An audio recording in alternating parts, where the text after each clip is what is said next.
working at Xbox, coding games all day, dreaming about Halo and that sweet, sweet pay. Microsoft was raking in billions, I swear, but June 25, they said, son, we don't care. They called it restructuring, some corporate plan, while Satch's counting cash in his big old van. Record profits, revenue climbing to the moon, but my job's gone faster than a honky-tonk tune. Oh, Xbox laid me off, but the money keeps flowing. Microsoft stock is up and their profits are growing. I'm sitting on my porch with a beer and a frown while they're dancing in Redmond to that corporate sound. Yeah, Xbox laid me off and it don't make sense. How's a cowboy to live when the jobs get fenced? I built Master Chief's armor, pixel by pixel. Now I'm pawning my Xbox for a jar of dill pickles. They said it's just business, don't take it to heart, but my rent's overdue and my truck won't start. They're buying up studios, spending like kings, while I'm strumming my guitar, selling old wedding rings.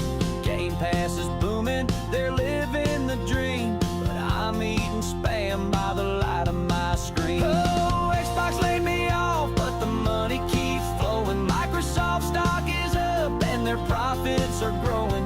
I'm fishing for change in my couch's old seams, while they're planning new consoles for their corporate schemes. Yeah, Xbox laid me off and it don't make sense. How's a cowboy to live when the jobs get fenced? I heard they're making AI to replace folks like me. Guess Cortana's taking my cubicle, yeehaw, whoopee. They're swimming in gold like a Scrooge McDuck vault, but they kicked me to the curb, said it's my own dang fault. Now I'm singing at the bar, trying to make a buck, hoping some drunk gamer tip me some luck. I wrote this here song about my layoff blues, maybe it'll go viral, get me out of these shoes. So here's to the coders, the artists, the crew who got canned by Xbox when the profits grew. We'll raise a cold one to the games that we made and pray Microsoft's next plan don't ruin our parade. Oh, Xbox laid me off, but the money keeps flowing. Microsoft stock is up and their profits are growing. I'm strumming my pain with a 3-chord twang, while they're popping champagne to their corporate bang. Yeah, Xbox laid me off and it don't make sense. How's a cowboy to live when the jobs get fenced? So crank up that banjo, let the steel guitar cry. I'll find a new gig for my dreams up and die. But Xbox, next time you're cutting folks loose, save a layoff for the suits, not the ones who produce.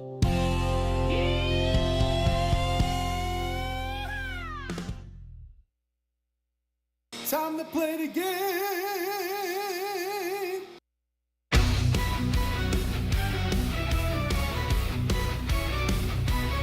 I'm vibing. What's up? Oh, Sony had a big old plan, state of play to wow the fans. But in 2025 they fell, their showcase didn't go so well. Sony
Welcome.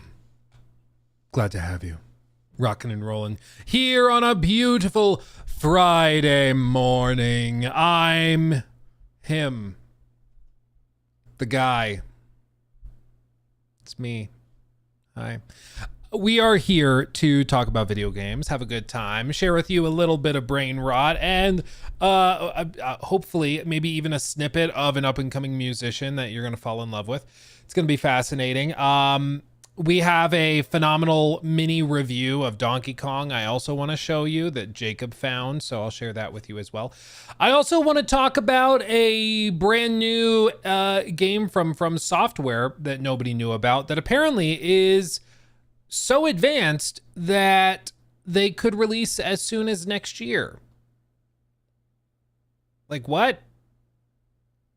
What? Like, we never do this, but apparently, yeah, they have another project so far advanced that it's being claimed that it could release as early as next year. So we'll talk about that because that's crazy. That's insane. The other thing, I want to touch on Light No Fire as well, because that one, I like, it's the biggest thing nobody's talking about, so I want to touch on that. And if we have time as well, I want to also talk about a video that was shared with me on the development cycle of Uncharted 4, because I've mentioned that in multiple streams and stuff, and somebody found a video kind of breaking it down. It has development footage and all sorts of stuff, so we'll look at it because I love that kind of thing. There's also, this isn't enough to do like a full segment on, but yeah, right. So do any of you guys watch like esports stuff? Do any of you guys follow that scene at all?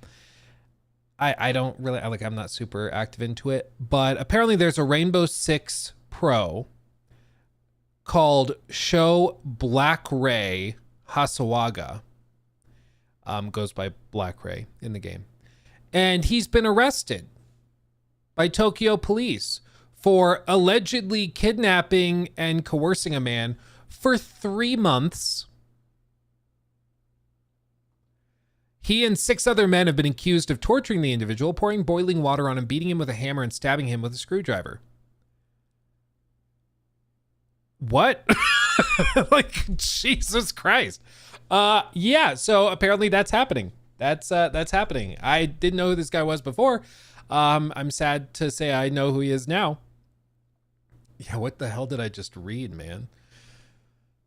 Yeah, average day in esports. Yeah, it's absolutely insane. It's absolutely insane. It's like, you know, when you kind of think of like a lot of like streamers, entertainers, or even like professional athletes in a separate category. So to see them do something so insane is like really, really jarring.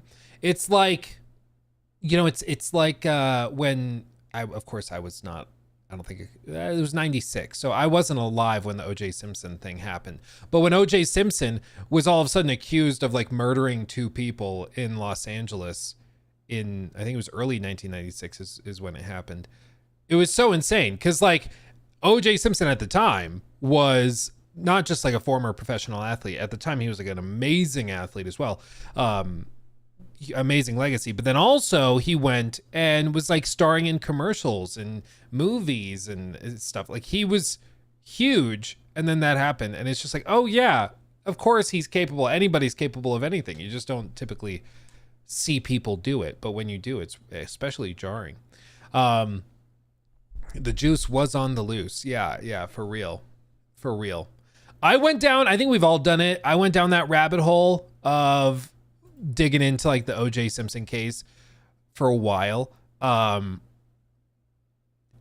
you know, I read a few books, I watched a handful of documentaries and stuff. And that case is just like so totally insane. It's really ridiculous. It's just absolutely wild.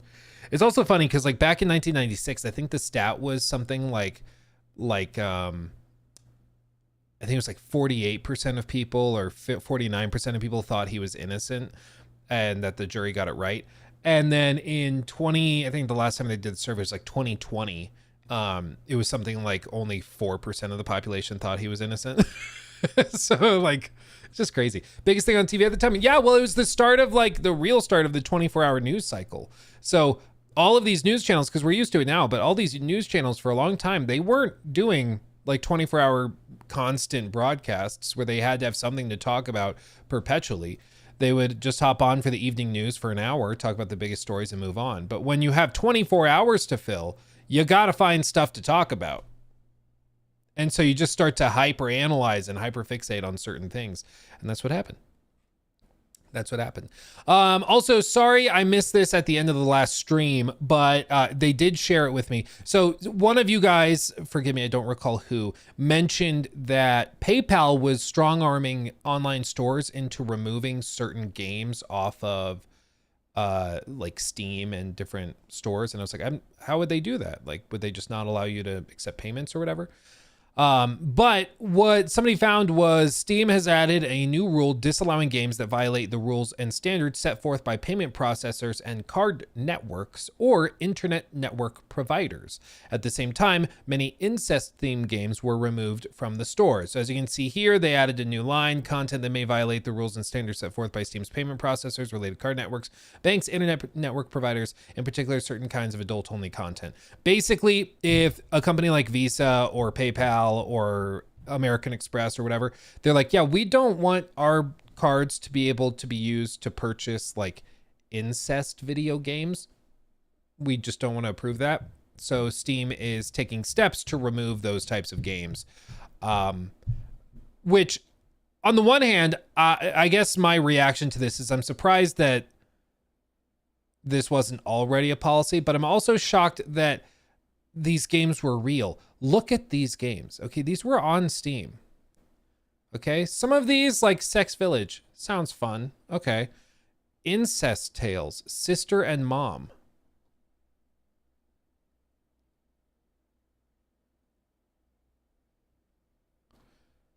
Interactive. Dude, like I don't even want to read these. Like, what the hell? I'm shocked these were on the store to begin with. I'm shocked. And this is one of those things where like the people who are like, no, they should be allowed to keep these on the store. It's one of those moments where you're just like, why do you want these on the store? Why do you need these on the store?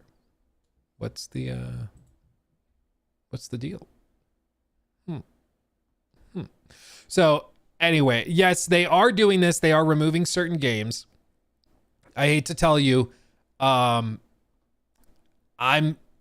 me, there's no love lost with these games being removed. You know, like for me, I'm kind of glad they're being removed because this is some degenerate crap, dude. This is some messed up, get some help kind of stuff. I get it. There's maybe some people who could argue, oh no, it's about freedom of speech or freedom of whatever. You're not allowed to sell any and all products within a Walmart. You're not allowed to sell any and all products within, you know, Amazon.com or Target or whatever. Like ultimately the store has a choice of what they feel comfortable selling. And that's just how it is. And if they don't want to sell this stuff, fair enough, frankly, you know. Fair enough. So, I don't even know what more to say than that, but my biggest takeaway is I'm shocked that those were ever available on the store. I guess that's the biggest surprise. It's just stunning. Anyway. Let's see. Oops, I closed a tab. That's my bad. Oops. Okay. Okay.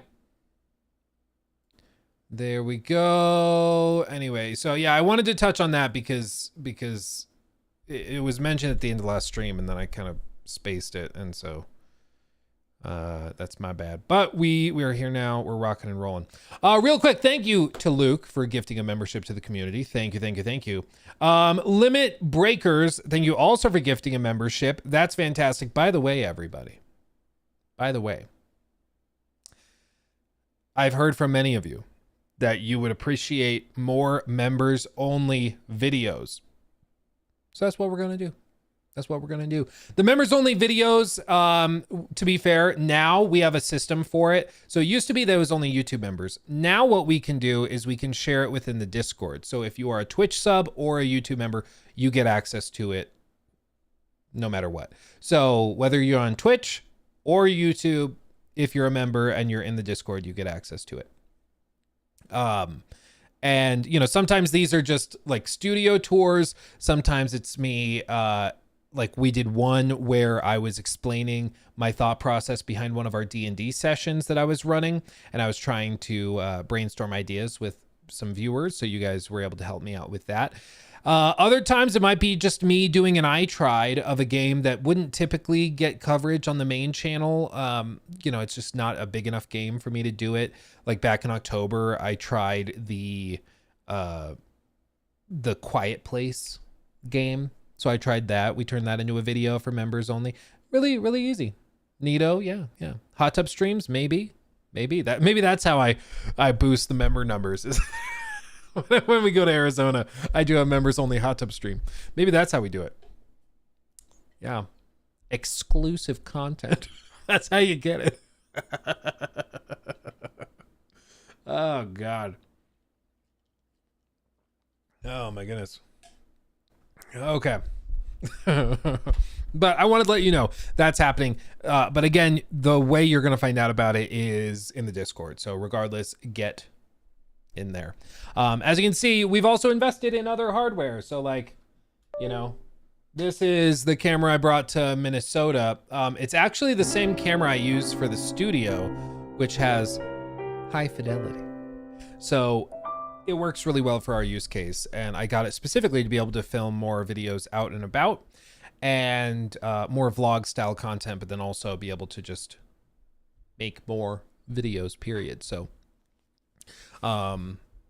it should be good. It should be fun. Should be fun. Chris Trotter, thank you for becoming a member. There we go. Boom. Bada boom, bada boom. Nestor's Nexus, thank you for that. Hi, Luke. Have you seen the new reports about a new FromSoft game next year? Yes, I have it pulled up. We're going to talk about it because it's insane. Absolutely wild. But, you know, we'll touch on it. I'm okay with it, especially because more FromSoft games, for one, but also because there's, I think, there's going to be a lot of frustration, I feel, when they release another, like, Switch exclusive, for one, Switch exclusive online, like, multiplayer game. And I think that's going to be really frustrating to some of the core audience and core fan base. So if they have another like single player alternative game that they can also sell at the same time, I think that's a great way to do it. I think that's awesome. I think it's great. Chris is here for the hot tub stream. Seems like it, but can you blame him? Can you really blame him? Rawhawk, thank you for the 2. Favorite Witcher 3 side quest. Honestly, the first one that jumps out is the Bloody Baron quest line, which is massive. So maybe that doesn't count because it's so long. But that one still is just phenomenally well executed.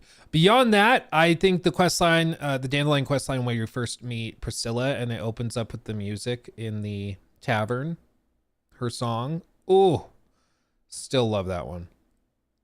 Still freaking love that one.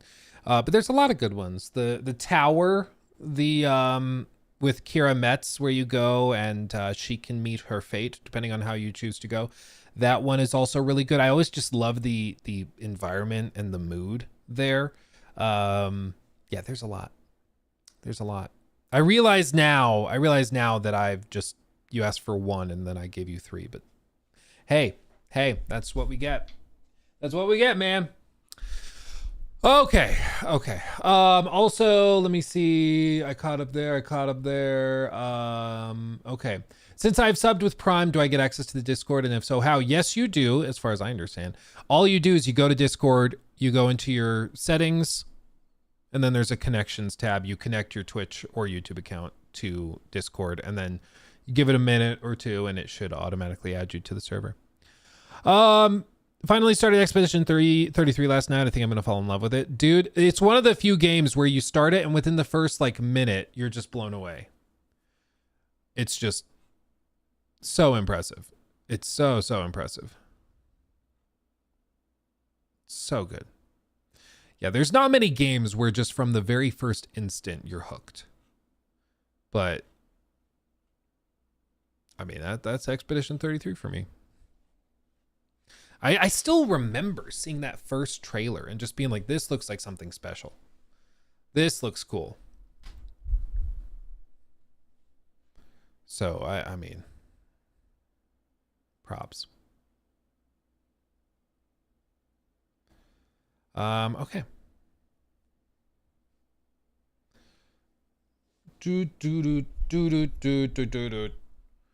After playing Neo 2, I'm so ready to get back into FromSoft games. Never touch anything Team Ninja ever again.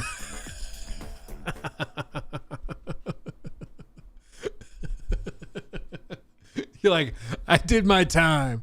I've seen enough. I'm good. I'm good, man. That's freaking funny.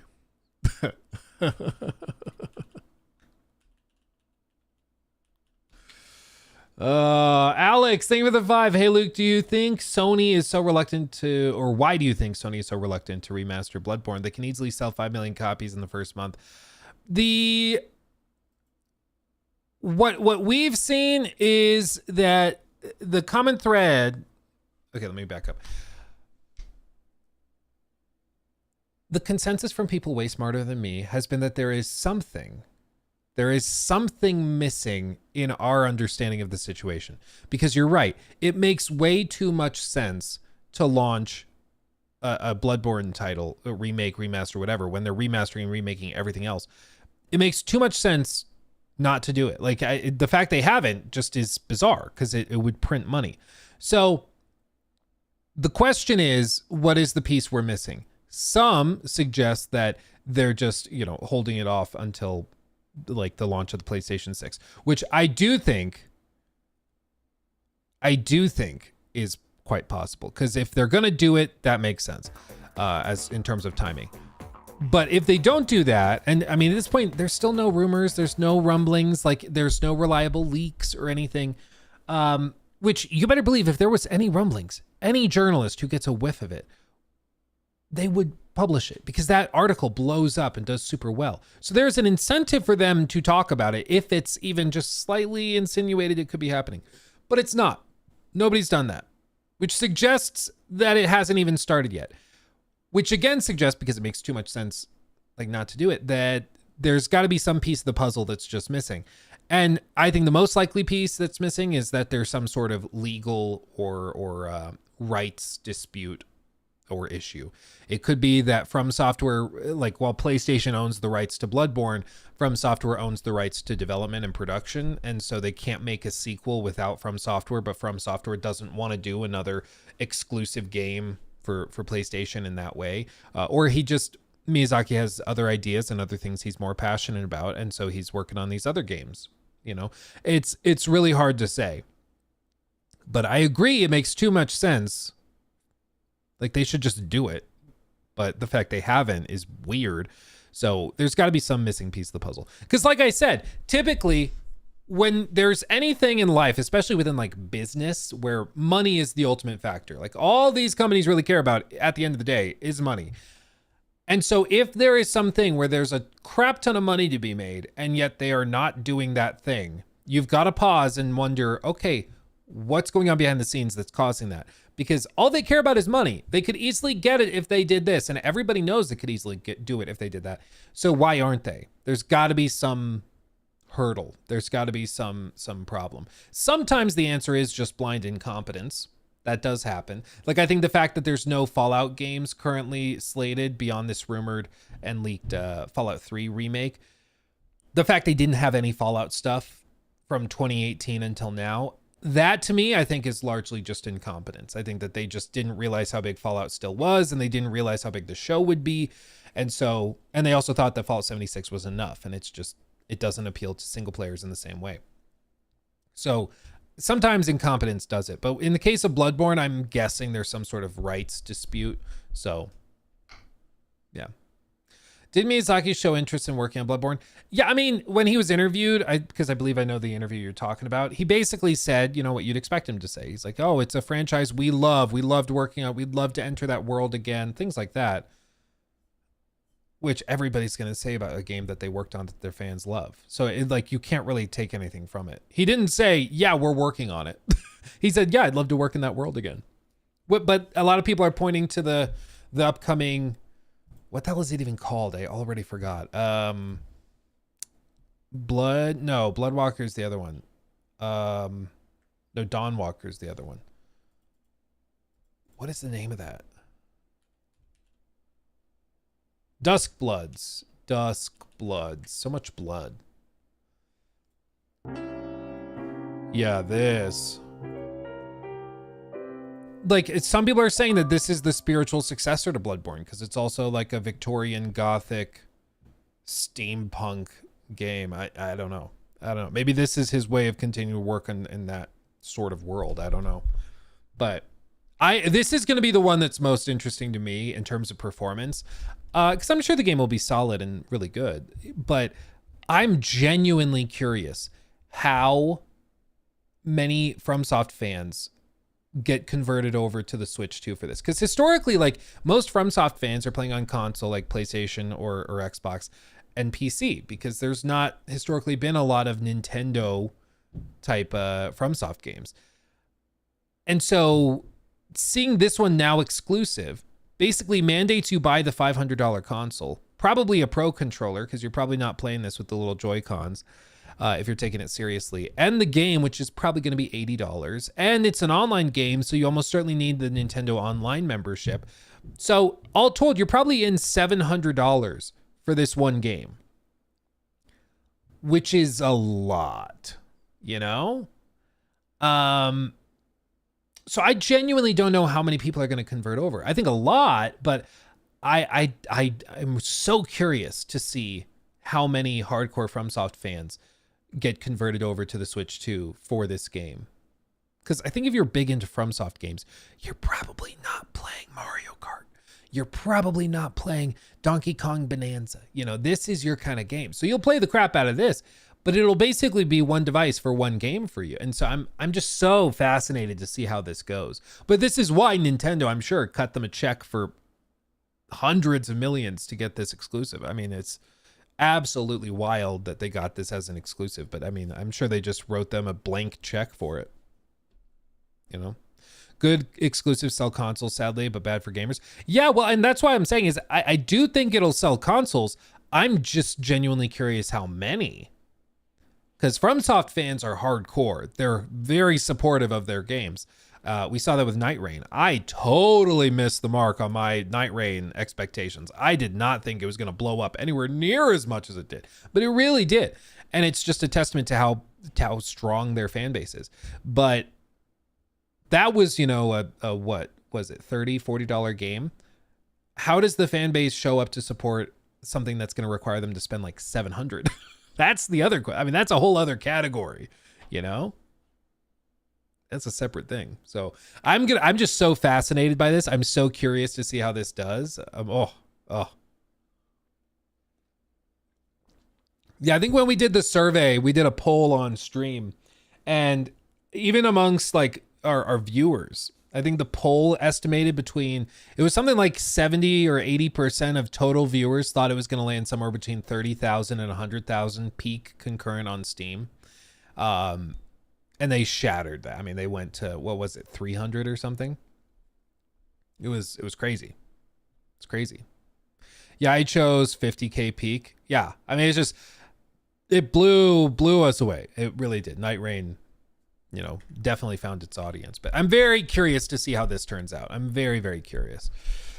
But we'll see. But I guess that leads us into kind of a big topic we can talk about. We can talk about this.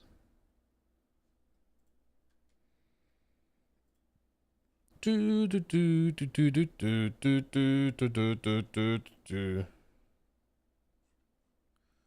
And then we can talk about this because somebody also shared with me a video about Bethesda, and you know we have to talk about Bethesda. You know we have to. Okay. Close that. Okay. New segment. Oh, hell yeah. Hey Luke, I'm starting Stellar Blade based off your recommendation. So hyped. Yeah, dude, you're gonna love it. I'm telling you, Stellar Blade, it's one of those like, it's a game that is just full of fun surprises. Two big fun surprises right in front of your face. Because for one, it's not just a gooning game. It's because it seems like it. You know, honestly, when you look at it, it looks like it's gonna just be that. But when you actually play it, you realize there's actually a massive throbbing gameplay system at the core of it that keeps you engaged. Like there's a really stellar combat system. There's really interesting art direction and monster designs and everything. It's just really good. Stellar Blade is one of those games you might buy it thinking that you're just going to get a game with some big booba, and then you start playing it and you're like, oh God, this is actually a really good game. It's awesome. So yeah, you should definitely play it. No joke, it's actually really good. Exactly. The mods, not so much. You guys remember that mod we pulled up?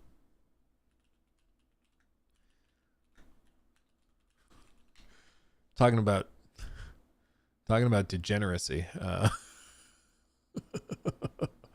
Hold on. Can I find it? Maybe it's under outfits. I have to be careful looking up mods for this. Maybe visual. Because some of these mods, it's like, Jesus, dude. Let's see. Feet. Maybe if I just look up feet. Oh my God. They made more. This mod replaces her hands with feet. Yes, it's exactly what it looks like. Like, guys, get some help. What are we doing? What are we doing? Like, Jesus Christ. You know, you see some stuff sometimes that you're just like, it's just like, this is why there's stereotypes. This is why when I tell people what I do for a living, they're like, oh, because they think I'm one of those, you know, Tarantino mode. Yeah. Jesus. Let's see. I read that one. Apostinator, thank you for the 2. Luke, what's your thoughts on SOTF? Giggity Friday. SOTF. What is SOTF? I'm trying to think what that could stand for. SOTF. Somebody in chat's gonna have to help me. Sons of the Forest? Oh, maybe that's what it is? Sins of the First Scholar? Maybe, I'm guessing Sons of the Forest. Is it Sons of the Forest, Apostinator? Yes, it is. Okay. Sons of the Forest, I mean, I haven't put a lot of time into it, honestly. It's one of those games that I'll pop into occasionally with like my my college buddies or brothers and just burn a little time with it. It's that forest survival game that has some like crazy monsters and all sorts of stuff. And you know, I remember thinking it was good and having fun with it, but I've not put anywhere near enough time into it to like have a firm idea of it. Because some of the people that go hard into this game, they go hard, dude. They get deep. They get deep into it. This got me gooning 6 out of 7.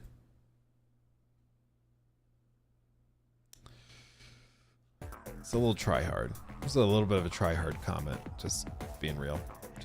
But no, I played a little bit of it. I liked it.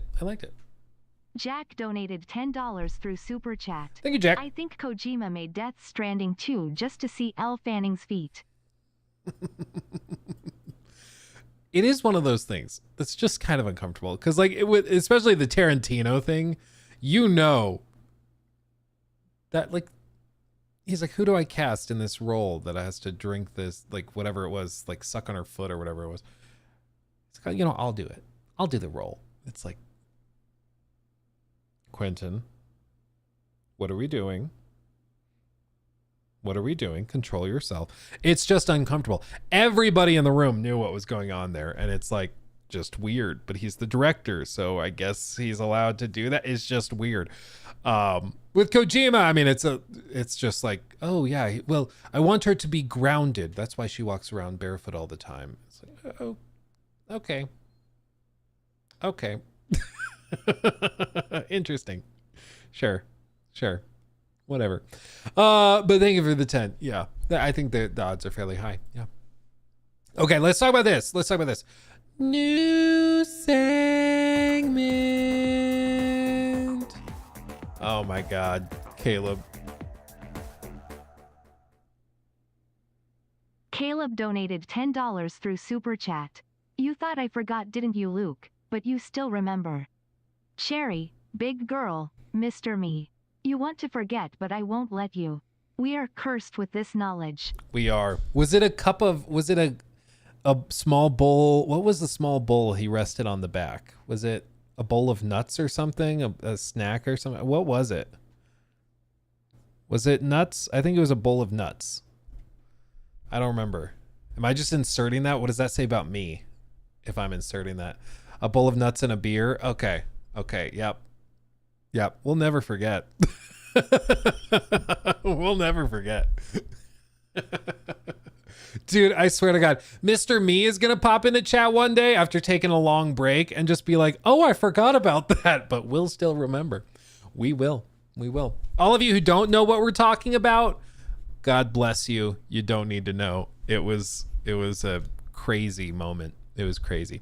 Master Predator, good to see you. Hey, Ben Matt. Well, we're rocking and rolling. We're doing well. Taking life slow and easy. Loving it, living it. Yeah, it's just a good time to be alive, my friends. A good time to be alive. Can't use insert when referencing that story. Oh, you're right. Sorry. Can I say interject? Is that okay? Or is that still too close? Okay, let's talk about this. New segment officially from software.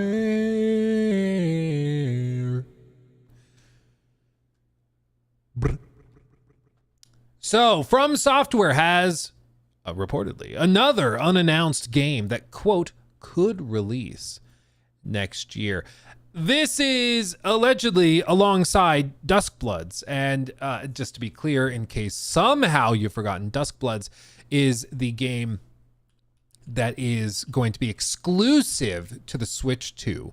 It is also an online PvP game, which is wild to see them come off of like Elden Ring and do Night Rain and then this right after each other. But you know, I don't think it's a bad idea. So to set this story up before we look at the details of this alleged separate game, I think that this makes sense just on a broad sort of business scale, because I do think while there's going to be FromSoft fans that are into Dusk Bloods, the important piece of context to remember is just that this is exclusive to a $500 console. And a lot of people who buy it are going to need to buy a Pro controller. Because it's an online PvP game, you're going to need the Nintendo Online membership. So you're going to need to pay for that. Like, this game is probably going to be $80, so you're going to need to buy it as well. You're probably in for $700 when all is said and done. Maybe more, depending on where you live, if you want this game. Because a lot of FromSoft fans probably don't have a Switch to begin with. They probably are playing, FromSoft games on either PlayStation 5 or Xbox or PC. So they're going to be buying a separate console just for this game. And I think that's going to potentially turn off some people, or at least it's going to be frustrating, for a lot. Because that's a lot of money. That's a lot of freaking money for an exclusive game. And I mean, that's why it's so crazy that it's exclusive. But I think if they have a separate game on the side that they also can offer up to people, it's not a bad idea. You remember back in the day, Ubisoft, when they released AC Unity as a next-gen exclusive in 2014. It was kind of seen as a bold move because they're like, there's not that many PS4s that have been sold. So doing an exclusive massive game like this seems like a risk. So you know what they did? They released AC Rogue at the same time on last gen consoles, on the 360 and PS3, so that they could double dip into both of it. And I'm not saying that they're going to do like a cross-generational thing here, but I think they might do a game that's cross-platform, or at least, multi-platform, that maybe even a single player, while also releasing this, multiplayer exclusive Switch 2 game. But let's see what they say specifically. As according to Multiplayer First, which claims the Japanese developer has a game codenamed FMC at, quote, advanced stages of production, end quote, alongside upcoming Switch 2 title The Dusk Bloods and Elden Ring Night Rain's post-launch support. According to the publication, the unannounced game is likely to release, quote, no later than next year. I mean, and again, just to remind you, next year, 2026, they plan to still be supporting Night Rain, and they're also putting out this Nintendo Switch 2 exclusive game. So it would be crazy if they could put out another big game as well. Now, we'll talk a little bit more about details of this as I choke on my own throat. Because one of the things that's important to remember with this whole thing is that Hidetaka Miyazaki, historically, the games that he works on review very, very well. And the projects that he doesn't work on, that like one of his producers works on, might still do like 80 out of 100, 85 out of 100. Like, they're still well received, but it's not like, the 10 out of 10 masterpieces that Miyazaki just consistently drops like it's nothing. So it's not clear if this other project would also be run by him. It's kind of confusing, but we'll get into it. It's also conducted analysis into the unannounced title's codename, which it says is likely an abbreviation. It also notes that previously codenames started with the letter F have been related to Dark Souls or Armored Core games. This leads it to speculate that the unannounced title could be a Fires of Rubicon expansion or the long-awaited Dark Souls 3 remaster. Hidetaka Miyazaki, whoops, I pressed the name and it took me to a page. Hidetaka Miyazaki has claimed that the recently announced Switch 2 exclusive The Dusk Bloods, quote, doesn't mean that FromSoftware is moving away from traditional single-player games. What he said was, quote, I've always found the PvPvE structure very interesting. It allows for a broad range of game design ideas while also letting us leverage our experience of designing challenging enemy encounters. As a side note, please allow me to address one thing. As previously mentioned, this is an online multiplayer title at its core, but this doesn't mean that we as a company have decided to shift to a more multiplayer-focused direction with titles going forward. At the very least, heavily suggesting that there's single-player stuff coming. The Nintendo Switch 2 version of Elden Ring was also announced, and we still intend to actively develop single-player focused games such as this that embrace our traditional style. So he's trying to say, we're not just doing multiplayer stuff moving forward. Yes, we're doing 2 games back-to-back that are multiplayer focused, but it's not our full focus perpetually moving forward. And so I think that the safest way for them to handle this would just be to release like something that's more traditional FromSoft, that's more fan servicey. It could be the Dark Souls 3 remake, remaster, whatever that is, because I think a lot of traditional Soulsborne fans will be really happy to see that. Fires of Rubicon expansion. I mean, I'd be a little surprised if that's what they're doing. Not that, Armored Core 6 was bad or anything. It was very good, but I'd just be surprised if they would be doing that after the amount of time that's passed, because I think, a Dark Souls remaster or something just makes sense. Because here's the thing. No matter how good Dusk Bloods is, okay, no matter how good this is, let's say it is like a 97 out of 100. It breaks records for the Metacritic score. There's going to be a lot of people out there who just frankly can't afford to buy a console for one game. Like, it's a lot of money.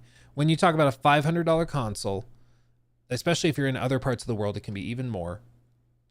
God forbid you live in Australia or Brazil. And then you have to buy a very expensive copy of the game, and you're probably playing a game like this, ideally with like a Pro controller instead of the little Joy-Cons. So you're going to need to get that. Like, you're in for hundreds and hundreds and hundreds of dollars. And there's going to be a lot of people who just frankly can't afford it. So if you can give them something to be able to enjoy, because they're still fans of yours, I think that's awesome. And I think that would be very, very good if they can do that. So people at least have something to sink their teeth into, even if they can't afford to jump into this. And I mean, I'm sure something like this project wouldn't historically have happened from FromSoftware. I'm sure the Nintendo exclusivity deal that just brought them tens upon tens upon tens of millions of dollars, if not hundreds of millions of dollars to produce it. I'm sure that helped grease the wheels a good amount to allow it to happen. But it's still just exclusive content like this just is always kind of a bummer, because it means that a lot of people are not going to get to experience what is otherwise probably going to be a really cool game. I understand why it happens in the context of the industry. I understand Nintendo loves it because they're going to get to sell a lot of extra consoles this way and get a lot of Nintendo Online memberships because of it. But still, at the end of the day, I just am frustrated by it, because there's a lot of people who just frankly won't be able to afford the hundreds upon hundreds of dollars you'll need to spend to get into this, which is just it's too bad. It's too bad, especially if you already spent $500 on a current gen console like a PS5 or something, and then you're not going to be able to get this because it's only on the Switch 2. It's too bad. But we'll see next year. We're going to see the game, and we'll see what this other project is. I would just hazard people against assuming this is going to be like Dark Souls 4 or Elden Ring 2. I don't think that's what's happening, because again, my understanding is that Hidetaka Miyazaki is working on Dusk Bloods. He's not working on this separate project. And so I would hope that the separate projects may be a little tighter in scope, so that when he jumps on to the next big thing, it can be given all the resources that it needs. But yeah, it's very interesting. And if this ends up being true, it would be absolutely crazy that they've managed to juggle all of these projects at the same time, but good on them. So we'll see. But as we learned earlier this year, never underestimate FromSoftware. Never underestimate FromSoftware. I mean, I've told you guys, I'll tell you when I'm wrong. I was very wrong about Night Rain. I did not think that would blow up anywhere near as much as it did. But it exploded. It did very, very well. It's still doing really well. And this, I'm sure, is going to do really well as well. I just genuinely don't know how many people out there that are big FromSoft fans will get over that hurdle of spending hundreds upon hundreds of dollars for a new console just to play this game. Yeah, they'll have Mario Kart, Donkey Kong Bonanza and stuff. But I think if you're big into like Soulsborne games, you're probably not playing a lot of Mario Kart, like you're probably not. It's, like if you were, you'd already have it. So I just, it's going to be so interesting. It's going to be so interesting. Again, never underestimate FromSoft fans to show up and support, but I feel like the difference between supporting a $30, $40 live service game in the form of Night Rain, that's one thing. Having to buy a dedicated console basically just for this game, that's a whole other level. That is good. I mean, in a lot of ways, it goes beyond fandom because it's just a matter of finances. And shocker, not a lot of people just have $500, $600, $700 laying around to just throw at something. Like that's a lot of money. That's a lot of money. That's rent money, depending on where you live. It could only be half of your rent, to be fair. Like if you lived in Colorado, a third of your rent, but still, Colorado rent is crazy. Living here is stupid expensive. Just saying. Anyway, that's a separate issue. For another segment. Luke complaining about rent prices in Colorado. But yeah, we'll keep an eye on it. There we go. But how crazy would it be if they actually did that? That would be wild. Absolutely wild. Okay. Obi-Wan, thank you for the sub over on Twitch. Thank you. And also Flash DC, thank you for the sub. Thanks for the investment advice. I liquidated my 401k and now heavily invested into Cheetos that look like other things in the market. And into the Cheetos that look like other things market, and couldn't be more excited for retirement. Hold on, what was it? Do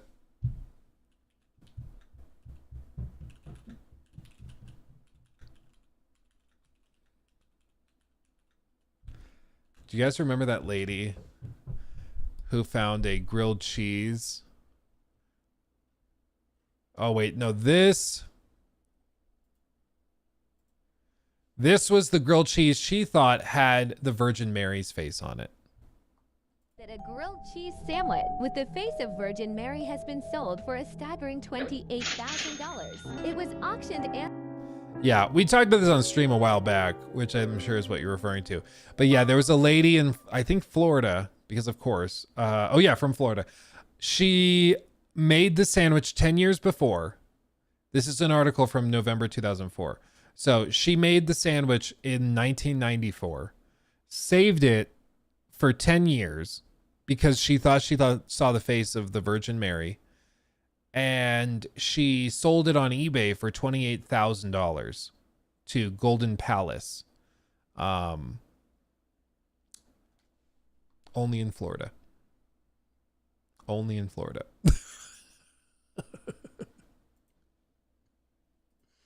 I respect it. I respect the hustle. People buy anything. Well, the reason the company bought it was for the publicity. Because now, 21 years later, we're still talking about that. I just mentioned Golden Palace. I don't even know what they are. I think it's a casino or something. But we're still talking about it because they put their name on this weird event that went viral, very early stages of the internet. And honestly, it's kind of brilliant because they paid $28,000 for it. They took it on a world tour to also promote. And then they were deciding to, like, then go and donate it to charity or sell it to charity or whatever. So for them, it was just a write-off for everything. You know, $28K for marketing is cheap. Exactly. In the current day, like, that's nothing, especially back then when you're spending money on TV ads that are stupid expensive. It's really, really crazy. So for them, it was probably a good deal. Real quick review. Some of you were asking if I've watched any reviews on Donkey Kong Bonanza. Jacob sent me this one, and you know, I think it pretty much says everything you need to see about Donkey Kong Bonanza. This is from Ratio Man 67, 207 views, posted a day ago. 1 minute review Donkey Kong Bonanza.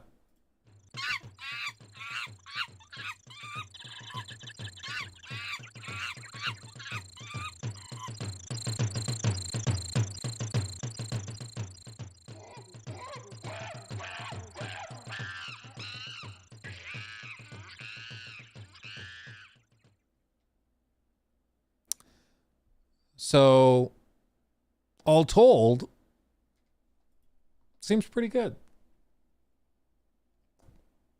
Seems pretty good. You make some good points, exactly. Honestly, fair. Pretty level-headed, frankly. Pretty level-headed. I also found this guy. I found this guy who you guys should go and support. He's on TikTok, uses the name Spock on Earth, and he is a hardcore Star Trek fan that just impersonates Spock like every night on TikTok Live. Like, he spends, it's like a full-time job. I don't think he's getting paid enough to do it as a full-time job, but like he's committed. But greetings, Spock here. I'm going to be beaming into Los Angeles and joining the Oscar crowd. Why don't you join me after the Oscars, and we'll talk movies and predictions. Did you get your predictions right? So stay tuned. There you go. Who knew? Who knew? Honestly, he looks pretty close to it. Yeah, exactly. So I found that guy. He's awesome.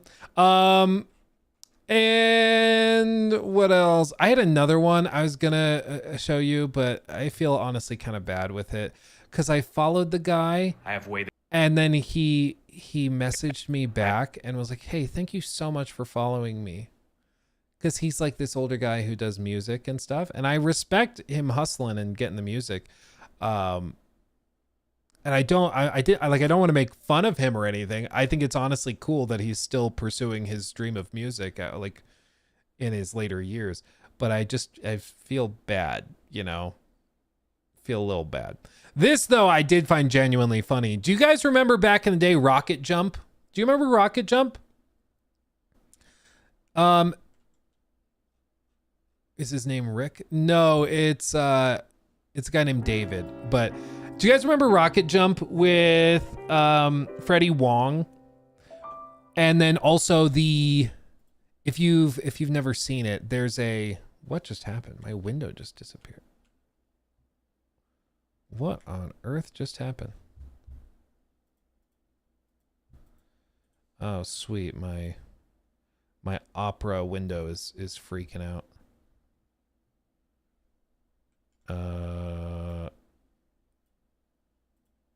That's not great. Okay, well,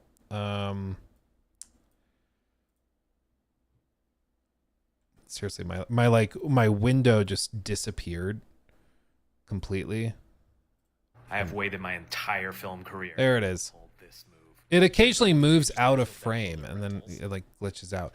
But this, if you don't remember, Freddy Wong, he did rocket jump stuff way back in the day. Huge YouTuber, kind of a legend, honestly. He also is in the podcast Dungeons and Daddies.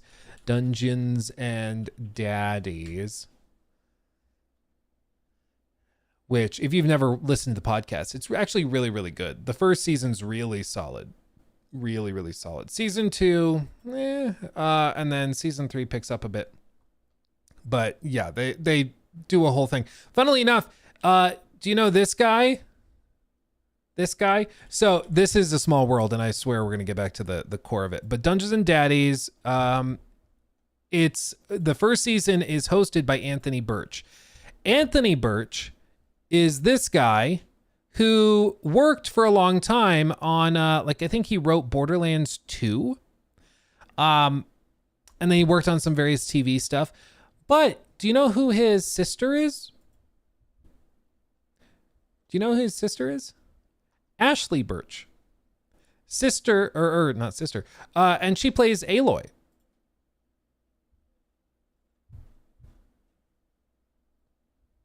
How crazy is that?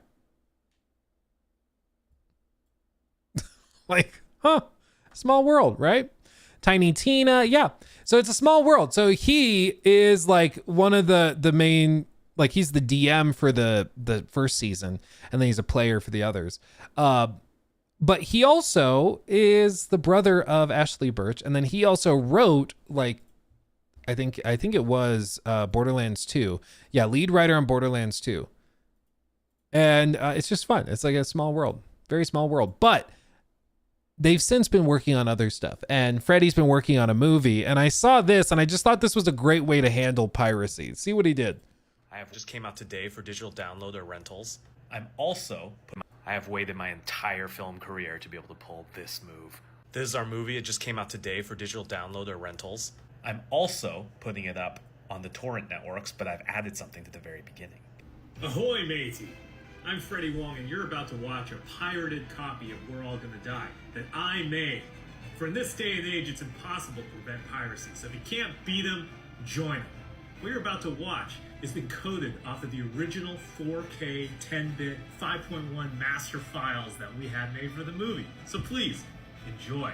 And afterwards, if you're feeling like maybe throwing a little bit of lucre our way so that we can continue making movies, you can do so at ipiratedwe'reallgonnadie.com. Thanks. Enjoy the movie.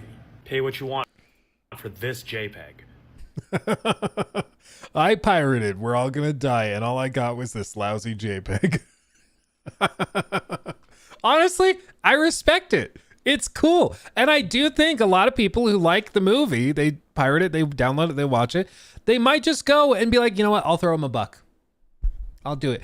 Because it's just kind of like, it's a respectful way of doing it. I think. And a lot of the time, Gabe Newell has famously been quoted that piracy is historically not a problem with protections or security. It's a problem with service. So a lot of the reason people will pirate things is because the movie or game is not available in their area, or because it's really expensive and they don't know if they're going to like it. So they don't want to spend all the money for it up front. So they basically use it as a demo and things like that. So if you can solve the service problems, it pretty much eliminates the need to pirate it. And it's one of the perks of buying a game on Steam is you get all the latest updates and stuff like that. If you pirate a version of the game, you don't get those updates. So you don't get the improvements and things like that. So you try to provide a better service so that people don't feel the need to pirate it. And in the case of this, it's like, yeah, some people are going to pirate it because they don't know about the movie. They don't know what they're getting into. They don't want to pay for it up front because they don't know if they'll like it. So if you just like can't beat them, join them. You provide them a better service, then you ask them to support on the back end. Like, I actually do think you'll see a good amount of support coming out of that. It's just kind of a clever way of doing it. So I saw that and I was like, I gotta mention Thanks that, to a that's new just fun. This is fun. You're looking Okay. It was just, and anytime I see Freddy, I'm always happy. Let's see, if Steam is shutting down and deleting all my games, I will pirate them. Yeah, well then the service will be bad. So you'll be left with no choice. Yeah. Platix, thank you also for the sub over on Twitch. Thank you, my friend. Oscar, welcome. Glad to have you as a member as well. Charge, thank you for the 23 months. Ooh, baby, we're close. 23 months. Sup, here's my monthly tribute. Where can I find the link for your Discord? There is no link. All you do is you go into your Discord app, little gear button for your like user settings.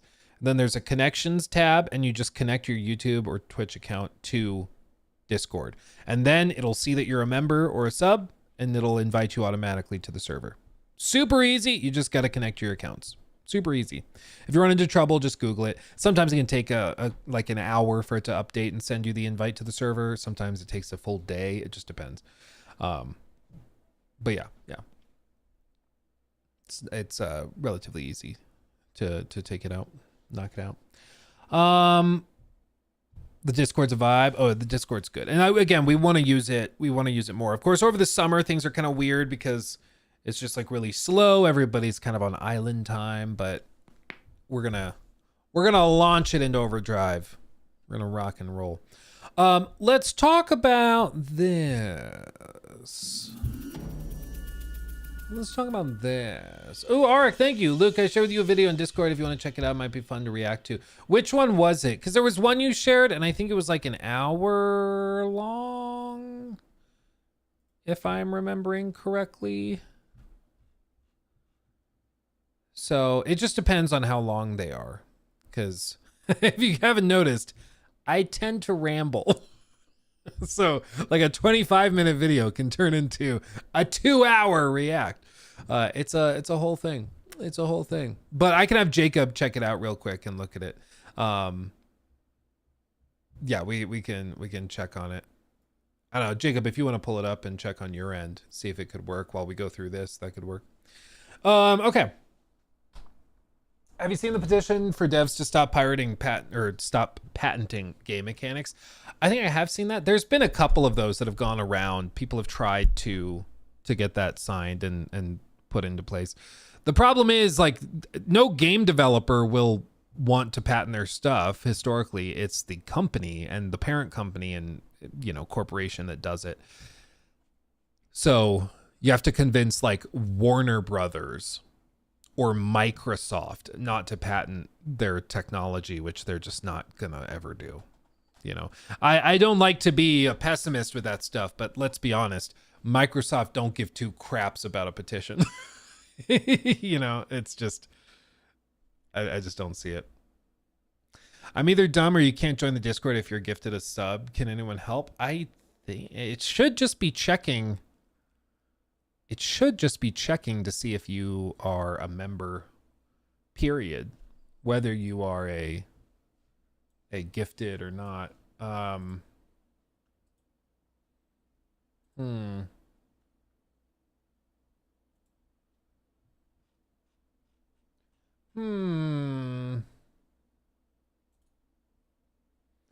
can check real quick.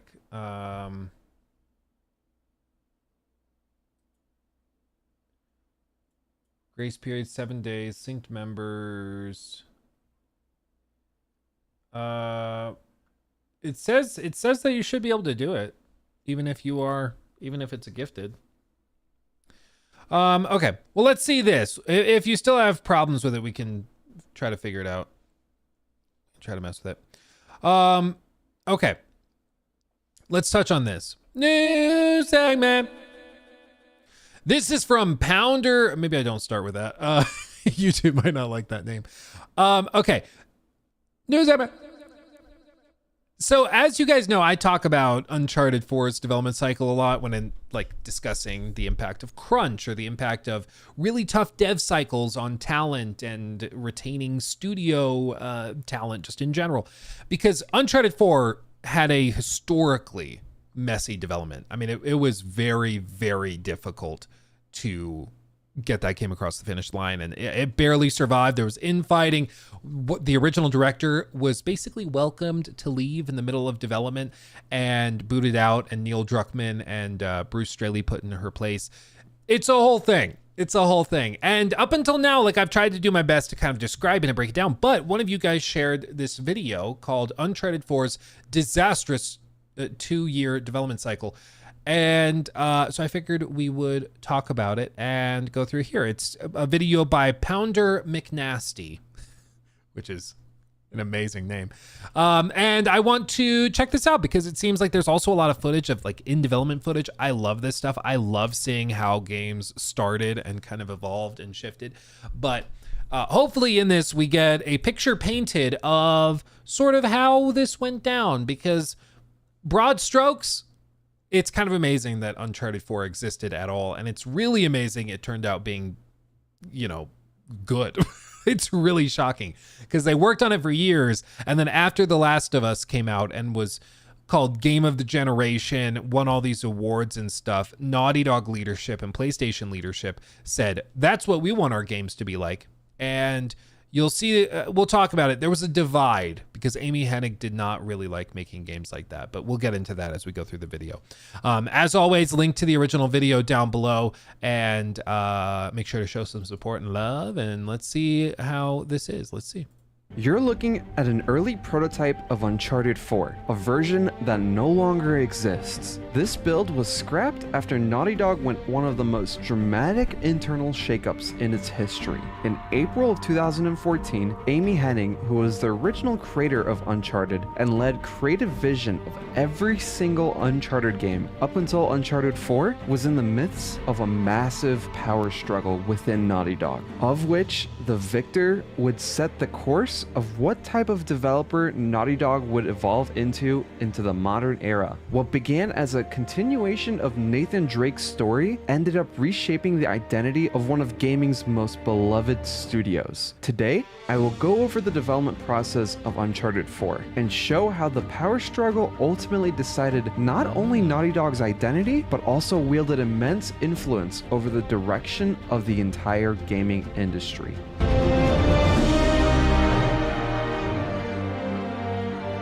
Oh, the music, dude.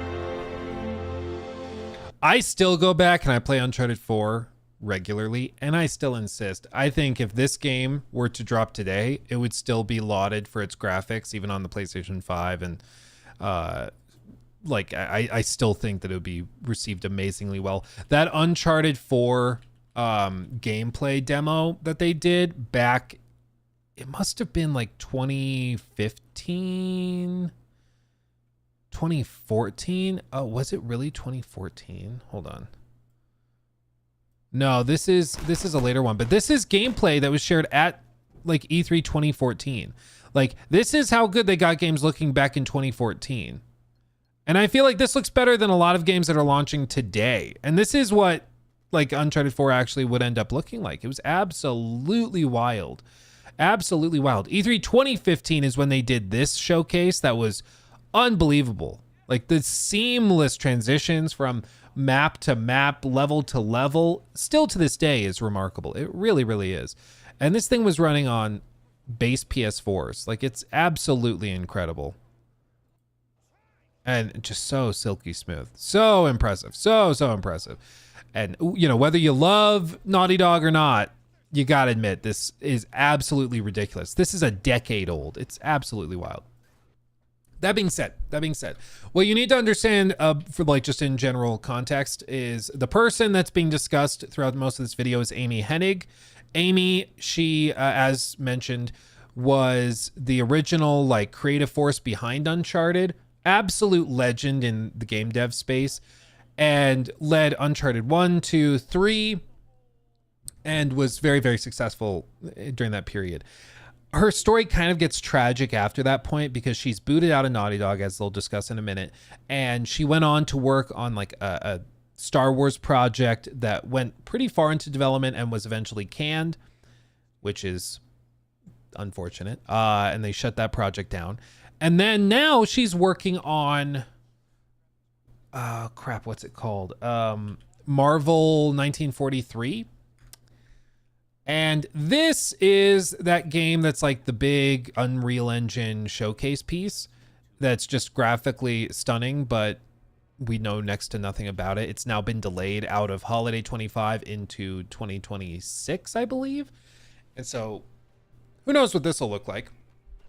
Who knows? I kind of get the impression that this is going to be like an Order 1886 type of situation where it's graphically stunning, but it's like 3.5 hours long and is mostly cutscenes, which there's a place for that. People will love it, I'm sure, in a certain context, but it's still kind of mysterious. We just know next to nothing about it. Very visually striking, but it's just not clear what type of video game it is, if it even is one. So it's very, very sad to see that she's just kind of been searching for a project that can actually see the finish line after making some of the most successful games of that PS3 era in the form of the original Uncharted games. But let's see where this goes. Let's see. Uncharted 4, from concept to classic.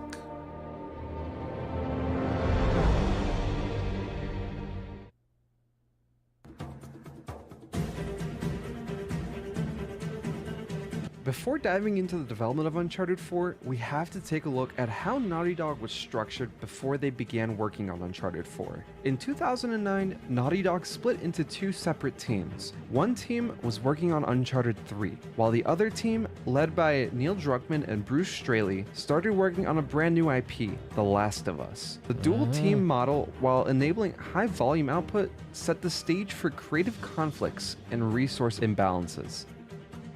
Following the successful launch of Uncharted 3, the team responsible for that game, under the creative direction of Amy Hennig and game director Justin Richmond, transitioned into preliminary work on Uncharted 4. Creative control for the Uncharted series remained with Amy Hennig, who was a key architect of the franchise's narrative and gameplay. During the initial conceptual phase, Hennig wanted Uncharted 4 to have a focus on enhanced mobility, like the grappling hook, new traversal mechanics like shooting cliffs to create handholds for climbing, and a completely different story, which I'll get into shortly. While Uncharted 3 was a successful release, The Last of Us garnered critical acclaim and consumed significant studio attention. After the release of Uncharted 3, the studio's two teams split was starting to conjoin back together. Resources were being pulled away in droves from the Uncharted team as Naughty Dog began focusing on getting The Last of Us out the door. The internal competition for resources and talent created an environment where The Last of Us development and subsequent release in 2013 inadvertently drew focus and resources away from Uncharted 4's development, impacting the initial development trajectory. With Naughty Dog focusing their studio on The Last of Us, Uncharted 4's development was very limited, as they simply didn't have enough resources to go through a proper pre-production phase. Well, and I think it's also crucial to just, like, yes, a lot of studios, they care about the bottom line, the units sold, the revenue generated, but the other piece of it is like Naughty Dog, certainly, like, before The Last of Us, they were very successful and garnered a lot of revenue and everything. But with The Last of Us, they became sort of a trophy studio for PlayStation. Like, they became the studio that whenever they would release something, you could just rest assured that they were going to be in the Game of the Year contention list. Like, they just knew what they were doing. They knew what critics wanted, and they would get critical acclaim. They could do commercials saying, game of the generation, one of the best games ever made. Like, and that sells consoles, that instills confidence in the consumer base to get into the ecosystem, and it makes the executives feel like they're not just creating a product, they're creating something important, you know, and they love that. They eat that up. You know, it's, I forget who said it, but they're like, the one thing a lot of executives love more than cash is shiny things, which, like, trophies and awards and stuff. So I think that was also a big part of it. Like Uncharted for a long time was seen as sort of an action adventure thriller type game. Like they're fun, but they're kind of campy. They're kind of like just a action blockbuster. They're fun. You'll see them. It's like eating popcorn while watching a movie. It's fun, but it's nothing that's going to change your life. It doesn't feel like it's important. It's not gonna probably, change your life in any way. It might win a Game of the Year award or be nominated for some awards like Uncharted 2, for example. But I think after The Last of Us, it was shown, oh, this is what can be done if we make games in this way. And so that inner turmoil within the studio kickstarted, because the way Neil Druckmann and Bruce Straley did things was very different from how Amy Hennig wanted to do it. Amy Hennig, and I think he might touch on this, a lot of her stories were extra campy. They had magical elements in them. If you've never played the original Uncharted games, the first game straight up has Nazi zombies in it. And then like the second and third games each have their own sort of supernatural element and component to it. They're very Indiana Jones-esque. Yeah. And it's not bad, but you play the fourth game and it feels totally different. Like none of that is there. It's no magic, no silliness. It's very grounded, for lack of a better term. And so with Uncharted 4, it's like you can certainly feel the shift towards the more Last of Us approach of keeping everything grounded, keeping the characters grounded. They have real problems or even kind of mundane problems. Like even though it's an action adventure game, the game starts out with Nathan feeling like he's a prisoner, just like his brother, but he's a prisoner within his sort of mundane life of going to work and then doing paperwork and coming home and doing the dishes. And like he feels like a prisoner, just like his brother was a prisoner in a weird, twisted sort of way. And that's just very different from the earlier games where straight up you're fighting Nazi zombies and it's just totally insane. Uncharted 4's real development started to ramp up after The Last of Us shipped, with the Uncharted team finally returning to Hennig in mid to late 2013.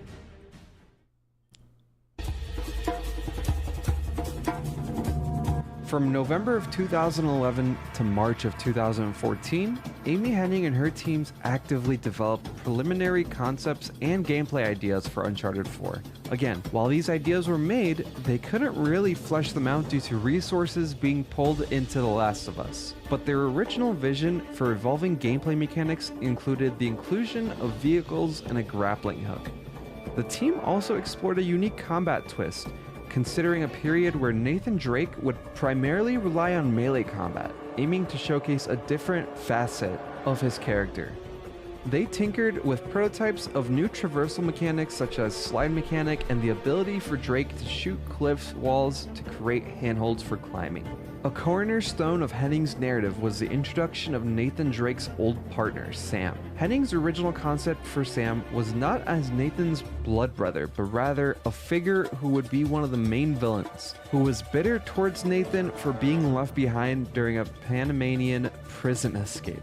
Hennig described her Sam as an antagonistic force in Drake's life that he had to reconcile with, complicated by their past rather than a classic antagonist. This version aimed to explore deeper themes of trust, abandonment, and the nature of family through the lens of Nate creating his own identity.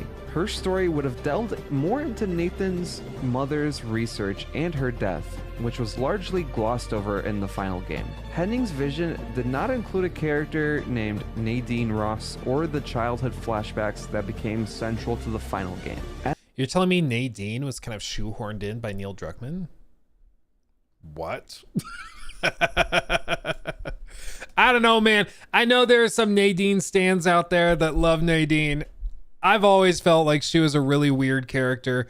And just in a lot of cases, just straight up cringe as well. Like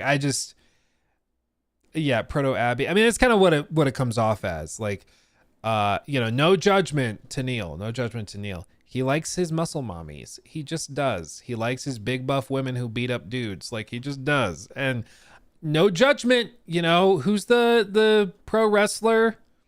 Ripley something. I've seen the clips of like people being like, I want her to crush my head like a watermelon between her knees. Like, no judgment. Do whatever you need to do. Rhea Ripley, do whatever you need to do.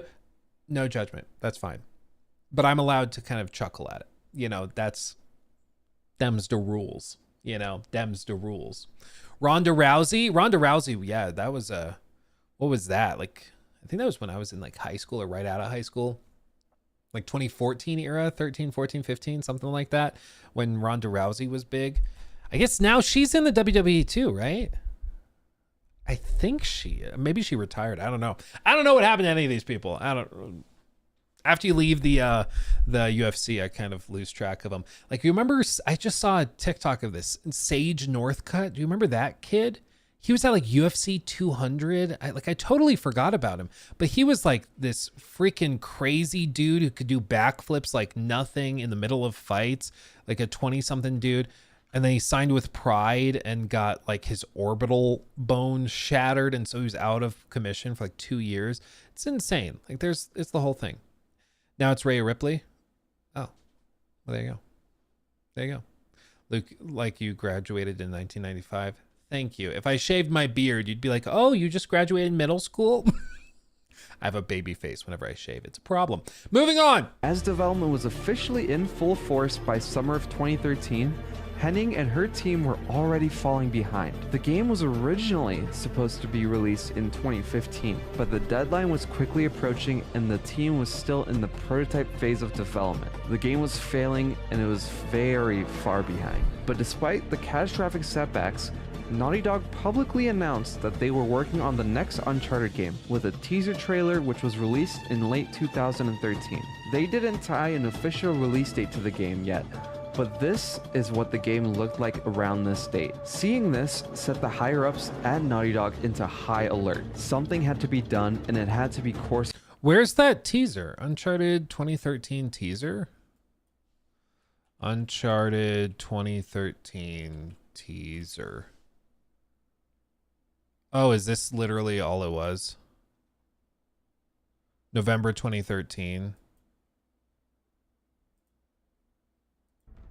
You left me. Let's see.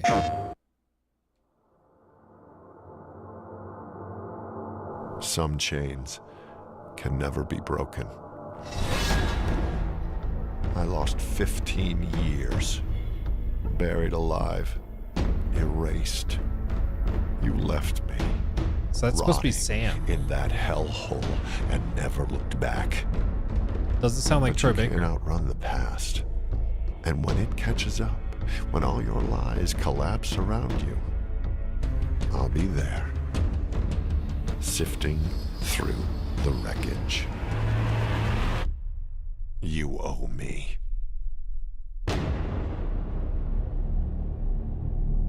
Yeah, see that sounds very, very similar to what she was pitching, which was a like dark vengeance quest for Sam. It's also, I swear to God, that's not Troy Baker. So they had a different voice actor, I guess.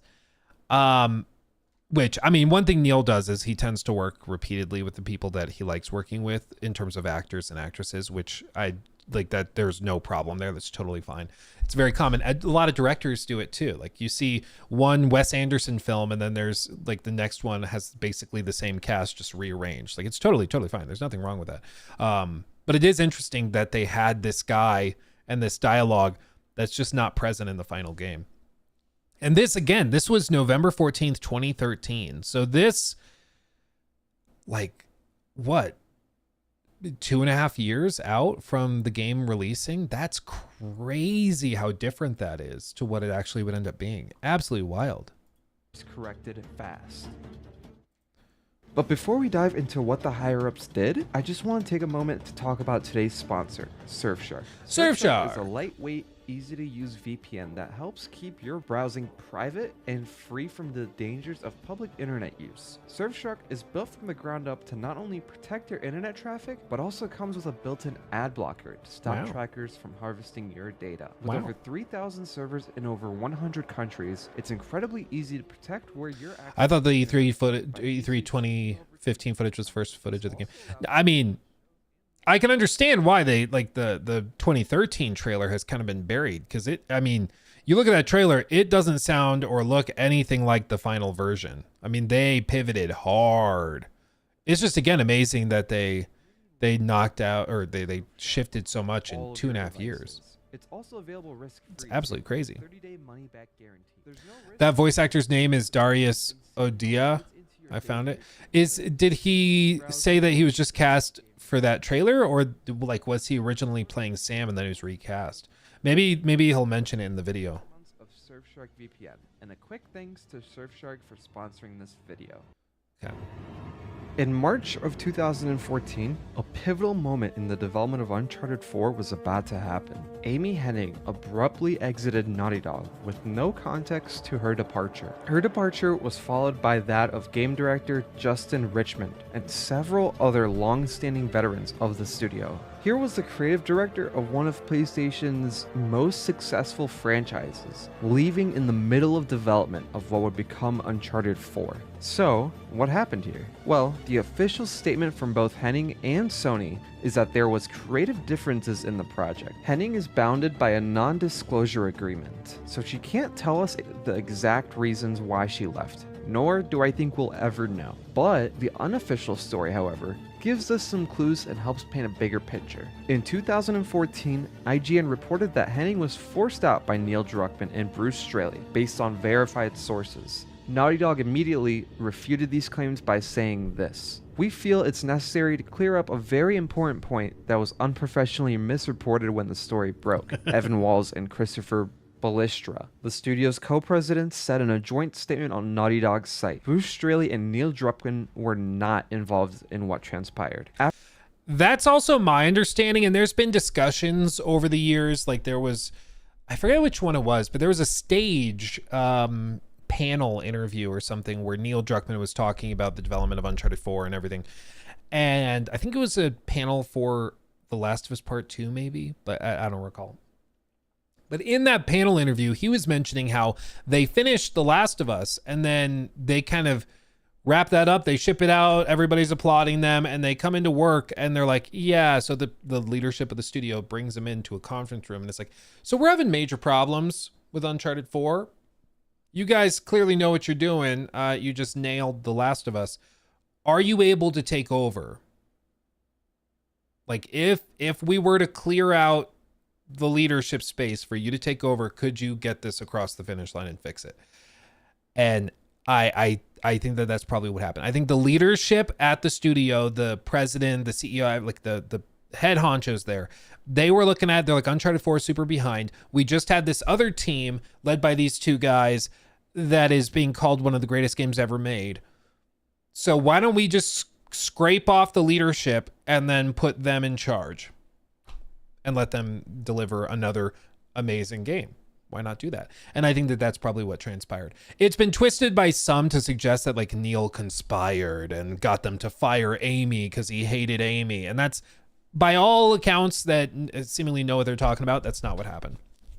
It just seems like for reasons possibly out of her control, because she didn't have enough resources, the game was not progressing how it needed to. And it also, I don't think was hitting the right tonal vibe for what they wanted to do as a studio moving forward. And so they just decided, okay, let's just part ways. And that's what happened. I don't think he wanted extra stress. Well, and what typically happens is, and I do remember this from the interview, like a lot of the time they'll release a game and then, you know, you go on like a 6-month vacation. People just take a lot of time off because especially Naughty Dog during this time, they were crunching hard to get The Last of Us out. And so it was very common that you'd be kind of burnt out by the time the project is finished and you need a break. And so you go on vacation, you come back rejuvenated, you get started on the next thing. Instead, they had to go from the crazy crunch for The Last of Us and go straight into crazy crunch for Uncharted 4. And as I'm sure he'll mention, by the time they finished Uncharted 4, the crunch had been so bad that Bruce Straley like straight up left. The studio left, I believe the industry like just was done. He was so burnt out, so fed up with everything, he just left. He was done with it. Which had, you know, ramifications through The Last of Us Part 2 and all of that stuff. But it's no joke. Like there's a reason why for years they called Naughty Dog like, you know, the crunch capital of the world. It was just understood if you worked there, you were going to be working 60-hour weeks, probably sleeping under your desk. Like that's just what you had to do if you wanted to work there. Now it's not that way, but at the time it was crazy. After the statement, IGN retracted what they said about the power struggles occurring within Naughty Dog. But if there truly wasn't a mix-up of long-time leadership, then it's awfully suspicious for them not to reveal the true reason to us. Additionally, Jason Schreier, who is extremely reputable about behind the scenes of video games, corroborated the reporting that Hennig was out due to a power struggle. Coupled with the fact that Druckmann and Straley had become rising stars after the critical and commercial success of The Last of Us, the reporting seems more and more accurate. Yeah, but it's tricky when you're like, what does power struggle even mean? Does that just mean that she wanted to keep control of the project and wanted more resources? But Naughty Dog executives were like, well, we would give you those resources, but we also want you to make a game closer to The Last of Us. So maybe have Neil come on and help, maybe co-direct with you. And she's like, I don't want to co-direct. I want to be the director. Let me direct it. And they're like, no, you're going to co-direct and you're going to like it.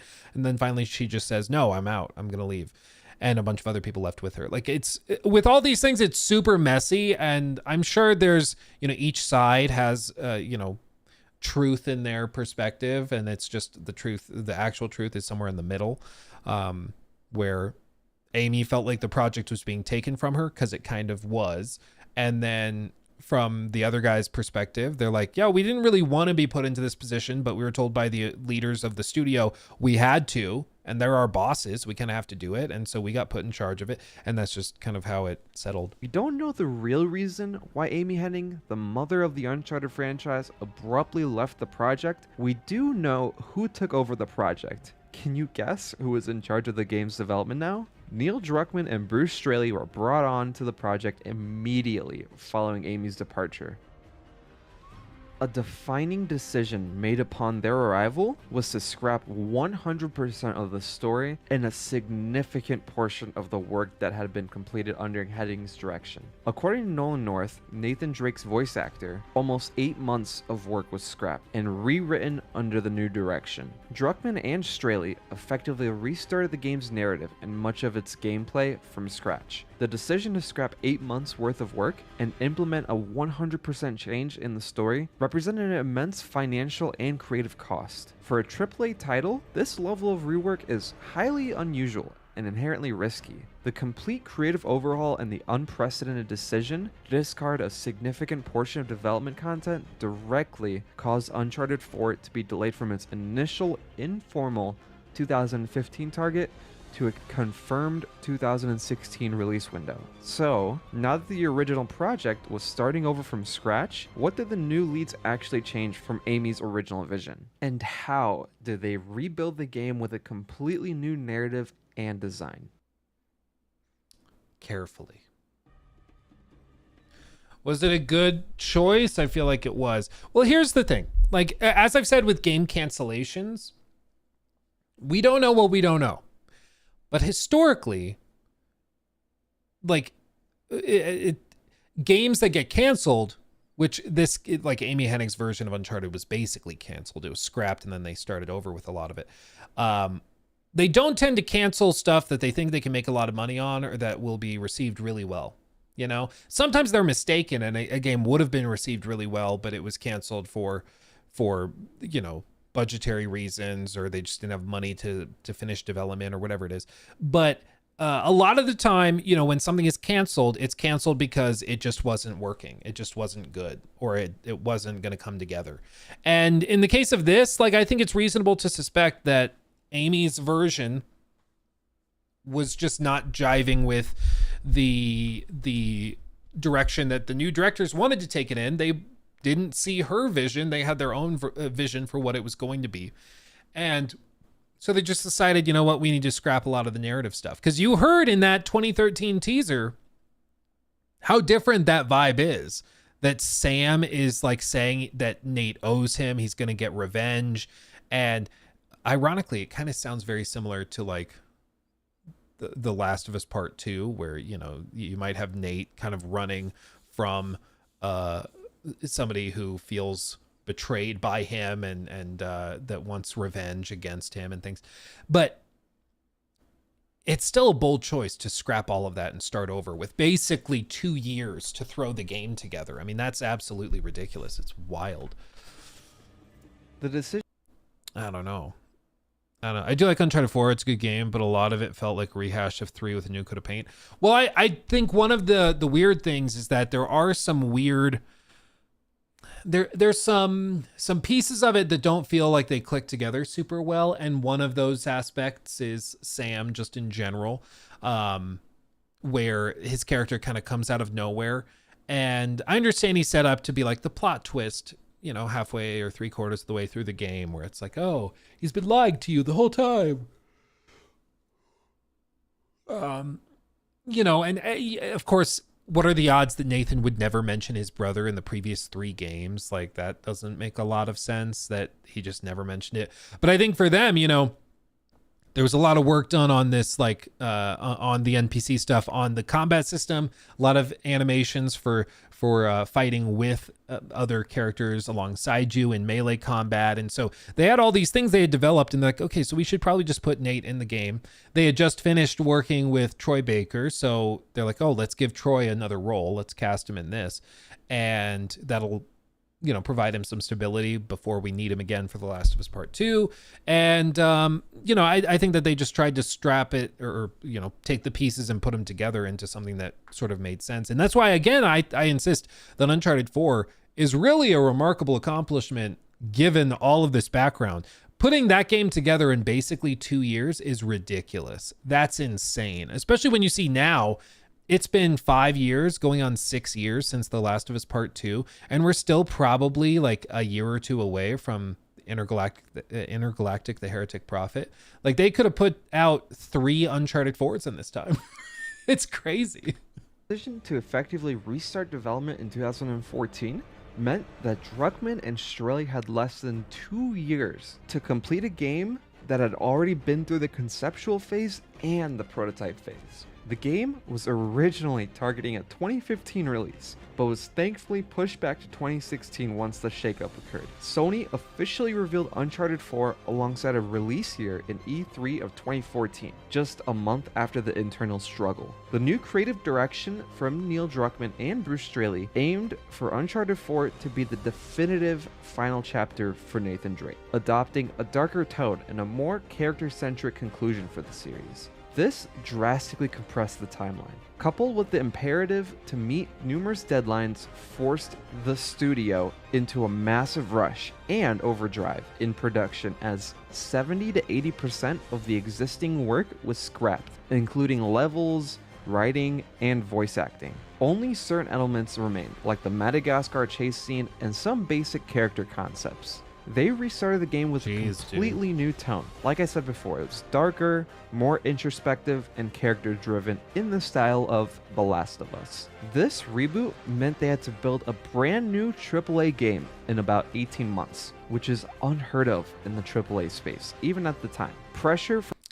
Except Fallout New Vegas. The difference is Fallout New Vegas was and still kind of is a broken mess. I love Fallout New Vegas. I love it. I love it dearly. But even now, it's still pretty buggy and broken. And say what you will about Uncharted 4, it's even at launch, it was a pretty damn polished game. It ran very, very well and graphically stunning. Like, it did not appear like a lot of corners had been cut with that game. It also was long too. It was like, what is it? Like 16 hours, 17, 18 hours? Like, it's a long game. From Sony for 18 months. Like, goddamn. To release the game fast played a key factor in the strict timeline here as well. Given these requirements, there's only one solution that the higher-ups saw as the way forward, and unfortunately, it's a solution that's been normalized across the entire gaming industry. Crunch, baby! The shift in leadership and the complete reboot of the game's narrative had massive ripple effects across the studio, particularly in how work was conducted. With less than 2 years to build a AAA title from scratch, Naughty Dog entered what employees later described as a brutal period of crunch culture. Developers worked long hours, weekends, and holidays just to keep the project on track. Some insiders reported 60 to 80-hour work weeks becoming the norm, with mounting pressure from Sony to deliver on time. While Naughty Dog had consistently produced critically acclaimed games, it has also gained a notoriety for its intense work environment. Uncharted 4 and the development of the game was no exception. The culture of crunch would also waterfall over and continue to snowball into their next project, The Last of Us Part 2, which I have a Yeah, that, I mean, again, it's so insane to think that not that long ago, just a handful of years ago, they were asking people to put 60 to 80 hours in a week into the game. And now it's like they've tried to totally overhaul that. That's part of the reason the games are taking so much longer now. Like we just mentioned, they could have put out 2-3 Uncharted games in this period of time, but it's because now they are very strict on no crunch culture. They don't want that. They have reporting mechanisms so you can report to or anonymously to like HR people that are off site so that you can make sure that you're not being overworked. They continually ask you about your workload, how you feel about it. Like they've taken a lot off of people's plates to try and make it a better place to work, but that just means it takes more time. And for like PlayStation, it means it takes a lot more time and money to put these games out. It's something that's happened across the industry too. It's not just Naughty Dog. A lot of studios have tried to eliminate crunch culture because it's seen as quite unethical and unreasonable for sure. Because a lot of these jobs are based on salaries. It's not like they're being paid hourly with overtime or anything. Like you get paid what you get paid, but you're being asked to stay twice as long. Like, oh, you show up at 9, leave at 5? No. We need you to show up at 7 and leave at like 11 or 12 p.m. Like we need you to stay till midnight and then be back 6 hours later, 7 hours later. Like it's absolutely crazy. But that's just how it worked. That's how it worked. Sounds so toxic, man. Well, and the problem also is that it's a lot of these games for a lot of developers are resume builders. Like, everybody wants to have a game on their resume that was critically acclaimed and did amazingly well, won a bunch of awards. Because if you can tell people, oh, I worked on The Last of Us Part 2. Oh, I worked on Elden Ring. Oh, I worked on Baldur's Gate 3. That gets you a lot of respect and you can get a better job. You can negotiate higher pay. You can work pretty much anywhere you want once you have that on your resume. So a lot of people were and are willing to go through hell for a handful of years so that they can eventually get the job they really, really like and that they're really happy with. And so you just put up with it because it's, you're putting your time in, like unpaid internships. Yeah, exactly. Like that's just how it is. And I think it's just the way the industry worked for a long time, but in the age of social media, that type of thing became much more public and visible. And it's a great way to shove people out of the industry because they burn out real hardcore. It means that those people can't spend time with their friends, their family, like their life becomes making this thing for a handful of years. And there are still some studios that certainly crunch to make the games. But it's much more rare nowadays than it was like back in the day. I worked on Concord. It was going to be the next Star Wars. Yeah, exactly.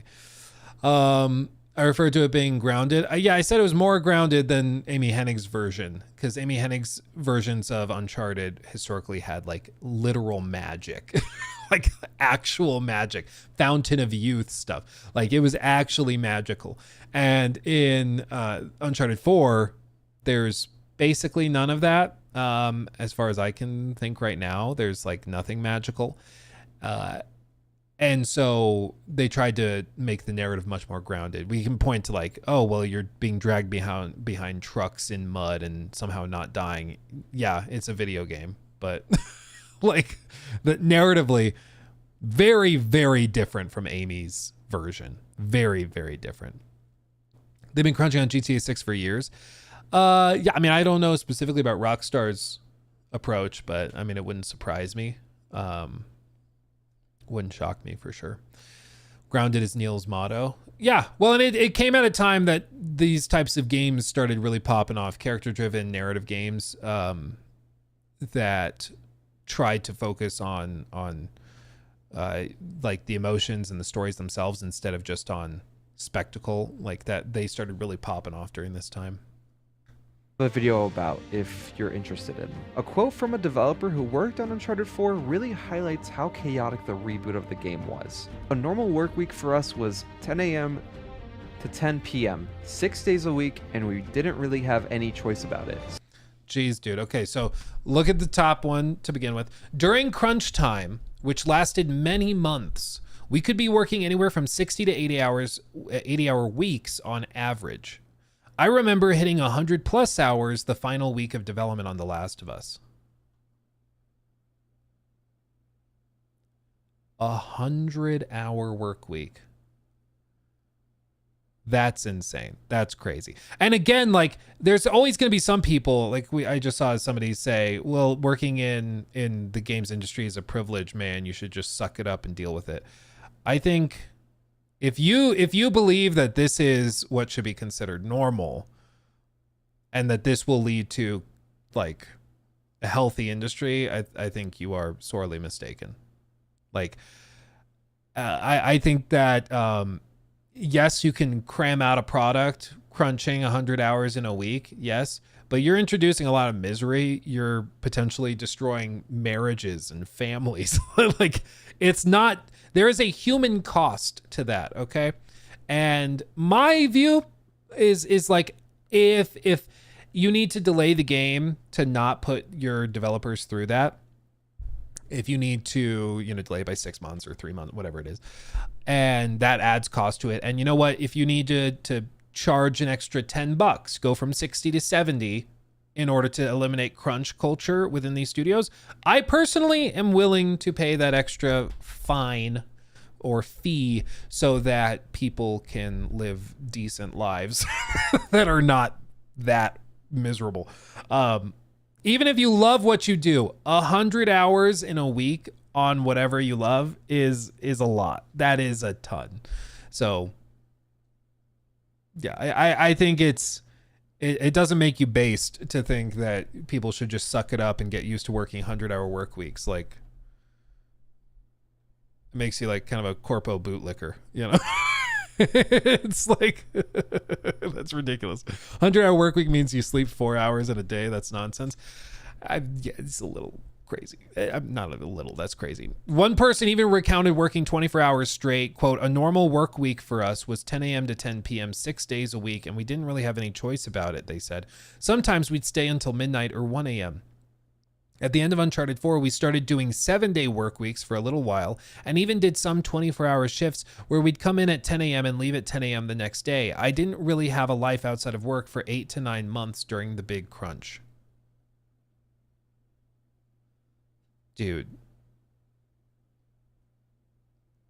That's ridiculous. That is ridiculous, okay? And if you think that's not ridiculous, I think you're being ridiculous. Like, that is crazy. That's crazy. And it's, again, we're not talking, oh, for 1 week we did this. He's saying for months they were doing that. For months. It's wild. Does it start to make sense why they were able to do this in 18 months?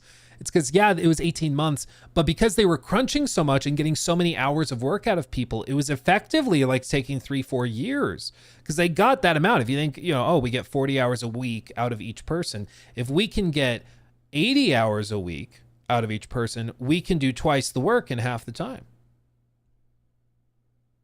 So we can work much faster, Wild. Convert that to minimum or convert that to hourly. They got minimum wage. Probably less, honestly. Probably less. Like, a lot of these designers are not making $100,000 a year. A lot of these developers might be making 50, 60,000, maybe 70,000. But working 80-hour weeks, like, that's wild. That's crazy. Sometimes we'd stay until midnight or 1 a.m. And at the end of Uncharted 4, they're probably taking drugs to stay awake. Dude, have you ever watched the documentary 6 Days to Air? It's really interesting. I recommend you watch it, even if you don't like South Park, because it's a documentary literally just on the making of South Park and how they make an episode. And it goes through the 6-day process of them coming up with the idea for an episode, writing it, recording the voices, animating it, doing everything, and then shipping it. Then they take one day off and then they do it again. And in that, like, they show Matt Stone and Trey Parker, they show them, like, Trey Parker just downing entire bottles of Dayquil because he gets sick. So he just chugs a bottle of Dayquil real quick, taking shots of 5-hour energy and drinking multiple coffees to stay awake.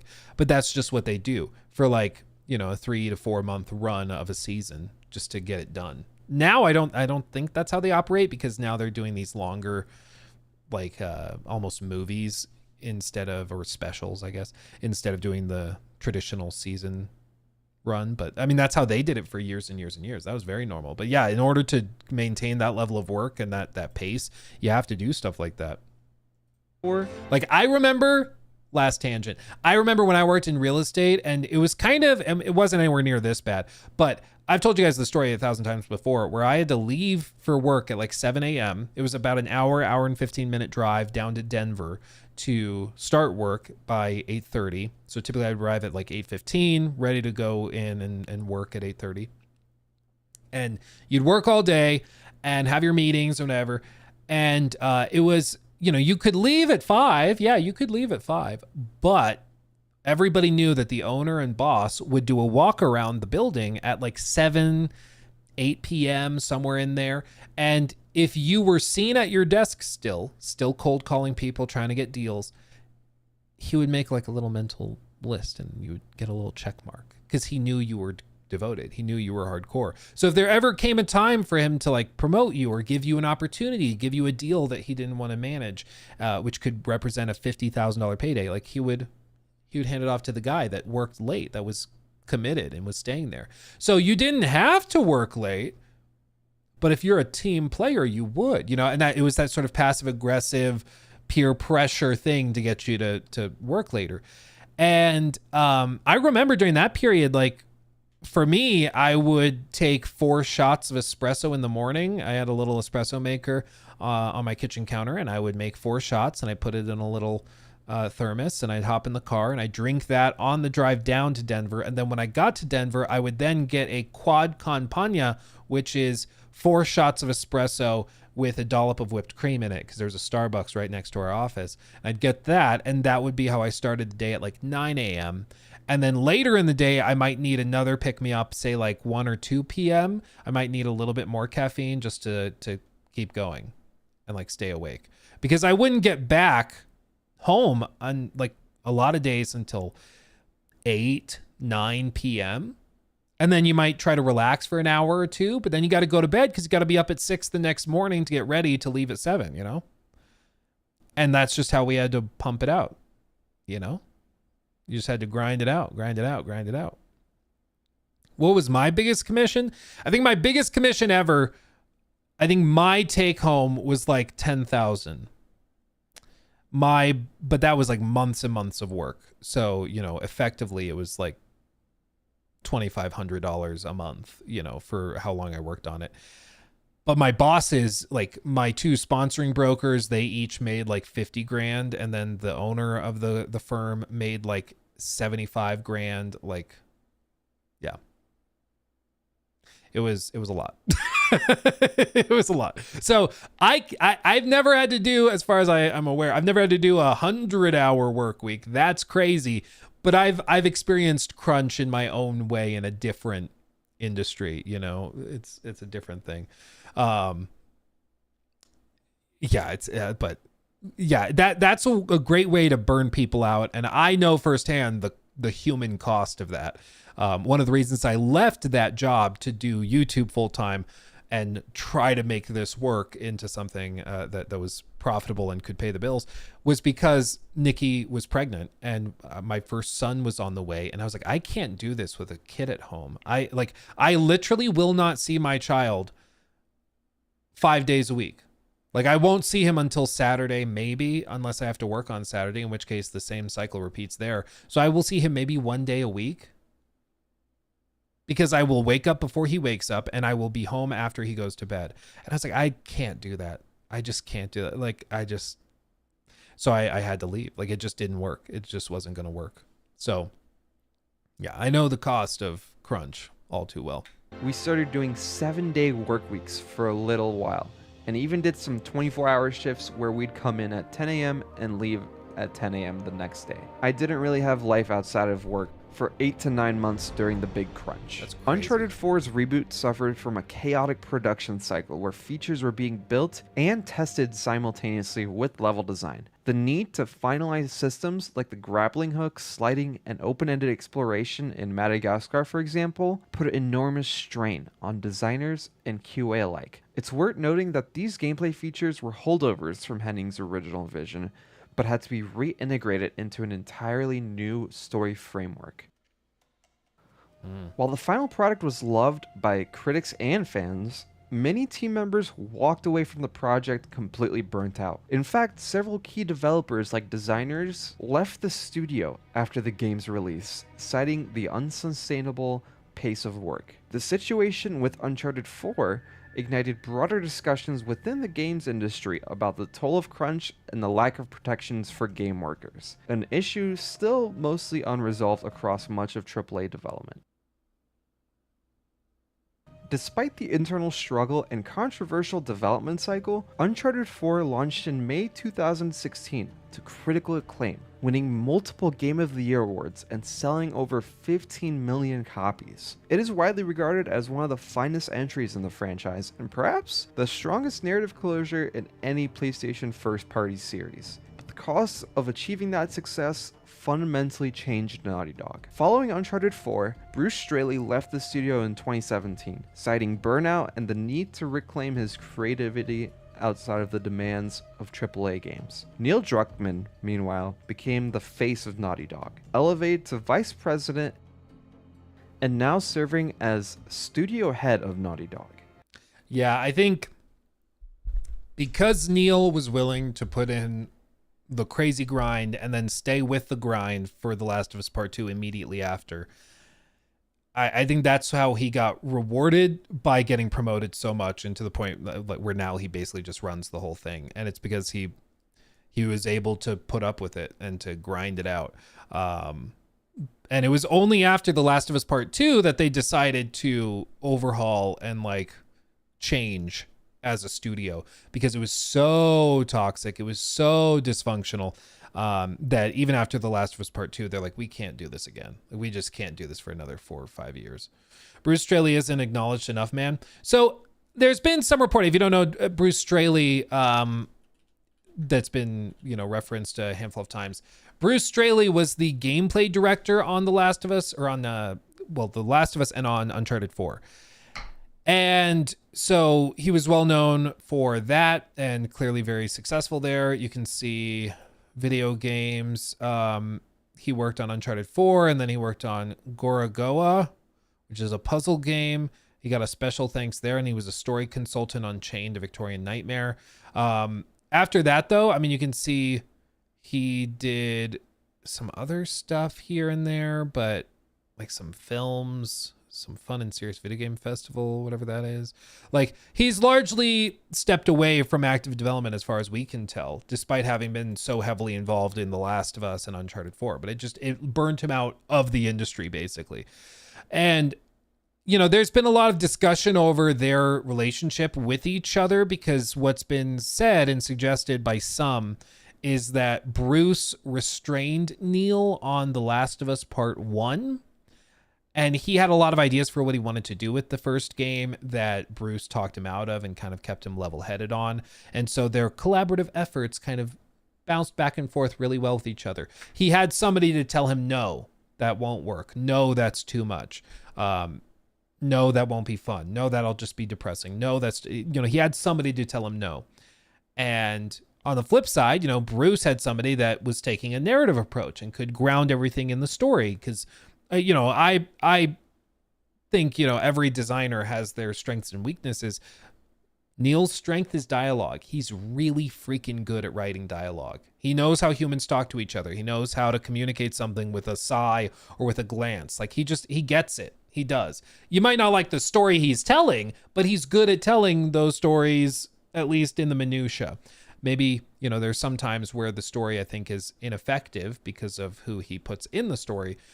like in The Last of Us Part 2. I think that story could be interesting. I just think putting Joel and Ellie at the center of that story made it so nobody, like a lot of people were going to dismiss the story from the outset. So in a lot of ways, I think The Last of Us Part 2 should have never been made, just from a functional standpoint of trying to communicate that story. But anyway, that's a separate thing entirely. But I do think that Bruce does deserve a lot of credit. You know, Neil, because he's the last one standing, certainly gets a ton of credit for The Last of Us, for Uncharted, and for The Last of Us Part 2, and soon Intergalactic. But I think Bruce sort of, I mean, just by nature of leaving the studio, he's kind of been forgotten in a lot of the public discourse. Don't compliment him. People will hate that. People will hate that. Don't do that. Don't do that. Oh my God. I will say with season 2 of The Last of Us show, it was really apparent which episodes Neil wrote and which ones Craig Mazin wrote, because Craig's writing was that like kind of cringy. I don't personally really like it. But Neil's writing I thought was always really tight. The dialogue's really tight, and just like he's very good at dialogue. But I do think, just like Kojima needs somebody to talk him down with some of his stuff, I think Neil is somebody who also needs somebody to bounce off of, who is not just going to be a yes man or woman, but somebody that's going to tell him like, no, we're not doing that. You want her to kill the pregnant lady? No, Neil, stop. What are you doing? Like, he needs somebody to do that. And because he doesn't have a Bruce now to tell him stop, he just kind of goes crazy and gets himself into trouble. It's a whole other thing. I'm going to be a daddy, yo. Yeah, exactly. Aren't we all? He went on to spearhead The Last of Us Part 2, a game that would continue to stir enormous disclosures around storytelling in games, and once again, sparks of criticisms against crunch. Internally, Naughty Dog has made efforts to address its reputation for crunch, publicly stating that it's working on improving workflows and fostering a healthy development environment. However, reports still continue to surface about long hours and intense production cycles, raising questions about how sustainable their creative model truly is. What's clear is that the events surrounding Uncharted 4's development marked a pivotal transformation for Naughty Dog. The studio went from being a powerhouse of action-adventure games to one of the most narratively ambitious and at times divisive developers in the entire industry. And it all began with a power struggle that tore one of gaming's most iconic franchises apart, only to rebuild it from the ashes in less than 2 years. Very good video. I love seeing the development footage of the work in progress stuff taken from GDC talks and stuff. I love it. Yeah, very good video from Pounder McNasty. I love the name. Very good video. I just think like I do think there's a lot of companies still out there that do kind of weirdly embrace culture or crunch culture. Allegedly, there's a lot of like South Korean and Chinese developers. There's a lot of Japanese developers that also embrace crunch culture, and they just tell you straight up, they're like, yeah, we're gonna crunch, you're gonna work your ass off, but we're gonna make something that's amazing. So if you don't want to work here, that's fine, like tell us now. But if you want to work here, we'll make something amazing.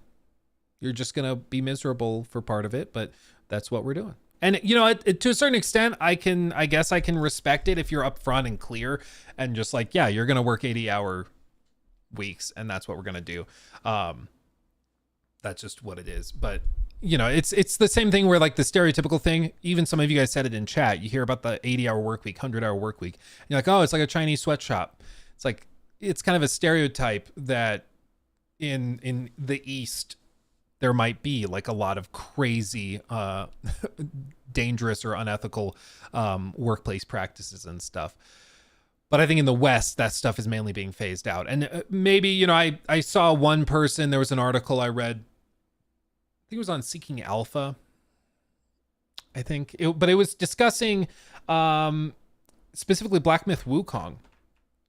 And the article was basically arguing that the games industry has been built on crunch, and so eliminating crunch makes Western developers non-competitive, and they won't be able to compete with Eastern developers that are willing to crunch and put these games out much faster and much cheaper because they're squeezing, blood out of a stone.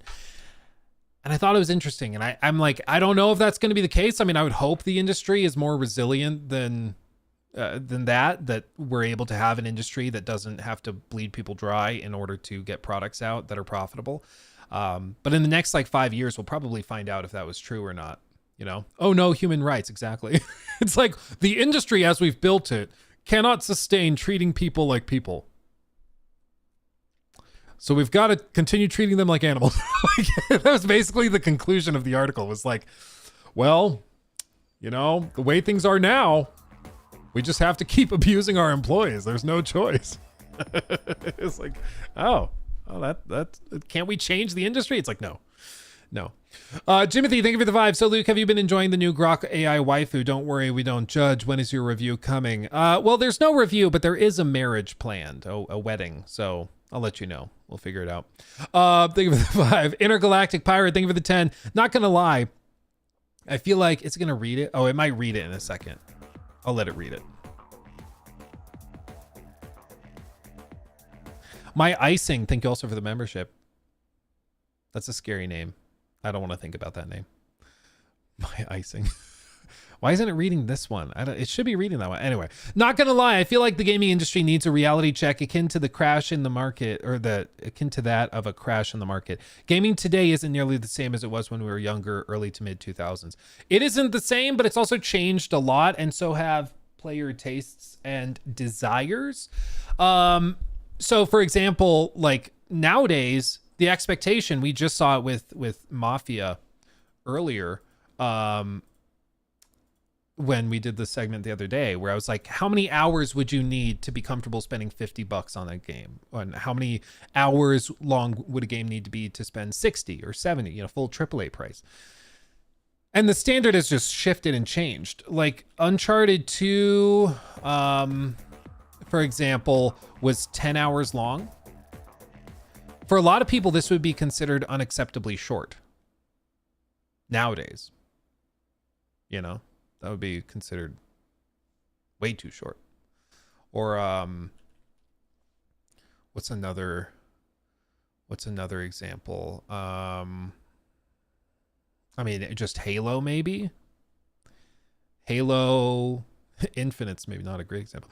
Halo 3, 8 hours. Halo 4, 7.5 hours. This is just for the main story. Halo Combat Evolved, 10 hours. Like Halo 2, 9 hours.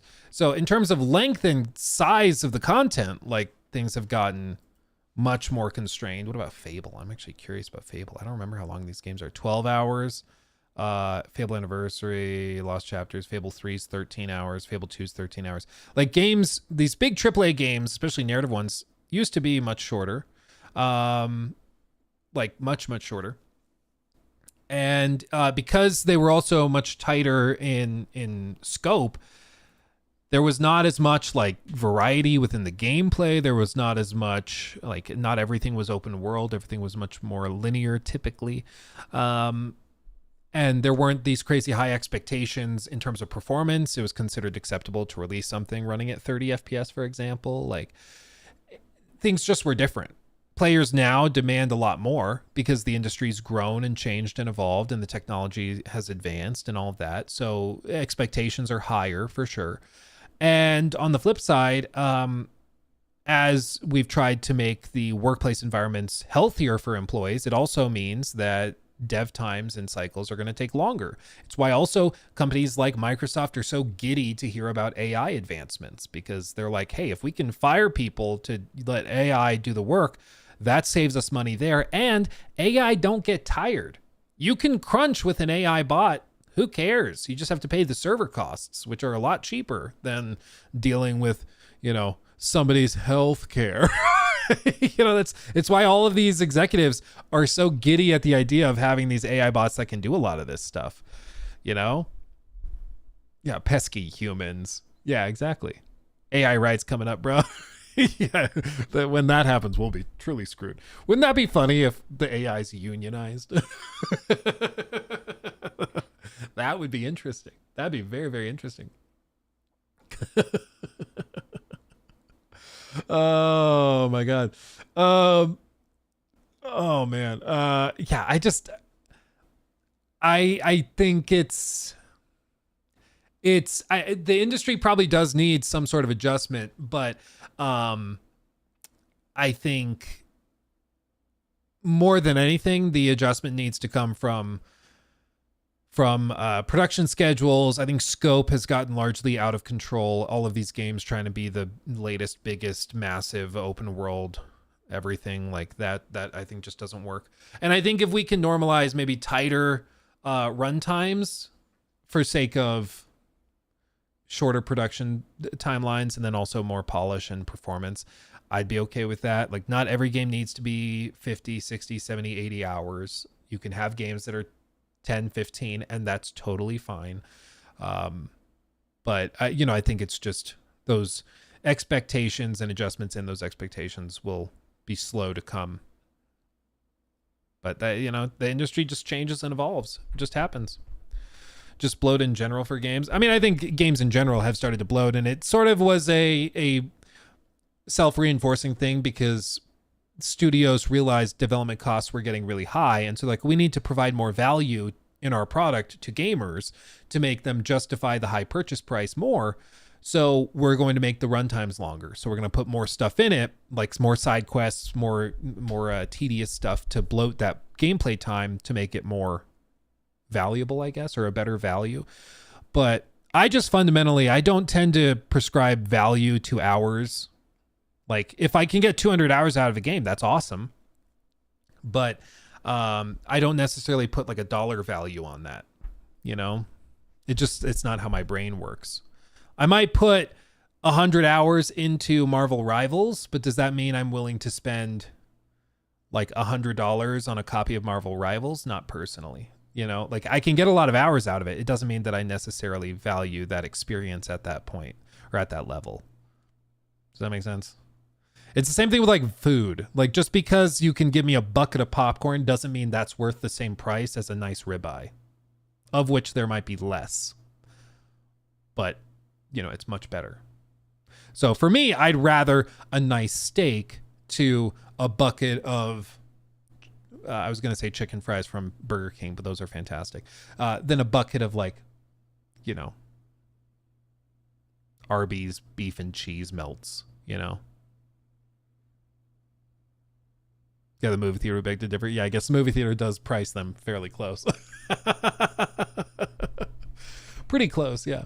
Yeah.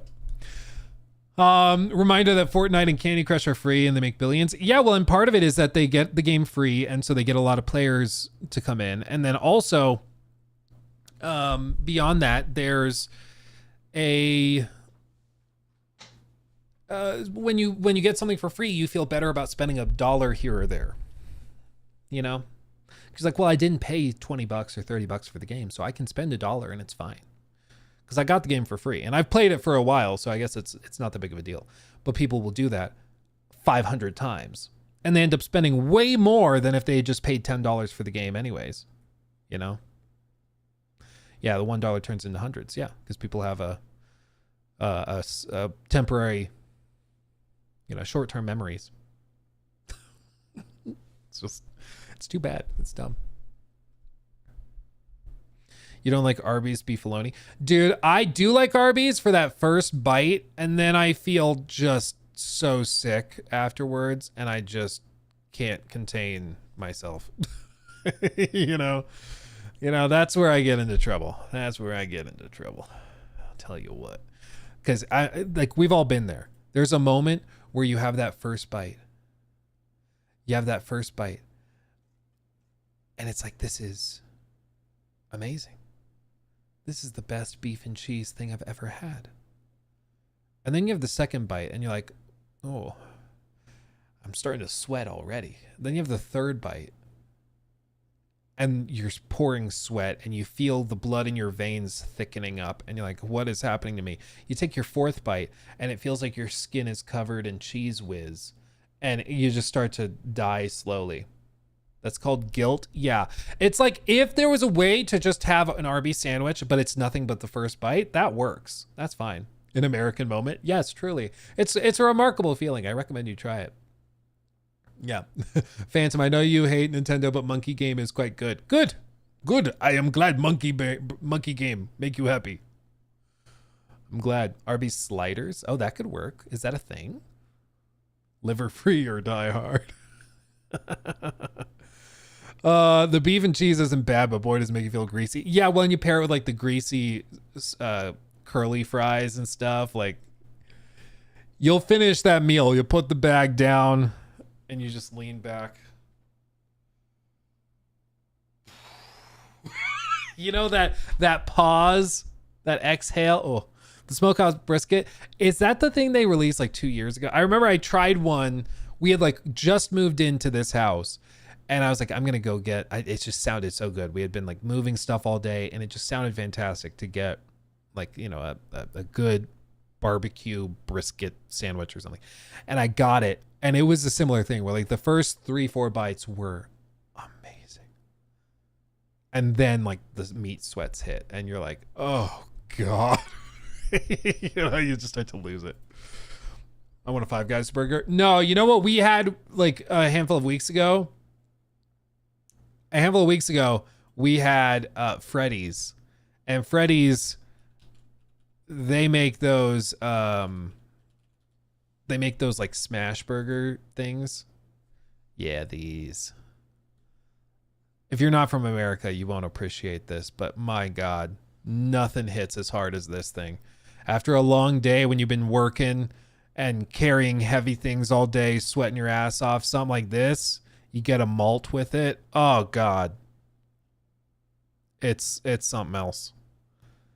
Oh, prime steak burger. Wow. Yeah. Yeah, it's so good. It's so good. Freddy's is so good. Yeah, Culver's is good too. Culver's very good. There's something about a burger, fries, and like the, you know, shoestring fries and a malt that's just divine.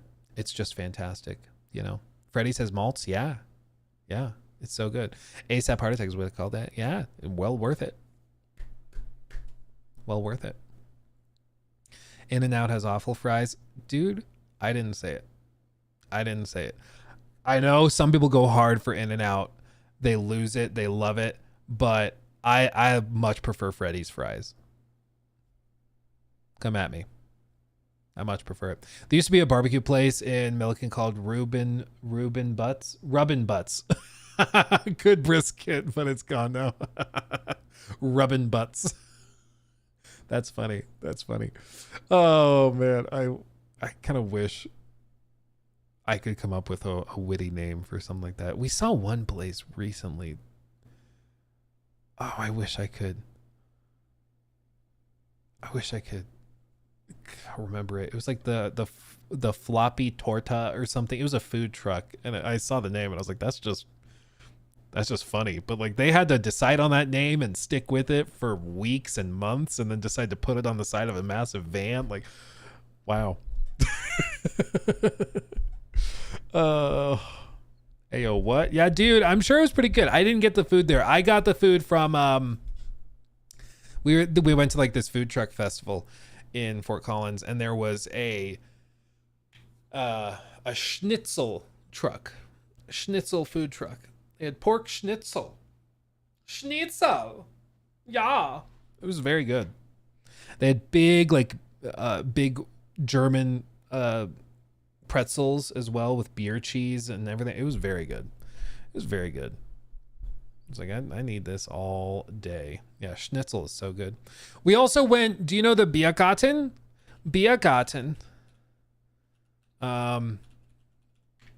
In Disney. The Biergarten. When we went to Disney World, we went to this place. And I mean, it was very, very good. Very, very good. Good food. Like amazing food, honestly. Like some of it was just divine. We sat up here, but yeah, they had like an entire performance of like traditional German music. It was quite fun. At one point, Ori wanted to go down, so Ori went down onto the dance floor and like danced with the other kids. It was very cute. It was very, very cute. Looks beautiful. Oh, dude, it was a fun time. It was a really good time. It was a very good time. Yeah, I recommend it. I recommend it if you ever are looking for a place. Honestly, having gone to Disney, I was like, I would go again, but I think you need to spend like 2-3 days in each of the massive parks, especially Epcot, because it's so big. And there's just so much. Like, we were there for what, 5 days? And I feel like we just kind of glanced at most stuff. I mean, it was crazy. But that's the problem. Exactly, Angry Wolverine. That's the problem. Is it's stupid expensive. Stupid expensive. Like, I think the way that Disney really starts to make sense is if you live in Orlando and you're like, oh, this is just what we do. One of the people we met at the beer garden, they were just like an older couple that were sitting next to us, and they were just eating dinner. Like at one point, Nikki and Grandma got up to go get food. And so I'm just sitting there and they start chatting with me, and they live there. They're just like, this is what they do for like evenings out. Like, they had finished work. They went home. They said, you want to go to the beer garden for dinner? Because they have season passes or whatever. So they just drove to the park, went in, were eating dinner there, and then they would hop in the car and go back home. Like, that's just how they did it. Is they didn't get the big passes, didn't stay at the resorts. Like, that was just their night out, their date night. And I think that makes a lot more sense than, like, I've seen some of these things where people go and they go on the week-long vacation every like 6 months or something. And I don't know how you could do that without just spending $10K each and every time. Like, it's wild. But if you live there and it's just like taking a night out to go get dinner somewhere, I think that makes total sense. You know, it's still like a little pricey, but honestly, the food was so good, I'd be totally fine paying. Like, for them, it was an all-you-can-eat buffet of like traditional German food. And yes, it's at a theme park, but it was pretty damn good. And even then, like for $60 a plate for an all-you-can-eat buffet, pretty good. Pretty good. They also sold like the beer and the big stouts. So you get these massive stouts for like $10 a pop. Like, it was honestly pretty good. It's pretty good. Going to Disney for the beer garden is kind of goated. Yeah, dude, honestly. Can't be that mad. Can't be mad about it. Arik, thank you for the bits. Luke, you missed my chat. Check the video on Discord. Is it the Neil one? I think I checked the Neil video a while back, but I didn't think it would work for some reason. Is it that one? Like, oh, I think this one. Yeah, this one on Neil. I pulled this one up. I'll have to double check it again.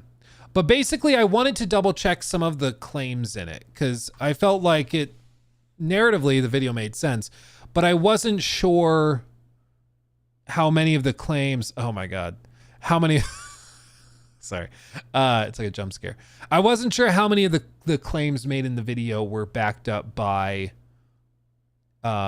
like actual reported evidence, because there were some references in here about like Bruce Straley, I remember, and I was like, I haven't heard that, so I'd like to verify it. Across the country, in a climactic scene where Ellie comes in and saves Joel from being murdered by Tess. The game's director, Bruce Straley, rejects the revenge elements. Quote, revenge just wasn't a strong enough motivation for...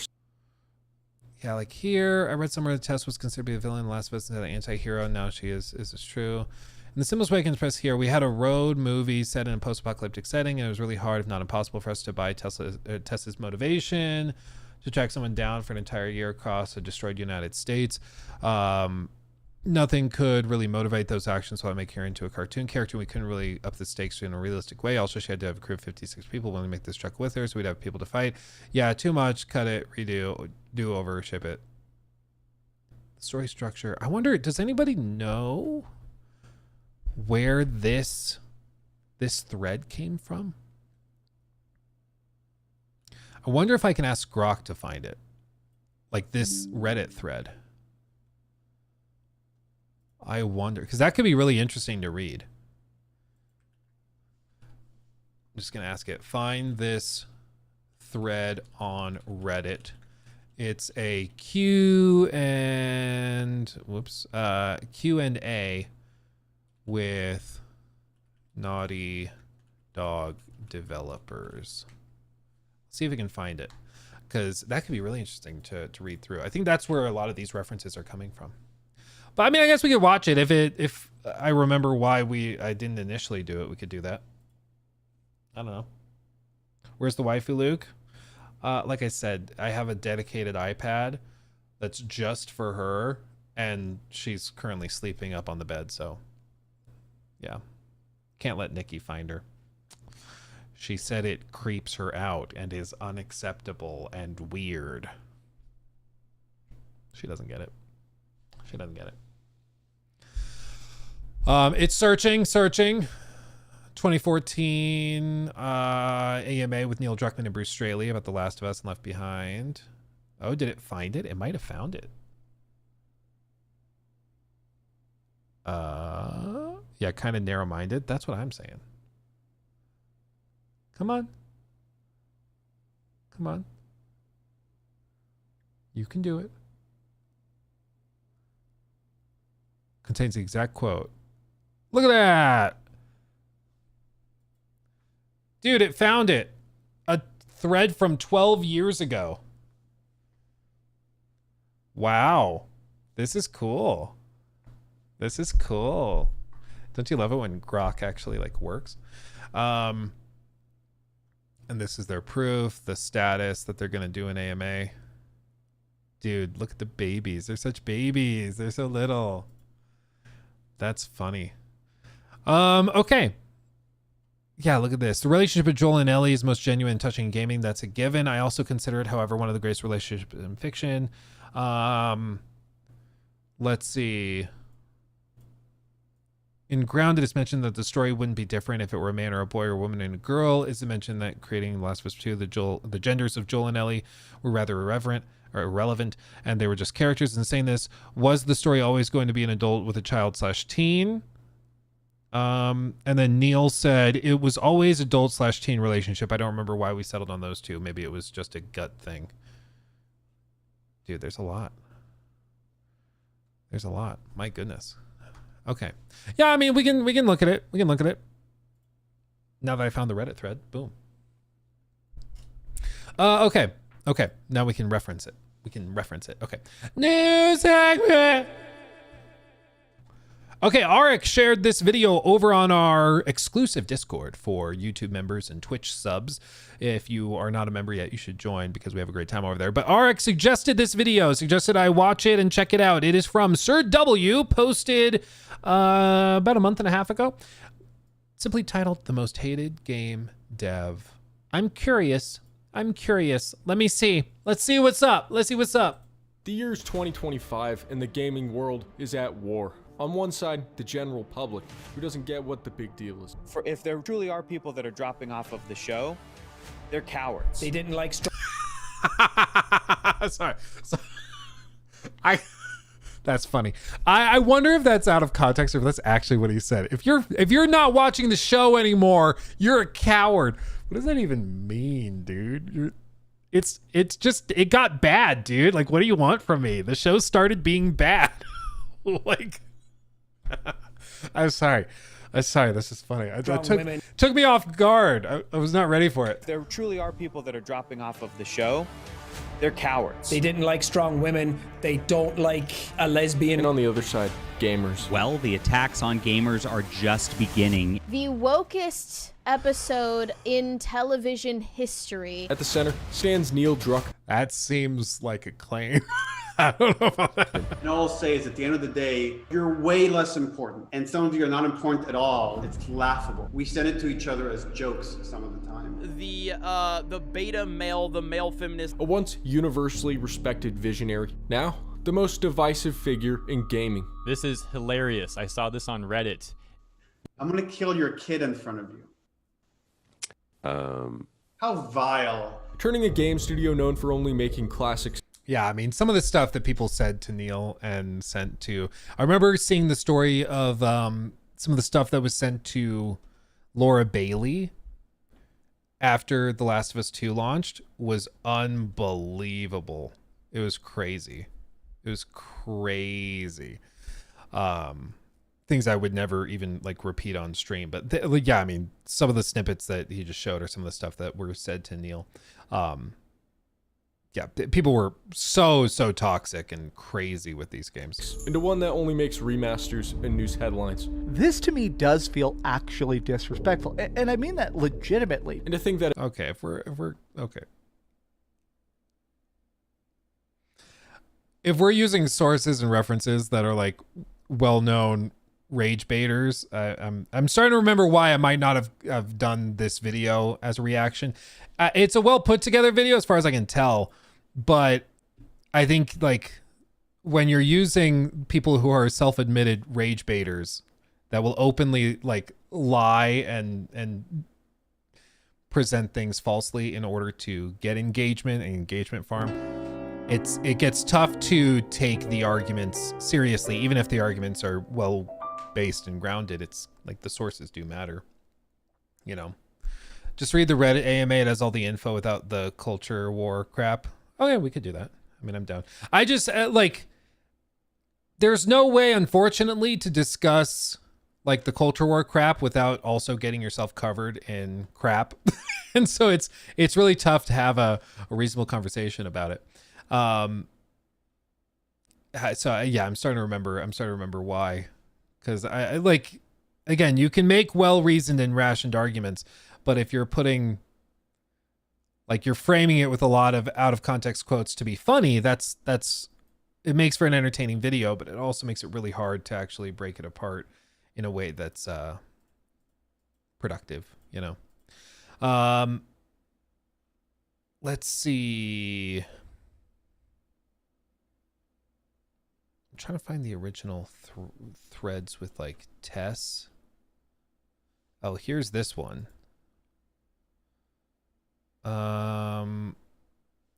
Let's see, got Crash's IP back. Make another Crash game. About making another Crash game. They're like, yeah, that one's not happening. Let's see, high expectation, next project going to affect the workflow. Let's see, Universe, Last of Us, most interesting ones. Let's see, how many people involved in both projects knew the whole story from the get-go? Like, did you keep any of the actors in suspense?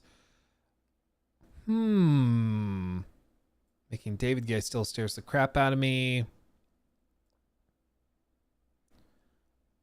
Trying out bits, branching dialogue. Interesting. Okay. Yeah, there's a bunch of this. Okay, we can touch on this. New mini segment.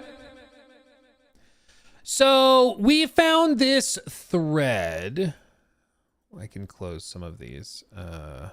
We might get to that. That could be interesting. Okay. New mini segment. So we were talking about The Last of Us and crunch culture and everything with Uncharted and everything, but we found this thread from 12 years ago, 12 long years ago, where Neil Druckmann and Bruce Straley, the game director of The Last of Us and of course creative director on it, they decided to team up for an AMA sort of thing, and they shared this clip as proof, this picture, that they were going to do this little AMA. You can see posted February 21st, 2014, over a decade ago. They answered all these questions. And this also, we just looked at this video about the crunch culture and the development cycle of Uncharted 4.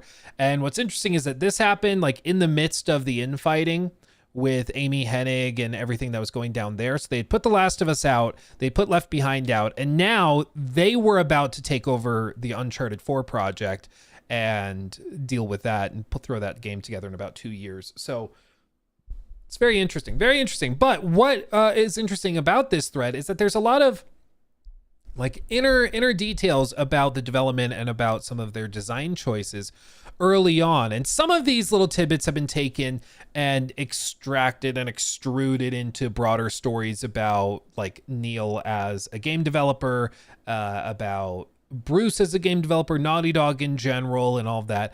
And it's very interesting to see those little tidbits and just look at them in their pure form right here. So for example, there's some little questions here like where did they get their names? What led you to give Joel and Ellie their names, if anything specific? Joel got his name after we realized Ethan sounds too much like Nathan. So originally it was Ethan. They renamed him Joel because Ethan sounded like Nathan, which they might make it too close to Uncharted, which is just kind of funny. Let's see the road, Santolayev. Will we be seeing any info on Uncharted 4 in the future? Because at this point, this was right on the cusp of all of that. And he says, you'll have to ask the Uncharted guys. I'm not involved with that project, says Neil. He would end up being involved in that project, very much so. But isn't it interesting? Just in February, he's like, I'm not involved with that project at all. A month and a half later, he would be the director on it. Like, that's how quickly things shifted. They booted Amy Hennig out. He takes over. Like, that's how quickly things shifted. How did you choose to end The Last of Us in the way that you did? It was the most honest ending we could come up with. Lastly, how good are the chances of us entering the world of The Last of Us again? If you're asking about a sequel right now, I'd say it's 50-50. So even at this point, they were like, maybe not. Who knows? Let's see. Continuing on, there's some more little interesting tidbits about the soundtrack, things like that. Let's see. Other ideas for DLC that you didn't go with. Bruce said, we talked for a minute about other characters' plots or possibilities, but ultimately we wanted this to strengthen the single player experience, so the Ellie and Riley story really resonated with us. And Neil said, not really. Whenever we brainstormed, we always came back to the story that ended up being left behind. So they talked a little bit about other characters' plots, like maybe Tommy, maybe exploring that a little bit, but they decided not to. But it was something they discussed, which is interesting. Let's see. Out of all of Ellie's puns, what are your favorites? The one about the post-apocalypse where Ellie says too soon is by far my favorite. That reaction was improvised by Ashley, by the way. We went through dozens of them before settling on the ones you see in the game. That's fun. Let's see. What else is there? Was there any particular rationale you guys had for trying out bits of branching dialogue and player choices in Left Behind, or was it something you just wanted to experiment with and see how you liked it? Do you think you'll be incorporating it in future games? And Bruce said, it started with our sketch of a dialogue interaction system in the single player game, and we just wanted to expand that into something a bit more meaningful. It's fun to play with those ideas and see how they evolve. I think there's a lot of potential there, ... Winky face. I'm trying to think, was there were some, I guess, moments to make choices within Uncharted 4, but nothing like ever really developed into anything like really deep or anything. Also, Zeptols, thank you for the sub over on Twitch. Interesting. Let's see. 2 questions. First, what was going through your mind when you were making David? That guy still scares the shitonki out of me, and I'm 19. Second, do you think Ellie and Sarah would have been friends if they were around at the same time? Let's see. With David, I wanted to create someone that was charismatic, kind, and yet had a totally twisted contradiction to him. And I'm with Joel. I think Sarah and Ellie would have been good friends, which I think is also true. Let's see. There was one down here. You guys said in an interview with IGN earlier in the month that you got Crash's IP back. That was a joke, right? I couldn't really imagine Naughty Dog making another Crash game. I've seen so many rumors around, and I'd appreciate if you put this one to rest. And Neil said every joke has some truth to it, except for that joke. So I don't think they're doing another Crash game. I don't think that's what's happening. This is also interesting. This is one of them that's been taken, and people have made entire essay videos and stuff about this one. I read somewhere that Tess was considered to be a villain in The Last of Us instead of the anti-hero that she is now. Is this true? If so, why was her being the villain decided against? And Bruce said, in the simplest way I can express here, we had a road movie set in a post-apocalyptic setting, and it was really hard, if not impossible, for us to buy Tess's motivation to track down someone for an entire year across a destroyed United States. Yeah, it's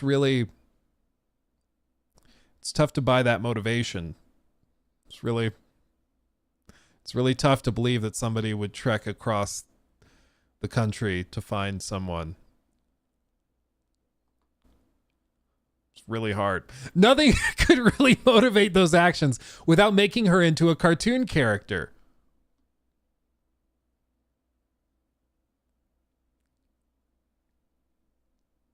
Dude, it's a little funny. We couldn't really up the stakes in a realistic way. Also, she had to have a crew of 50 to 60 people willing to make this trek with her. So we'd have people to fight.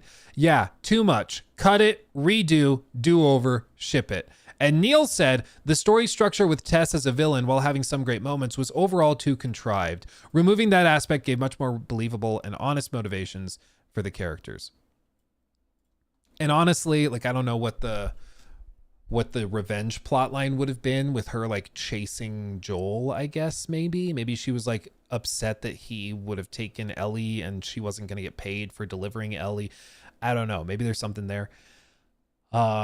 Maybe she got infected with a slow burning version of it and she wanted Ellie so that she could maybe get a cure. I don't know how they would have framed it, but I do agree it would feel contrived because that's what it would be. What's funny is that they were opposed to having motivations that felt contrived with the first game, but I feel like with the second game, so much, especially the opening of that story, is just contrived, like, to a T. Like, it is the definition of contrived.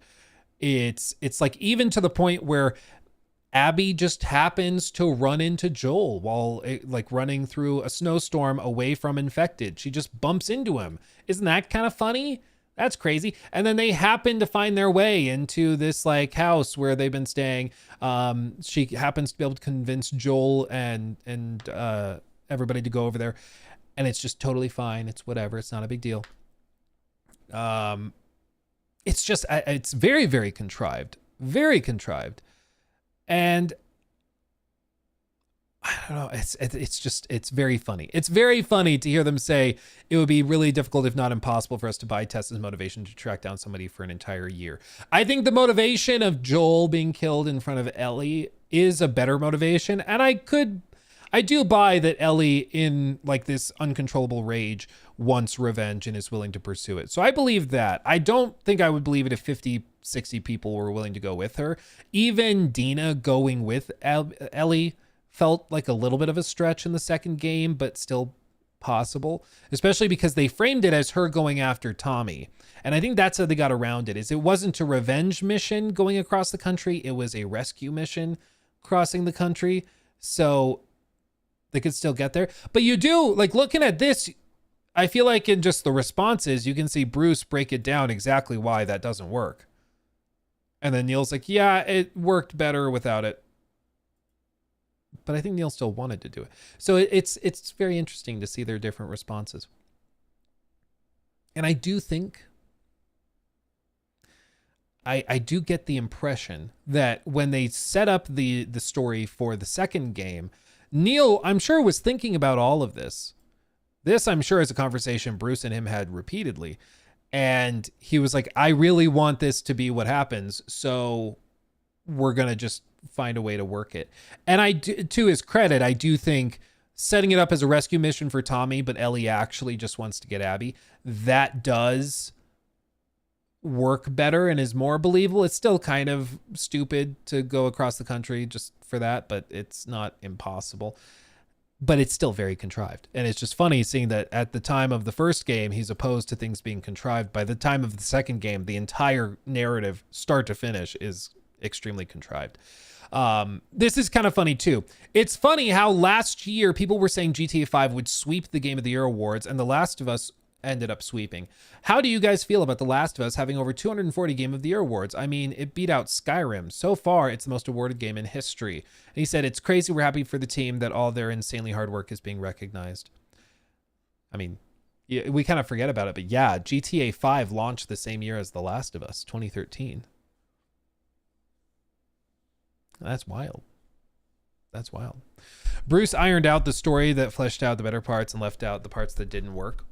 Well, I think The Last of Us Part 1 also is a fairly straightforward and like simple sounds bad, but it's like, I don't think it's necessarily simple. It's just straightforward. Like it's not overcomplicated. At its core, The Last of Us Part 1 is a fairly straightforward story. It's like they said with the road comparison.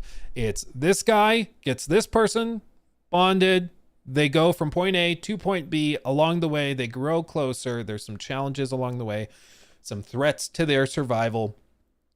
But ultimately, they arrive at that location thinking that they were going to part ways, but they realize that they actually care for each other and they're willing to do anything to stay together, basically, at least from one person to the other.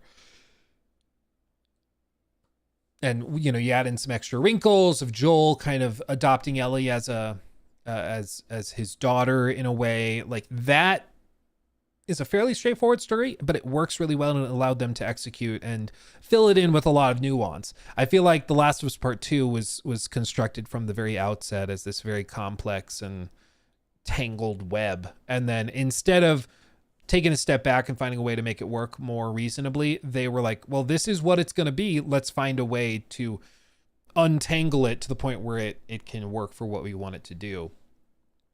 And I think that adds to some of the complexity and things that don't really work. What happened in the time between Riley and Ellie in the mall where the DLC ended and Riley dying? Did they just camp out in the mall for a few days since it takes up to 2 days for somebody to turn? And if so, did Ellie have to kill Riley? Or did she just leave her as a clicker before she went to Marlene for help? Neil says, it's an interesting story to explore, although it was left out because it wasn't necessary for Ellie's arc and left behind. And Bruce said, well, what do you think happened? It's more intriguing to us to let your imaginations wrestle with that one. If only they had let our imaginations wrestle with most of it. That could have worked. I do really think there's some questions best left unanswered. You know, sometimes with audiences, you don't need to answer the question. Sometimes you don't need to. You know, I don't think you need to. Let's see.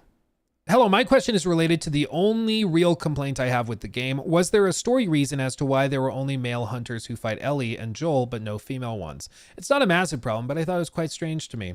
Neil says, it was mostly a tech/time issue. Melee animations for different rig require a whole new set of animations and more memory. Where we could, we included female antagonists. There are female soldiers that shoot at you. That are outside of melee range. I guess I never really thought about that there's only male melee combatants. I never really thought of that, but yeah, I guess it's technically right. Interesting. They didn't want you hitting women. Oh, that's never been a concern for Neil, I don't think. I think, you know, it's true. They'd have to do new animations and they'd have to have more stuff in memory. And on the PS3, memory was a precious thing, you know, a very, very precious thing. Let's see. This is interesting. Look at this. As much as I would love to see a sequel to The Last of Us, I think part of why I absolutely loved it so much was because it was so unexpected and its own story. Due to the success of The Last of Us, have you guys considered making more new IPs or one-off games? Has Sony shown interest in letting you take more chances? I would assume Sony would want to steer you into making sequels to your critically and commercially acclaimed series, but The Last of Us really showed your studio's ability to make something different and unique and still have that level of polish that Naughty Dog is known for.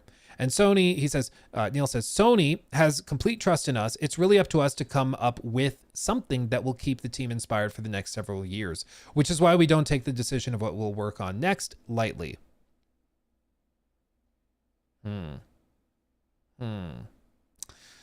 Interesting. I mean, they didn't take it lightly, but it, yeah, it's they ended up spending a lot of time, wasting a lot of time on this stuff. These comments are deleted. I wonder what these would have said. Removed by moderator. As always, getting the story flow with the gameplay was the most challenging part for me. So it's probably just like what was challenging. I wonder why they deleted it. As Ellie was more fleshed out, the original ending where she believed him didn't feel honest. Ending on that note felt more honest ending for those characters. So the original ending was her believing him and like accepting it as true. And so they left it with this like ambiguous okay response. Interesting. Let's see. Oh, this is interesting. In a purely hypothetical, I'm curious about this one. In a purely hypothetical world where anything goes, what do you think a Last of Us sequel would be like? I know you guys have said this and that about not doing a sequel, but in some kind of alternative reality where you do make one, how would you imagine it? The story, the setting, the gameplay? What do you think Neil said back in 2014? Very sarcastic. There are clickers as big as buildings. Also, you have lots of new gadgets and weapons, more lasers. Oh, and Ellie can now control the infected with her new powers. We'd also probably dive into the government conspiracy of creating a secret weapon that broke loose, and that's how the outbreak started. There's probably a shadowy secret agency in all this that you find out Joel has been a member of this whole time, and that's why he came in late in the prologue.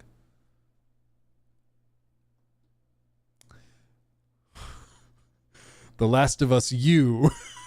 A giant clicker with a purple aura is stomping on a platoon of shadowy secret agency, all cowering in fear. Ellie is floating in the sky with a purple aura around her head, mind controlling the monolith clicker. Joel and Callus look out on wearing shades and giving big thumbs / hooves up.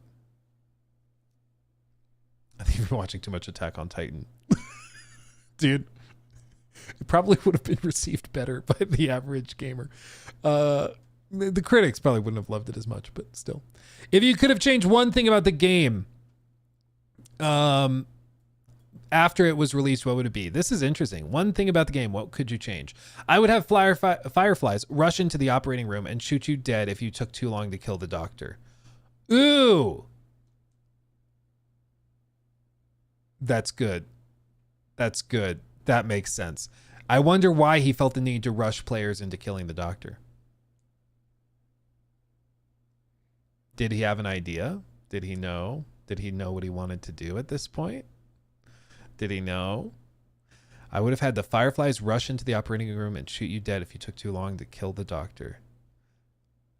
That actually happened to me. I was messing with the surgeons. They came in and shot me. Really? How long did it take? A few minutes? Took a long time. I was messing around with the surgeons. Just walked around, fired a few rounds, trolled the surgeons. Then bam, these guys came in and shoot me. I'll send a video.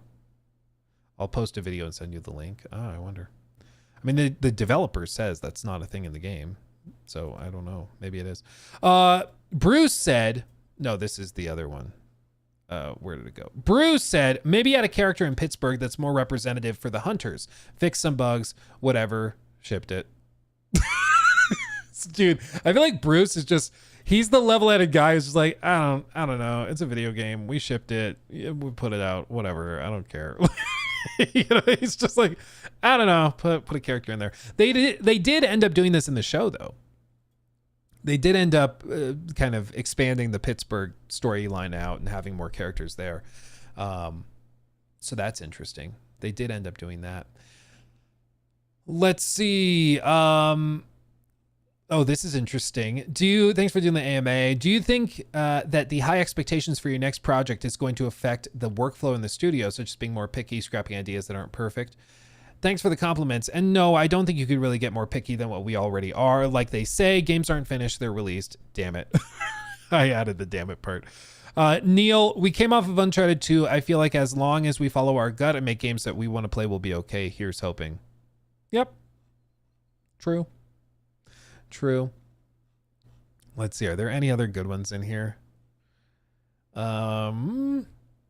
Oh, this is kind of a self-explanatory. It kind of answers its own question. My question is, why are there no infected kids that attack you in gameplay? Was it because you didn't want to make gamers have to kill kids, which would have raised a restriction rating of the game, or is there a reason why it fits into or doesn't fit into the story? Didn't have time to implement infected kids other than Sam in a cinematic. Yeah, just budgetary restraints. And I'm sure also there's like a concern over like the narrative aspect of it, infected kids, but you know, I don't think it's a big deal. I don't think it's a huge deal. Jesus, dude, they're like, give us a question. Let me give you 13 questions. Let's see. Do you guys have some sort of inspiration for that Bond? Multiplayer factions. I'd like to do another comic. Several things would line up for that to happen. What's an Easter egg no one's found in the game yet?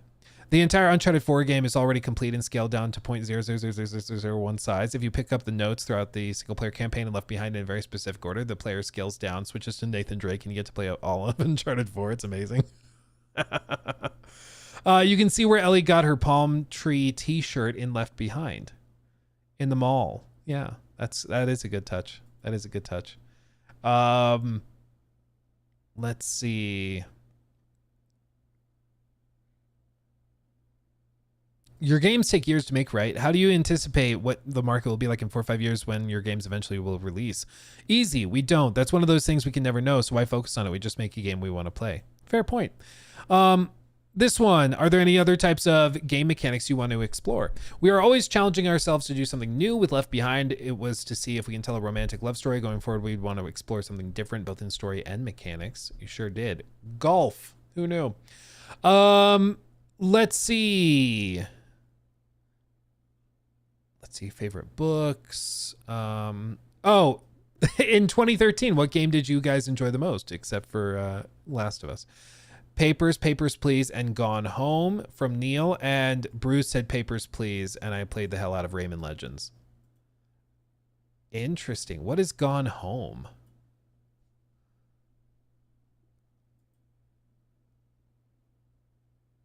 You arrive home after a year abroad. You expect your family to greet you, but the house is empty. Something's not right. Where is everybody?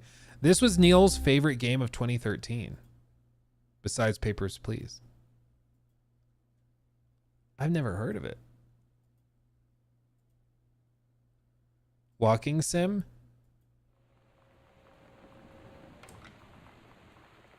There's this girl. Interesting. Huh. I haven't heard of it. I don't know. That's interesting. That's a good question. That's a good question. Let's see. Any other good ones? Any other good ones? Were there any scenes or segments that were cut from Left Behind?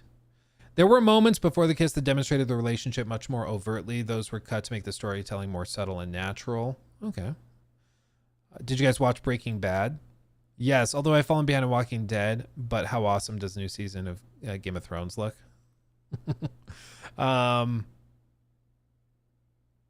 Let's see. On a PR side of things, how soon after you potentially start working on a story for the game would you officially announce a second Last of Us? Would it be during the story writing phase or further down the line, like environment building and such? All this being hypothetical. I can't even think that far ahead right now. It's just about trying to figure out what we're going to do. When the time comes, we'll worry about marketing and PR. Yeah. So at this time, he's still saying we're trying to figure out what we're going to do, ... I'm sure in the studio at this point, there were already rumblings that they were going to have to take over Uncharted. I'm sure they were having conversations and it was being discussed. So I'm sure they were braced for that. Because they're like, we just want to break. We don't want to have to go into hella crunch to get Uncharted 4 done. But they did it. They did it. Man. Dude, even back then, there were some of these classic comments. Oh my God. That's so funny. Wow. So a fun little Reddit thread. Some fun little tidbits. I don't know if we'll turn this into a segment or not. I don't know. I'll let Jacob decide if he thinks it's worth doing. But nonetheless, kind of interesting. Fun to dig into. See a little flash from the past, you know. It's interesting. Hey Luke, how much will GTA 6 cost in your opinion? I think it will be $80, and I think they will do like a $120, $130 deluxe edition that will include early access. That'll be like 5 to 7 days early. So I think there will be a massive early access window if you are willing to pay like $50 more. And a lot of people will. That's my expectation. That's what I've said for like a year and a half, 2 years that I think they're going to do. Because I think they don't need to go to $100 a copy. I think they can just stick it to 80, which now is like the new norm. Thank you, Nintendo. And I think they can do the early access thing to prevent leaked copies, physical copies getting out. And I think they can also, I mean, I honestly, and I'm just saying this, I'm not saying I would like this, but I think the odds are decently high that they will not do a physical version of the game for a while. Because you remember how much of the game, or how much of AC Shadows was leaking. And AC Shadows was like a big game for sure, but nowhere near as big as GTA 6 is going to be. And GTA 6, if there's any physical copies anywhere on the planet, people will steal them and try to sell them on eBay and everywhere else and flip them. Like, it's going to be a thing. It's going to be a problem. So I think the odds are pretty high they won't do a physical version of the game for a while. It might just be the first week during early access. There will be no physical copies, but they might also wait and be like, we're going to do physical copies 6 months after launch, so that none of you guys can steal it from warehouses. But if they do a physical version, you better believe it. There's going to be nothing on that disc. I think that disc is just going to be like an unlock code. You're going to have to download it from official PlayStation servers or whatever. I don't think they're putting any real data on that thing. And again, I don't like this. I'm not saying I approve of this. I just think this is what they're doing because they don't want it to leak, you know. Let's see. Have I seen the extended game or the extended gameplay for Echoes of the End? It's, well, curious your thoughts on it. I don't recall that. Echoes of the End.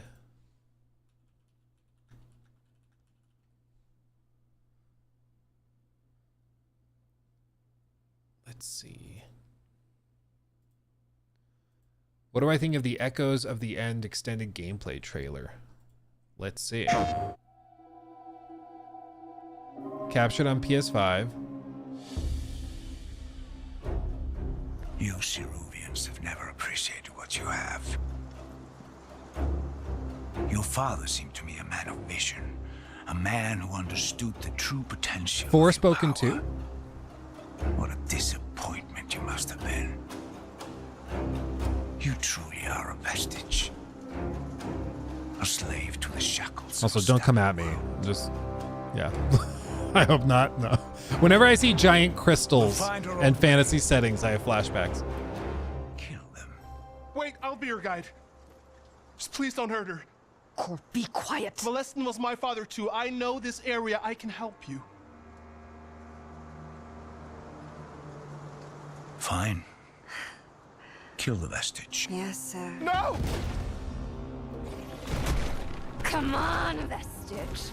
Dance with me. Dance with me.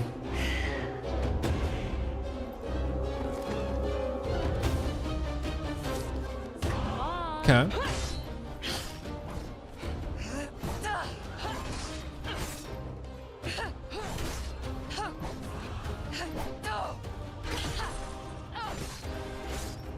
So there's 3 different bars: health, stamina, I'm guessing mana or something for abilities and magic. Then the abilities on the far right.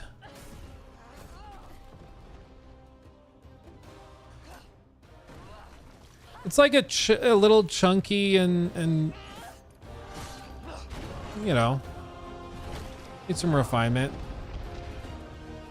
But it doesn't look terrible or anything.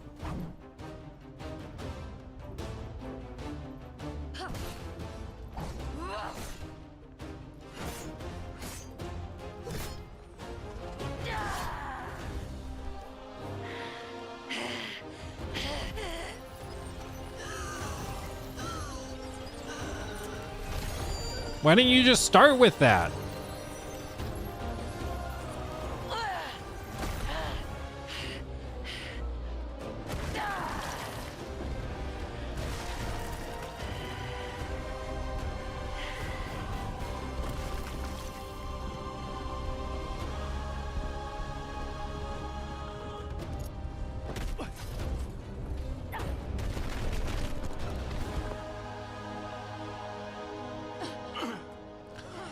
I guess I guess I should clarify, like, who's this from? Why is it not ringing a bell? Launches August 12th. Echoes of the End. Is this Merkur Games? Merkur? Published by Deep Silver. Is this their first game? It looks like it's the first game. Published by Deep Silver. Yeah, it's funny. It's just not ringing a bell at all. Cinematic third-person adventure game. Have they still not released pricing or anything? Okay. Yeah, I mean it looks a bit clunky so far. The other thing I'm noticing is just like there's in the year of our Lord 2025, there's a lot of telltale signs when things are using like temporal upscalers or things like FSR and other such tool sets to or upscalers to hit frame rate targets. And this one, I mean, it's been in all the gameplay so far, but they're saying this is running on PS5, but my God, like the sheer amount of artifacting, especially around the fringe of the fur and everything, is crazy. I don't know what this thing is internally rendering at, but it's not very high. And like, I can appreciate aiming for 60 FPS, but if you're having to render at like 800p or 900p and then upscaled to hit 60, like I don't think that's worth it. Wait! You can't! Listen to me! Stop! Please! You're bringing this whole place down all around us! Just listen to me! Or just keep going. I'm sure this is a great big misunderstanding. Who are you, old man? Why are you here? My name is Abram Finley. I'm a scholar. I specialize in wards and ward-related phenomena. May I?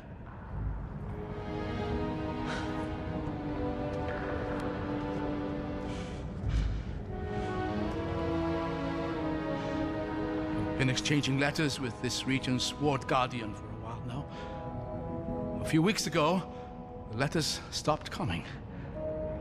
I came here to find them. But, well... This is my father's handwriting. Your father? Molestin Ser is your father? Is he all right? No. He's dead. A month ago. Well, that would explain it. Look, I know these Dustmen. Their commander and I have history. So, based on what I'm seeing, I don't think it looks like bad. I just think it looks so far in what we've seen kind of unremarkable, which is almost worse than bad, because at least bad there's like something to talk about. With this, it's just kind of unfortunately forgettable. A lot of games, like that's a smooth transition. I like that. Like a lot of these God of War inspirations that we're seeing, you know, games that kickstarted development 4 or 5 years ago, and we're just seeing them now, and you can tell what they were inspired by. I think it's impressive for anybody to get a project like this to this state with things moving so smoothly, but it's just, I'm not seeing anything so far that's like really eye-catching. Everything's very generic so far. And yeah, there's the stereotypical like giant glowing purple crystals. Like, it's just the meta for games right now. There's also, I mean, again, it doesn't mean the game will be bad, but when you see this kind of crazy artifacting all over the frame in your gameplay trailer, like, again, this kind of like hash checkerboarded thing that you see, it's a common artifacting with these things. So I just, it makes me think performance is also not great, which is not something you want to even be thinking about during a trailer, you know? You want to just be like, ooh, that looks cool. Purple crystal. It's been a long time since I traveled with a vestige. Does it bother you? Also, what is it about, like, we've had a break for about a year and a half, but you remember how we had, there was one, I think it was published by Focus Entertainment. It was like Fallen Atlas, something like that. And it was a game where you also had a magical cuff. And then Forspoken came out with the magical cuff that talked to you. And this one, and Forspoken also had like the magic effects going through the left arm. There's also Immortals of Avium that had the magical cuff as well. And then with this one, we also have not a magical cuff, but like the magic arm in the place of where a cufflink would go. It's just, it's, I don't know why that's the meta now.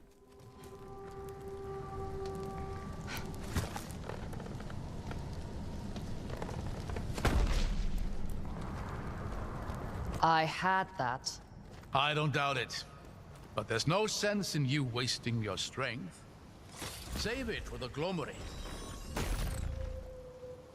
The other thing so far is the dark brooding character, I feel like you can do if you've established the character already, and you know the players connected to them already from previous exposure and experience. Like you can have Kratos be dark and brooding and mysterious and kind of grumpy because you know who Kratos is. You get it.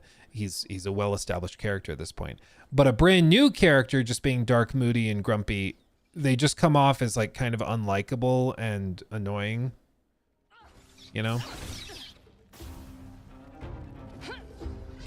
But to their credit, I do appreciate an extended gameplay look.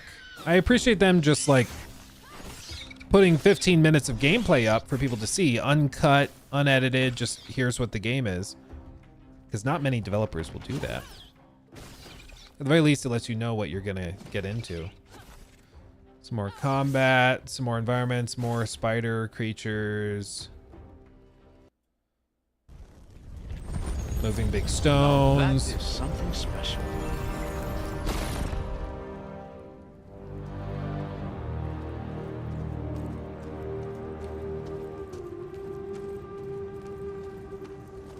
What a view.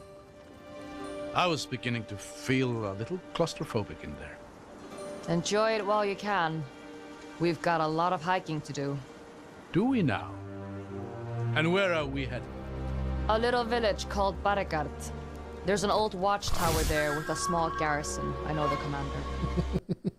Remember I said the God of War inspirations? There's somewhere it's like, it's a little on the nose. It'll be a safe place for you to stay while they help me deal with the Dalsman.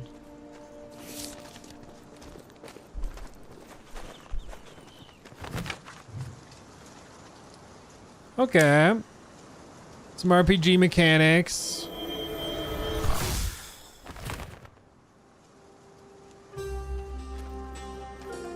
Like the vibe I'm getting from this is that if it's like a AA game and it comes in at like $40-50, it would definitely be something interesting to check out. Like I'd be down to give it a shot. Kind of like a Banishers, Ghost of New Eden style game.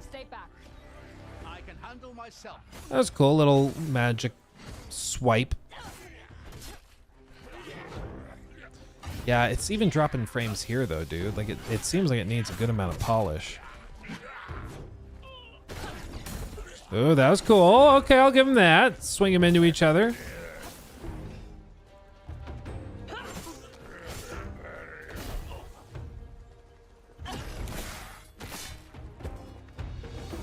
Looks like we're clear.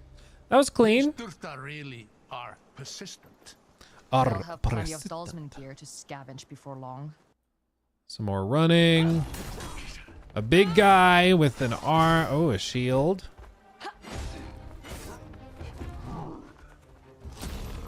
Yeah, I like this way more than like the spider dudes.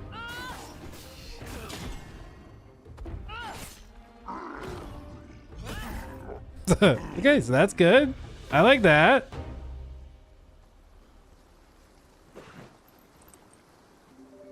Okay, then some more fighting.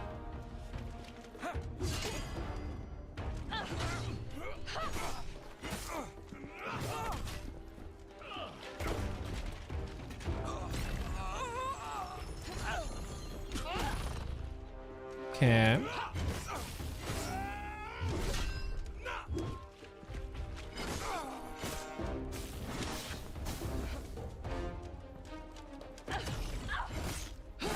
Skadoosh. Chopped off the leg. Hey, dismemberment's cool. To find more of them. Might be scouts. Okay, something cool's about to happen. Either way, the rest of the force can't be far off.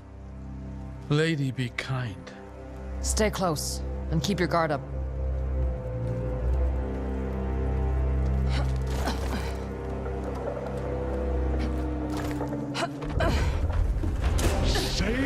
Hvað sé ég? Sýnist mér síðhúfar á sveimi. Sætir til átu. Og svíðir smörðin. Komið That's cool.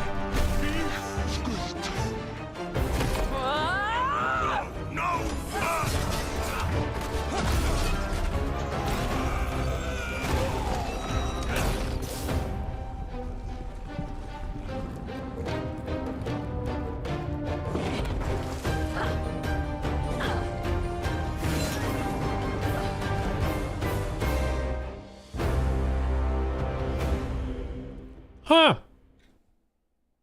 Huh. Never heard of it before. But I mean the end bit's way more interesting than the first bits, for sure. I like the gigantic troll dude. I hate to be this guy. How did you not see this person? So look. So jumps on. I guess she comes out of the water. Maybe that's it. It's coming out of the water. You swing over here. And then it grabs you. And it swings you down here, and it's like, how did you not see them? You know, because you were just climbing there. How did you not see them? Must have come out of the water, maybe, or around the corner. I don't know. Not a big deal. I think it looks interesting. The big thing is like it's kind of like it's dropping frames, and it's also even at 4K. Is this an IGN video? Maybe let me check that first. No. Okay. If it was IGN, I'd be like, okay, we can't judge any of the sharpness or quality or anything. But it's an official PlayStation one, and I feel like it's just blurry. So I feel like they're having to upscale it aggressively to hit 60 frames. What the hell? Stop. And that's just, yeah, see those frame drops right there?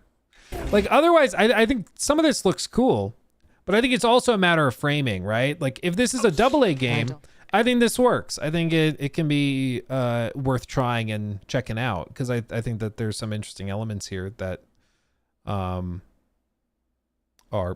interesting. Could be fun. But I think if they're going to charge like $70, $80 for this, then you run into trouble, because $70 to $80, that breeds an expectation of a $70 to $80 polish, and I'm not seeing that here. I also think, like, from what I'm seeing with the protagonist, she seems really dry so far, and just kind of dark, brooding, and complicated, you know, which can work, again, if you've earned the right for the character to be dark and brooding and complicated to the point where people find them compelling anyways. But when we don't know anything about your character yet, and they start off this way, like, you shouldn't be surprised when players are like, I don't know, they just seem grumpy. You know, just grumpy.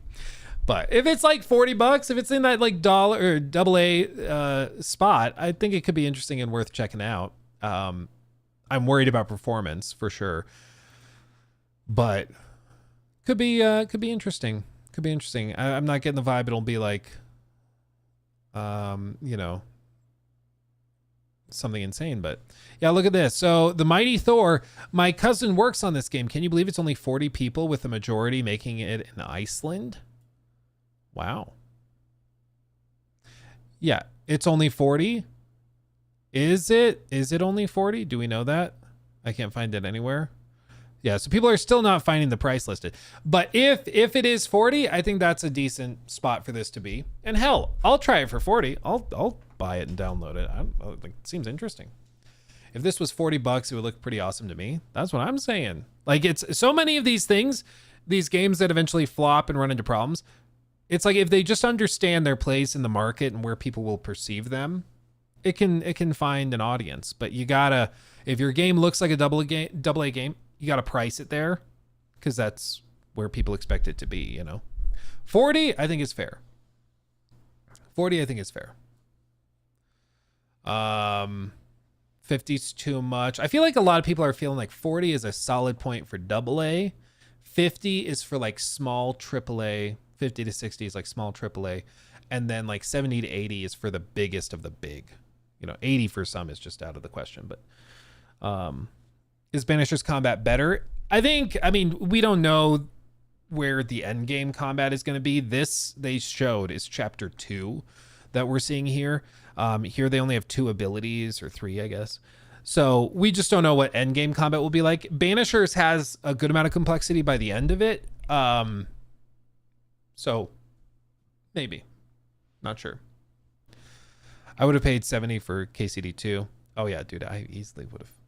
Knowing how much I love KCD2, dude, I would have paid 1,000. I don't not really 1,000, but I love that game. That game deserves all of the success it's getting. Let's see. Oop, I missed a text from my wife an hour ago asking me if I wanted something for lunch. Oops.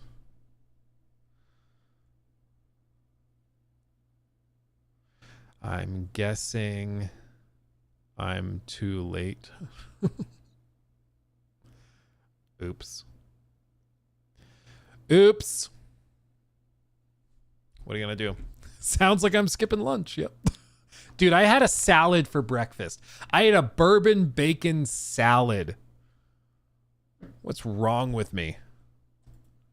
What's wrong with me?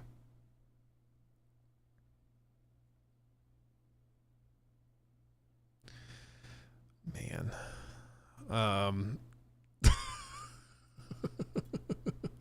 Do we have time? Do we want to open the Pandora's box of watching a video about Bethesda writing?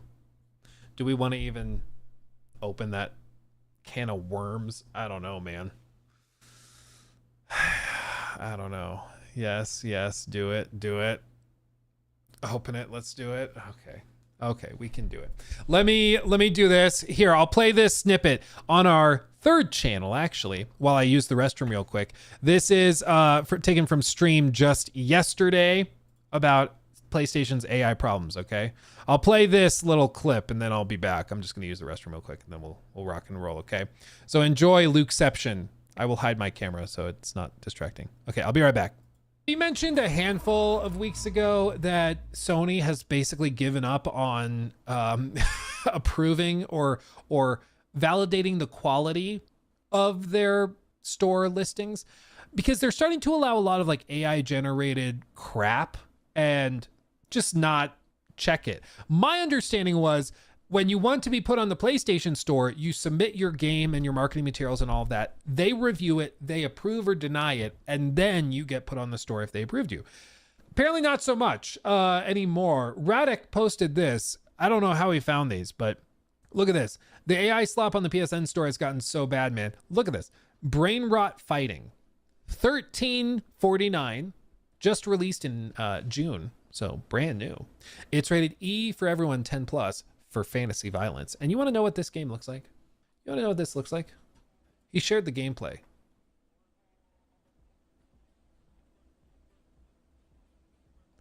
It is just a copy and paste of like a bunch of these other mobile game archetypes that are just asset flips. It's like an avocado gorilla and then cappuccino, ballerina cappuccina, like. And it's all made with these like AI tools where you submit an AI picture to this AI tool that turns it into a 3D model and then you swap that model out. It's just like the lowest of the lowest of the lowest effort. It's unbelievable. And there's more. So this is Brain Rot Fighting. I'm back. Brain Rot Fighting.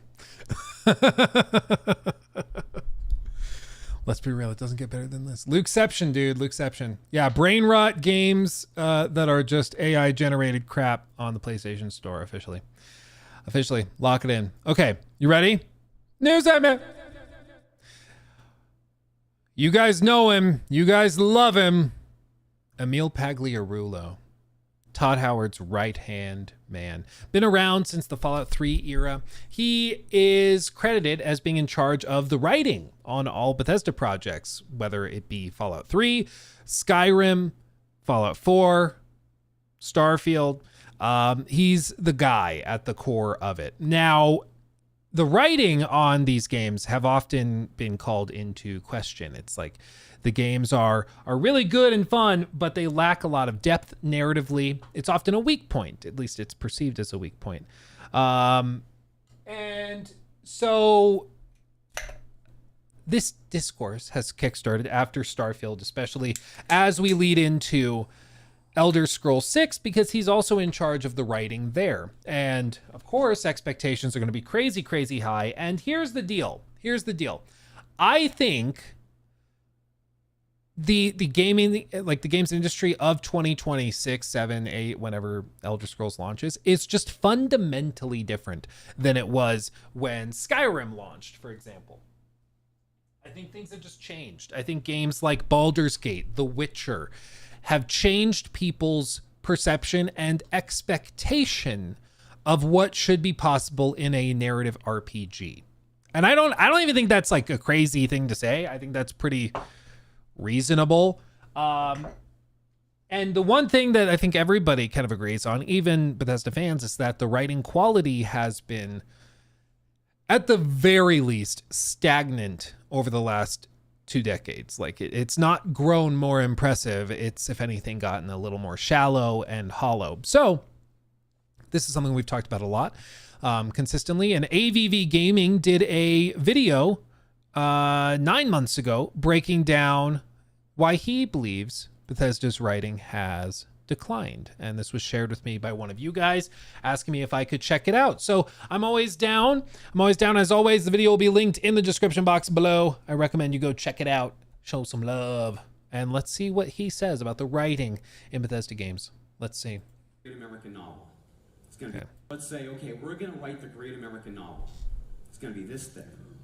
And on every page will be written comedy and tragedy, and it'll be wonderful, it'll be amazing. And you're going to give this book, this great American novel, to the player. And what are they going to do with it? They're going to rip out every page and make paper airplanes out of them. And they're going to throw them around the room.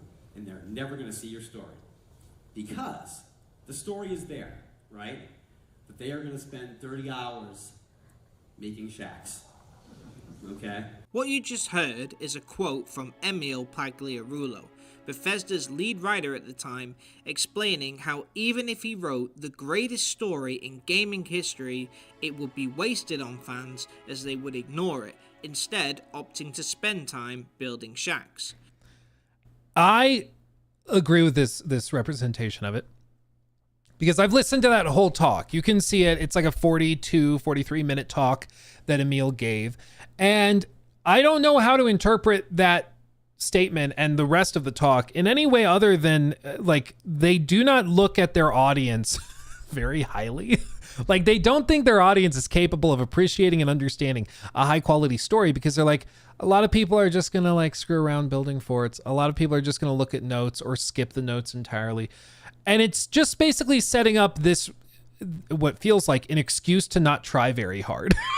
You know, like literally it's like, why I could write the best story ever, but they're not going to appreciate it. So why bother? Like that's basically the sentiment that's put forward in the entire talk. And we've looked at the whole talk before, because again, it's I think quite revealing just to the mindset. He even makes references in that video or in that talk about, you know, the final goal of a game developer is to work on the game, release the game, read the reviews, cry about the reviews, and then ignore the reviews. It's like, bro, you shouldn't do that. That's the opposite of what you will do. But it starts to explain the mindset of, you know, BGS in general and why they've ended up in the position that they are. You know, it's pretty telling. This was him discussing writing in Fallout 4, which featured the settlement building feature. Do you know how many games prior to Fallout 4 that Bethesda made that had these building mechanics? Precisely 0. Skyrim did have a DLC where you could like have your house, sort of, but yeah, you're right, there was no base building. So that's right. His assumption of his game fans building shacks was literally fictitious, as they...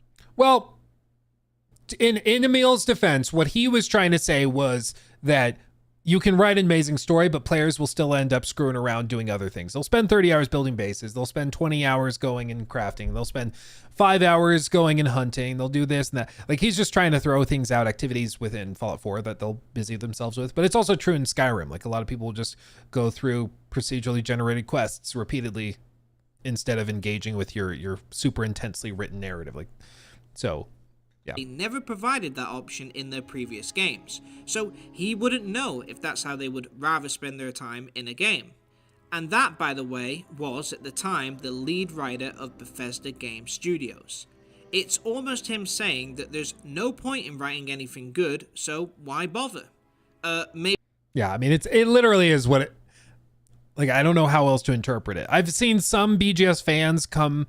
in response to that clip and the talk in general and be like, well, no, he's just saying like players like gameplay, so you can and you should write amazing stories, but don't be upset when they don't engage with them that much. And it's like, he's framing it as like at a game developer conference talking about how you don't need to put that much depth because ultimately people won't appreciate it anyways. Like, it's not a good look. Maybe because it's your job, pride. I mean, I don't know. Did you know the majority of people who watch YouTube videos watch less than 50% of the video? Mm-hmm. So shall I stop speaking at the halfway point? Shall I just... That's a good way of putting it. Yeah, statistically, you guys are only going to watch 26% of the video. So I'm only going to do 2.5 minutes of the 10-minute video. That's a good way of putting it. Yeah, it's like, that doesn't excuse you not doing your job, you know? Just put up a black screen? No, because some people will watch to the end. Just like some people will play a game for a good story and despise the shack building element. Ladies and gentlemen, this is Emil Pagliarulo, the current director of Bethesda Game Studios. Now, these statements display a lack of care, genuine despise for his own fans, and a misunderstanding of who Bethesda fans are, and a lot of delusion. He has said so much more than this, and just recently too. I've done a lot of videos on Bethesda, but in a nutshell, the company is falling from grace faster than a studio that hires Sweet Baby Inc. I've done a video on why here, but in a quick summary, Bethesda dominated the gaming world for a while. From 2001 till about 2015, these guys released hit after hit and earned a reputation as the gaming industry's darlings. Now, they've released terrible games, argued with fans, and their reputation is at an all-time low. I will say with this, so games, argued with right here, the developer tag, basically this is somebody within the customer support team. So they're tagged as developers, but they work in a separate department. Like, I don't think this person, Kraken, I don't think Kraken is like in the studio. I think they're somewhere else. But it is remarkable that in 2018, they have this catastrophe with Fallout 76. And tons of people are requesting refunds. The game's broken and all this. And the customer support team gets involved in their own fair share of scandals at that time as well, where they are asking people who they have, in some cases, falsely banned, mistakenly banned, deleted their accounts in the player's progress. There's one case of a character who had a character like well over 100, and the player had that character deleted and shut down as a mistake. Like, the developers just screwed up and deleted the wrong account, basically thinking he was a cheater. And the customer support team was asking those people to like write essays apologizing for cheating and talking about how cheating is not good in an online community and all this. And it's like, guys, read the room, okay? You are not in the position to be lecturing anybody, okay? Like, they got into this scandal back in 2018, and then Starfield launches, and this same team, were caught in another wave of scandals, talking about how astronauts wouldn't have been bored when they went to the moon. You know, like, this person says this story is generic as it gets. Gameplay gets boring. I wish there was a reason to even bother exploring planets and building outposts. Everything is fun until you do it once. Then it's all repeating soulless chore. So this is just a review. And then the customer support people respond to that review saying, thank you for taking your time to leave the review for Starfield. You can fly, you can shoot, you can mine, you can loot. Starfield is an RPG with hundreds of hours of quests to complete and characters to meet. Most quests will vary with character skills and decisions massively changing. You know, blah, blah, blah. You will feel like you are playing a totally different game. Put points and different skills from a character you've previously created, and now you're faced with completely different decisions to make and difficulties to encounter. There are so many layers to Starfield that you will find things you never knew were possible before or after playing for hundreds of hours. Even after completing the main story, your adventure doesn't end. You can continue New Game Plus to keep exploring Starfield and all that is out there. Never stop exploring. Bethesda customer support. Like, again, read the room. Like, you're basically arguing with a review. Be like, no, it's not boring. It's fun. It's crazy. There's no evidence of this, to be fair. Okay, this is just pure speculation. I've said for, at this point, like a year and a half, 2 years, I think a lot of these responses were AI generated. Like, they really just come off as like, make a response to this review, calling out the cool features in Starfield. And we even did it on stream like a year ago. And we asked like ChatGPT to do that. And it came out with a response that was almost like word for word identical.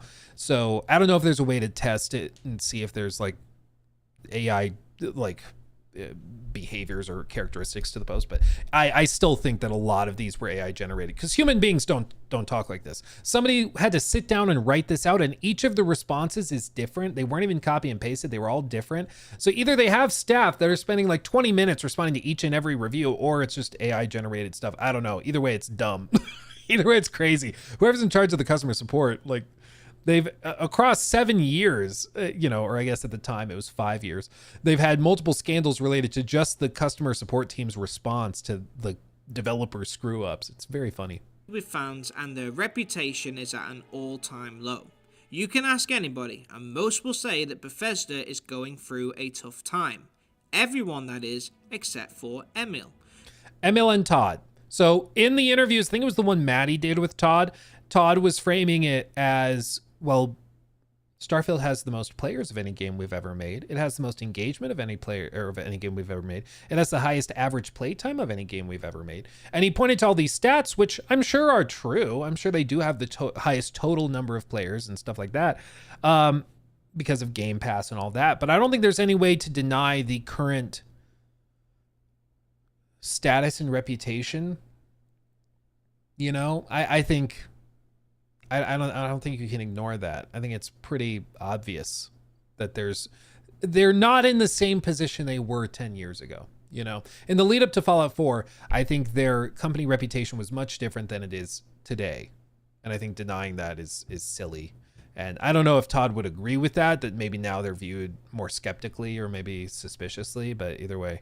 Who says they're at their peak, and fans are basically too stupid to see it. I never want to blame any one person for a whole company's collapse or put pressure on one individual, but this guy has said so many outlandish things recently that I have to say something. So in this video, I will explain how Emil got to where he is, how it has a direct correlation with Bethesda's decline, and I will show why he is a huge problem for the studio, even today. Convince me. My perspective on Emil is I think he is very good at certain things. Like Todd gave the example in I think it was the Making of Skyrim documentary, where Todd said at one point he just turned to Emil and said, hey, can you come up with some sort of like chant for the trailer or something, just something that sounds mysterious and cool. And so Emil went home and like wrote in the in-game language, whatever the lyrics for the chant that they would use in the trailer and stuff. And he just like whipped it up like it was nothing. Like, I do think he's a very capable, very creative and smart guy like that. I think he's very, very good. There's a reason he's in the role he is. It's not like he's a total buffoon or anything. He's not one of the like Ubisoft nepotism hires who only has his job literally because he's the son of the CEO. That's not what's happening here. He knows what he's doing, but I also think he's bad at certain things. As with everybody, you're good at some things, you're bad at other things. And I think the problem is that Emil has been, put in a position where he's in charge of something he's not very good at, and he also has like an active contempt for it. Like you hear him talk about the writing of the stories and stuff. And he has this idea, at least it seems to me, that you don't need much depth with a lot of these things because people will make paper airplanes out of your great American novel. People will find ways to mess around and not take your story seriously, not engage with it seriously. So you don't need to put that much depth into it. And even if you did, it's probably going to just be wasted. So your resources are better spent creating a quantity of content instead of just a high quality of content. Which maybe is perfectly fine for the average Bethesda game. But I think the industry has changed from 2011 when people understood in Skyrim, you're going to get pretty shallow experiences. You're going to go to the College of Winterhold or whatever, and you're going to become the lead professor within 20 minutes of gameplay. Like, people understand that it's a pretty shallow experience, but in 2011 that was fine.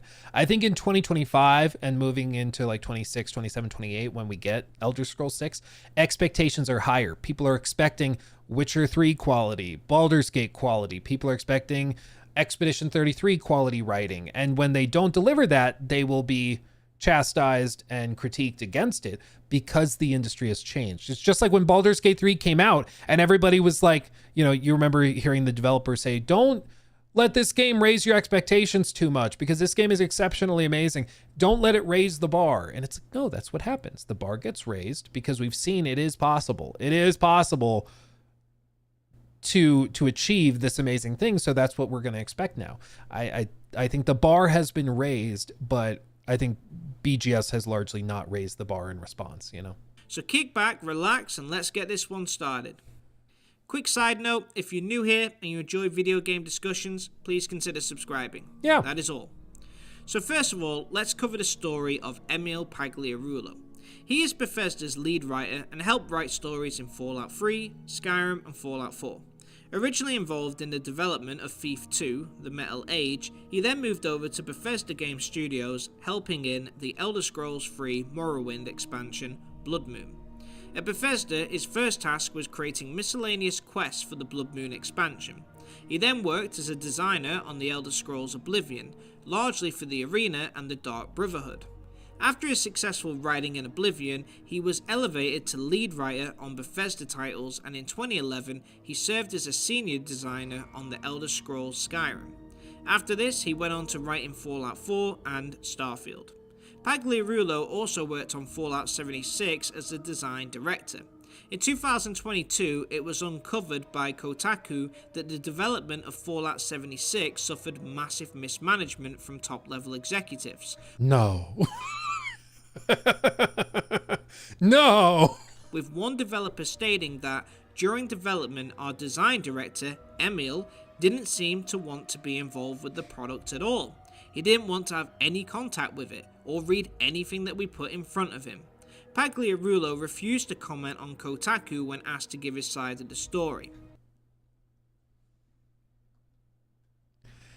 No. No. Dude, that's crazy. If it is true that they were trying to get Emil, who's like placed in charge of the project, they're like, hey, can you sign off on this? Can you tell us what you think of this system or this idea or that? And he's like, no. That's crazy. That's wild. It's pretty unprofessional. I don't know if it's true. Of course, it's just at this point, it's hearsay. It's he said, she said. But if it was false and if he was like, no, I worked with them very closely, we're very proud of it, you'd think he'd just respond to Kotaku and say something, but I don't know. Before he left Twitter, I did ask him if he wanted to do an interview. And he never responded to me. Can't say I blame him. It seems like, he'd like to stay within his bubble, which so be it. I'm trying to help, man. I'm trying to help you make games that you're like, will love. I'm a fan of BGS games. I like BGS games. I think they could return to greatness, but they refuse. A lot of the people higher ups in BGS refuse to engage with anybody who's even slightly critical. It's like, unless you're considered a fan, they just are like, no, whatever. They just don't engage with you. It's quite funny. It's quite funny. Emil then worked on Starfield as the design director and the lead writer. So now, let's revisit the history of Bethesda games and how well they did. I'm going to start at Morrowind, when Bethesda really took off. Coming out in 2002, it sold 4 million copies and it received stellar reviews. It captured the true open world RPG feeling, and still to this day it has a strong fan base. It got 9.4 out of 10 from IGN, 4.7 stars on Google, and 87 on Metacritic. It was a strong game and it put Bethesda onto the map. It exceeded in role-playing elements, dialogue and writing. Then in 2006, Oblivion arrived. Emil had a hand in this game writing the Dark Brotherhood questline, which was quite good to be fair, but his role was limited outside of that. Oblivion released in 2006 and it sold 9.5 million copies. It got a 9.4 out of 10 from IGN and 94 on Metacritic. Then Fallout 3 came out and Emil served...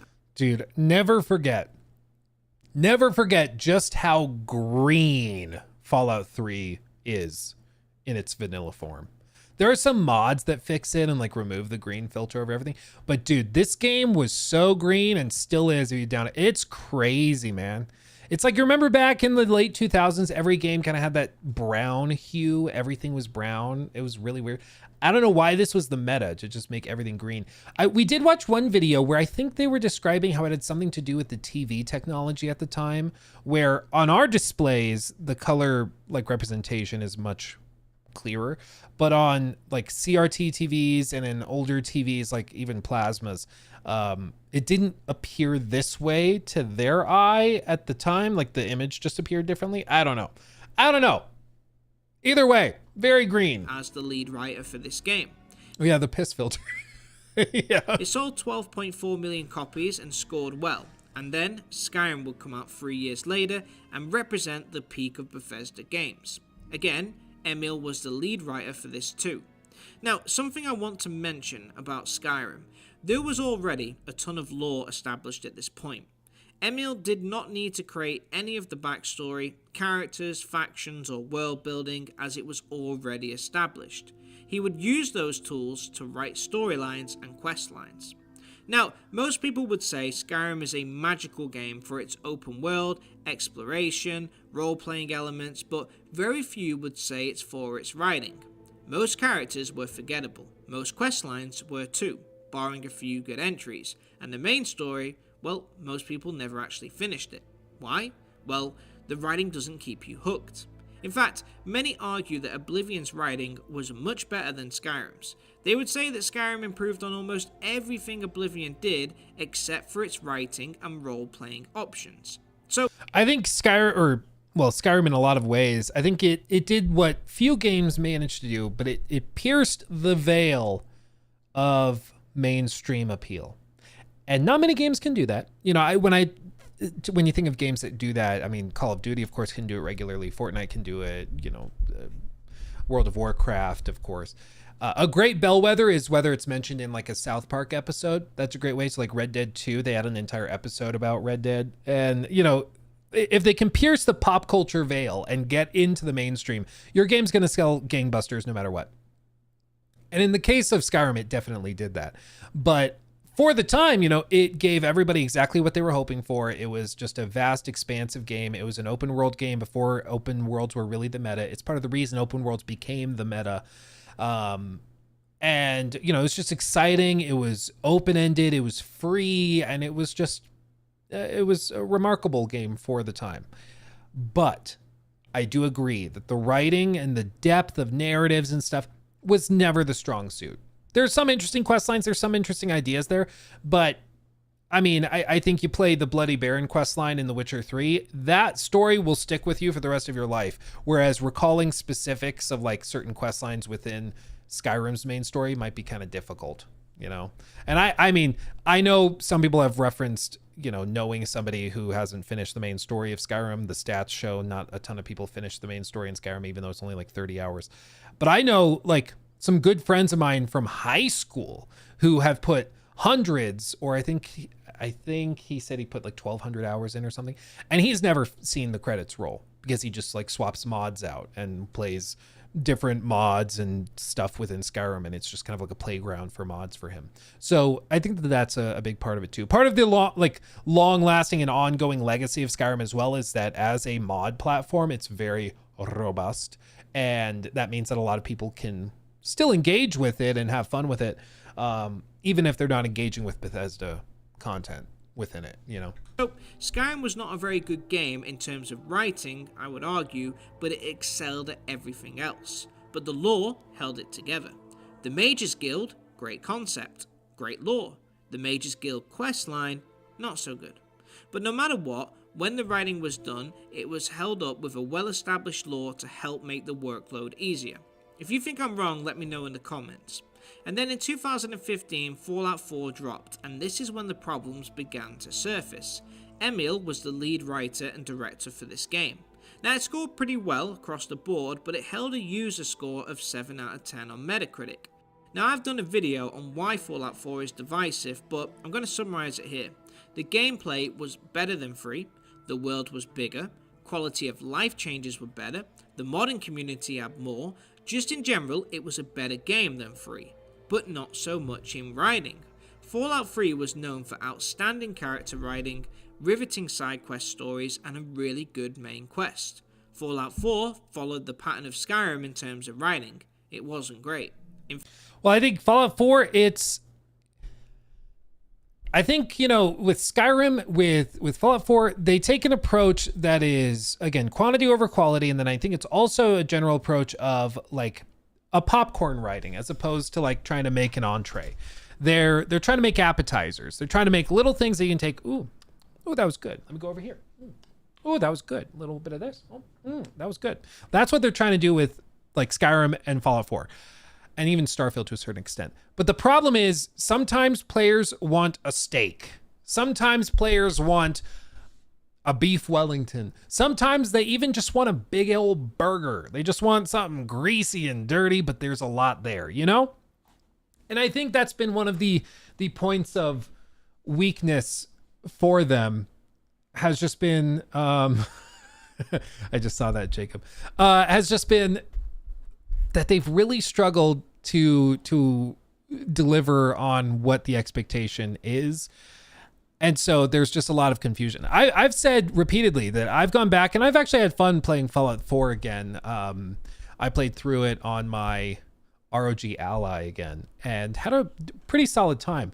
But I literally just ignored the main story entirely. Like I just ignored any semblance of like what I would expect good writing in. Ignore that. You can actually have a good time. You can actually eat it up. But I swear to God, if you go into it and you're trying to like find an intense story or something really moving and impactful, you're going to struggle to find it. Because it's one of those things where like the more you think about it, the weaker the story gets. And there's been other, you know, videos and breakdowns of the narratives within Fallout 4 explaining like how contradictory it is and how many plot holes there are. But it's definitely not the strong suit for the story. So I would agree. In fact, it was the main thing holding back Fallout 4 from being the outright better Fallout game. Emil also implemented a dialogue system unlike previous games, allowing players to choose from 4 vague responses. This also, it's not clear if this was Emil. I mean, I guess as the lead writer, it would still land on him. But I remember Todd talking about it at the time. And the idea, it's also, I think, one of the big restrictions was the voiced protagonist. So they tried to go voice to make like a more intense story, have it voice acted and performed. But the problem was that when you have a voice actor doing all of the dialogue, you're limited. It's way more expensive to have more dialogue options because you have to have the voice actor go back into the booth and record the dialogue and all that. And the other problem is because they were trying to sum everything up into these 4 options. If I go back a little, just like that. Not my problem, come with me, see you around, what about good neighbor?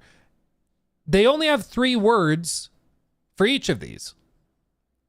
But the response may be sentences long. So you may select a dialogue option, meaning it one way, like not my problem. Trying to be like really terse and really, really sharp with your choice. Not my problem, I don't care. But it might end up being like, well, you know, I guess I could try to help you, but it's not really and it comes off way weaker, you know. So you might select a dialogue option and it ends up being delivered in a way that you did not expect it to be. There are mods though that fix that and turn it back into the standard text box where you can see all of the dialogue written out, and that tends to work way better. Choose from 4 vague responses. It was generally not appreciated by fans, with even Todd Howard stating that it was a mistake. Fallout 4 lead Todd Howard dialogue system didn't work as well. We do like to try new things. We have some successes. I think the shooting in Fallout 4 is really good. I think it plays really well. I would agree with that, honestly. Obviously, the way we did some dialogue stuff, that didn't work as well, but I know the reasons we tried that to make a nice interactive conversation, but it was less successful than some other things in the game. For us, we take that feedback, I think, long term, which is why they ended up pivoting away from it for Skyrim, or for even Fallout 76, but also for Starfield.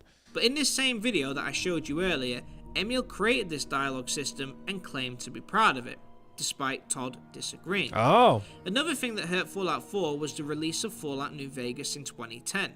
Using the same engine and assets from Fallout 3 made by Bethesda, Obsidian were able to create a game in a short period of time that had fantastic writing, great side quests, great role-playing, and memorable characters. This game... It also was super broken, to be fair. But yeah, I mean, the writing, I think, is the strong suit of Fallout New Vegas. I still think of some of these quest lines, even just like the Kings as a faction, are so insane. But it's like, yeah, what if we had a faction in the game that was literally all just like frickin' Elvis impersonators? Or what if we had a faction that called themselves the Caesar's Legion? You know, Kaiser, Hail Kaiser, or whatever it is.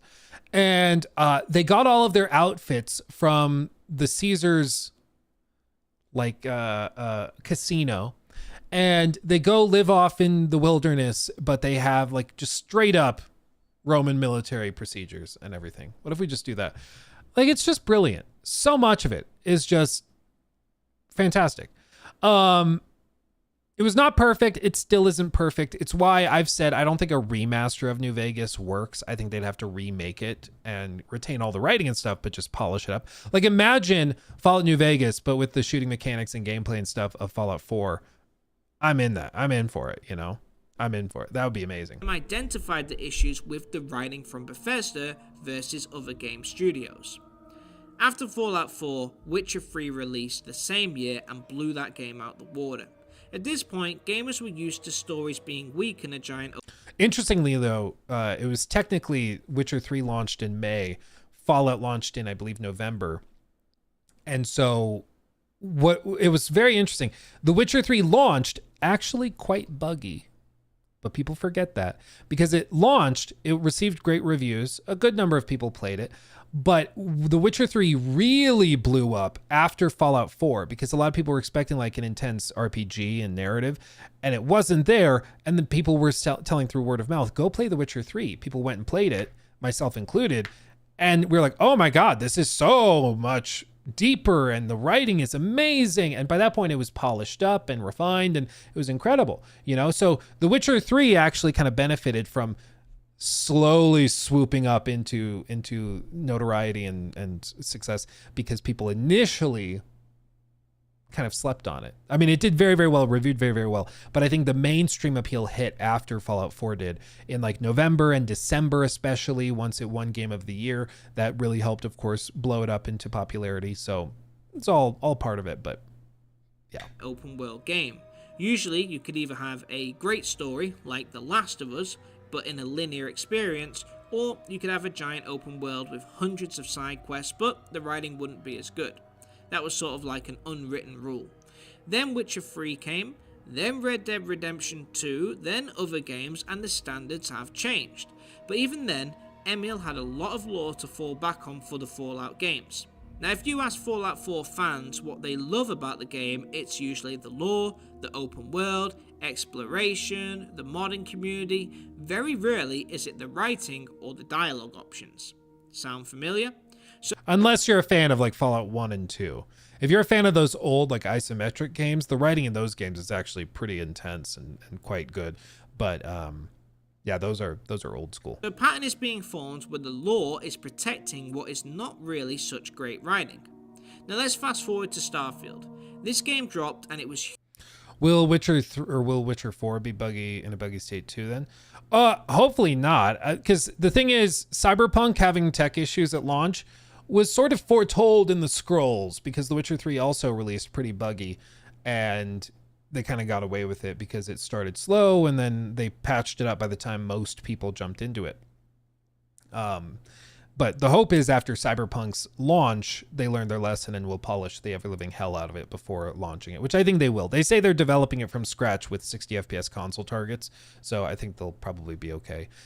Historically, Cyberpunk or CDPR, they develop for high-end PCs, and then they try to scale down to consoles. For The Witcher 4, they're starting at consoles, and then they'll scale up for PCs. So it should make it easier to polish it up, because they're starting with the lowest common denominator, which is ideal. But anyway, I do agree with his sentiment so far from AVV Gaming. I do agree with the sentiment that standards have changed, but BGS has not changed with the times. hugely disappointing. It was not the game fans wanted. Look, I'm not going to go into detail about everything wrong with Starfield. I've done other videos I did an 8-hour video on that. on that here, but I want to talk about the writing. There was no lore for this. Emil, as the lead writer and director, had to create his own stories, his own worlds, factions, and everything else. And what did we get? Cowboys in space, space pirates, farmers who live on the moon who have country accents like they're out in Georgia. I was out planting in the fields when I saw some men approaching. Yeah, that person lives on the moon. They live in space. And they sound like they're from Georgia. Georgia with that southern drawl. Redditless, thank you for the 10 months. Food. Thank you, my friend. I am quite hungry, and I'm trying to keep a lid on it because I'm bummed I missed her text about food. It's okay. I responded to Nikki, and I was like, oh, am I too late to ask for food? And she's like, yeah, just a little bit. Oops. Thank you for the sub, my friend. Starfield, I think there is something really to be said about this, because with Starfield, they're creating a new universe. Granted, it's our universe. I mean, they literally have planet Earth, and you can go to the St. Louis Arch and all that stuff. So like you can go see actual landmarks, from our universe in it. So it's not really a new universe entirely, but effectively you're creating factions, you're creating, space colonies, you're creating all of this. And all of that really did land at the end of the day on Emil's shoulders, on his desk. He had to figure out how to write that out and create a compelling world. And I just think there is an element of subjectivism to this, because some people might find it really compelling. There are people that have 1,000 hours in Starfield and are eating it up. That's fine. But I personally, from my humble perspective, I found the world building to be fairly bland and generic. Like, even something as simple as aliens. This is a game with space magic, which is why it's been called just Fallout Skyrim in space, because it basically is. Even though there's space magic and space wizardry that you can engage with, there are no aliens. You can explore the entire galaxy. Or I guess, galaxy. And there's not a single alien species to be found except for some crab-like creatures. There's no aliens that you can speak to, no conscious, as far as we can tell and understand. There's nothing like that. No alien species to interact with and things like that. It was just weird. And everything just comes off, again, very generic. It's like we have the cowboy archetype, we have the pirate archetype, we have the space police military archetype. There's not even warring factions of those individual archetypes within them. There's the Crimson Fleet. But you might have, what is it? USC or something.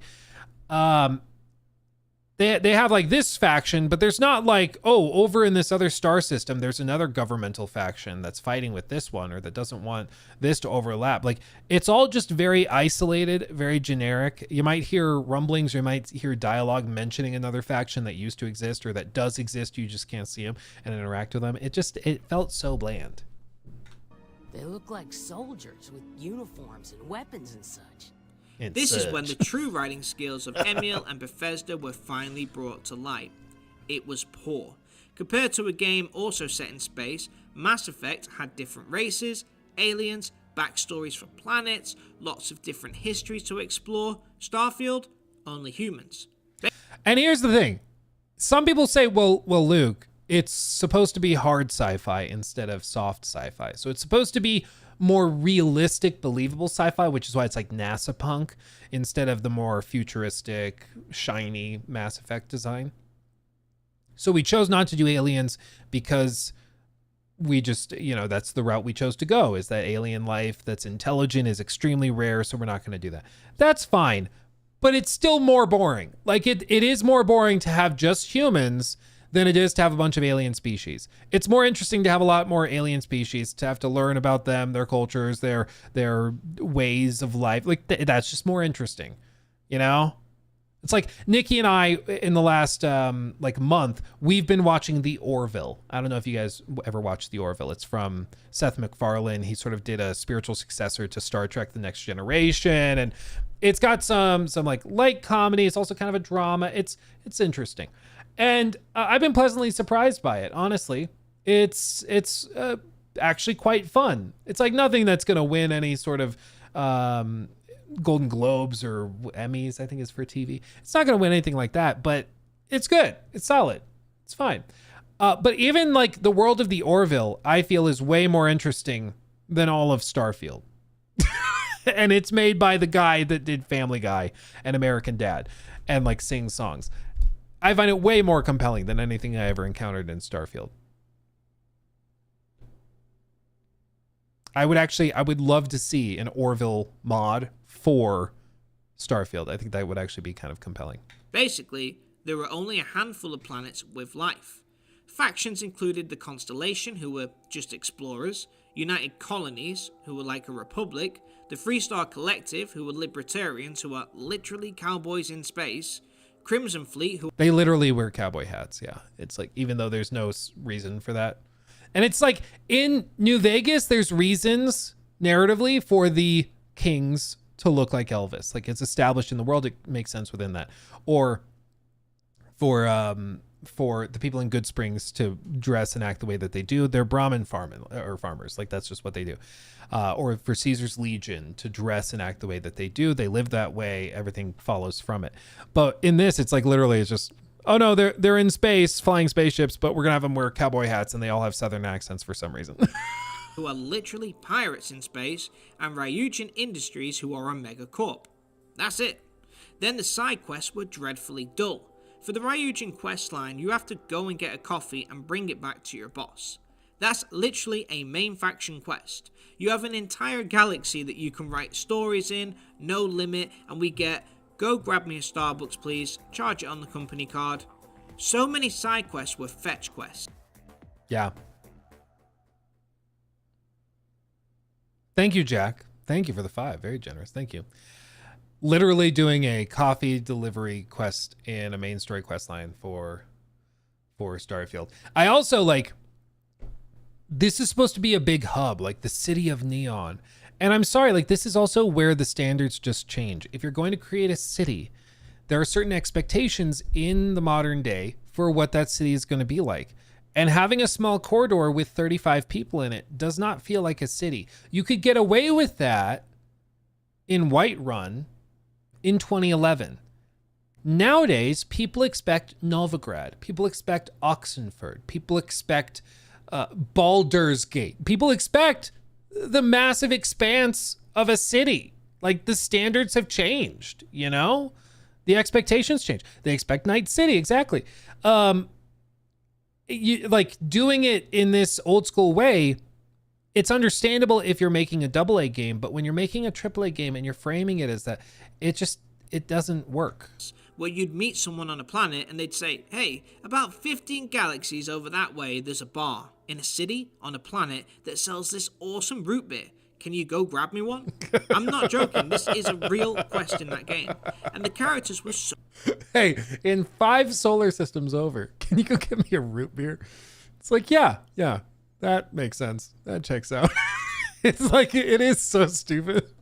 If you think about it too much, it'll just depress you because it's so dumb. So one-dimensional. The dialogue was incredibly boring. You didn't want to ask questions. You would zone out and not listening because it was all so dull. Because even in the studio, when we're playing it, people wanted to skip dialogue, right? They could read the subtitles quicker than they could listen. Or something. Dude, that's not good. He's describing how in the studio they'd want to skip dialogue. How is that not a wake-up call? I mean, how does that not give you, like... Maybe we should make the dialogue more compelling. Like, it's ridiculous. It's like really is self-revealing, you know? Here he's discussing how in Fallout 4 the staff in their own studio found the dialogue boring and wanted to skip. Shows they learned nothing with Starfield, as Starfield had even more dialogue in the same manner. Sometimes they just weren't interested in what an NPC had to say. Sometimes they're just not interested in what an NPC has to say, and then Starfield has 250,000 lines of dialogue.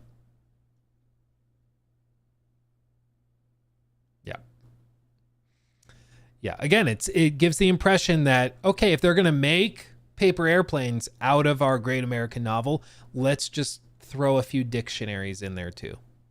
You know, give them plenty of paper. Give them plenty of paper to mess with. You're given companions from the Constellation group, and it's an online joke that everybody dislikes them because of the fact that they're so boring, and they have no personalities that are different from one another. But you could just tell the writing felt like it was written for young children.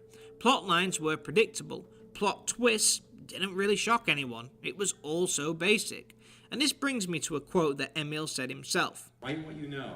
He knew America. He knew pirates, cowboys, and farmyards, and he decided just to move that to the stars. This shows such a lack of creativity. When you have a giant universe of thousands of planets and you can write whatever you want, and the best you can come up with is cowboys and pirates, come on, man.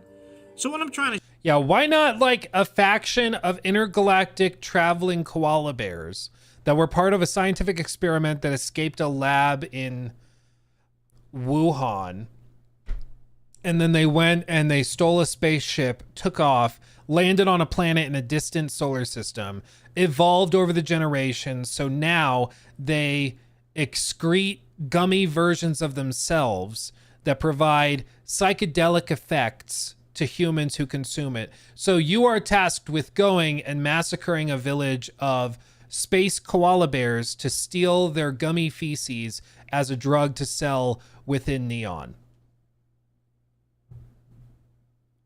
I feel like that would have been more compelling than anything in Starfield. And I just pulled that out of my ass. But like, at least that's something. At least that's a thing. That's a quest line that's not fetching a coffee, you know? That's at least a thing. The drugs are koala poop. Yes, space koala poop. Yep.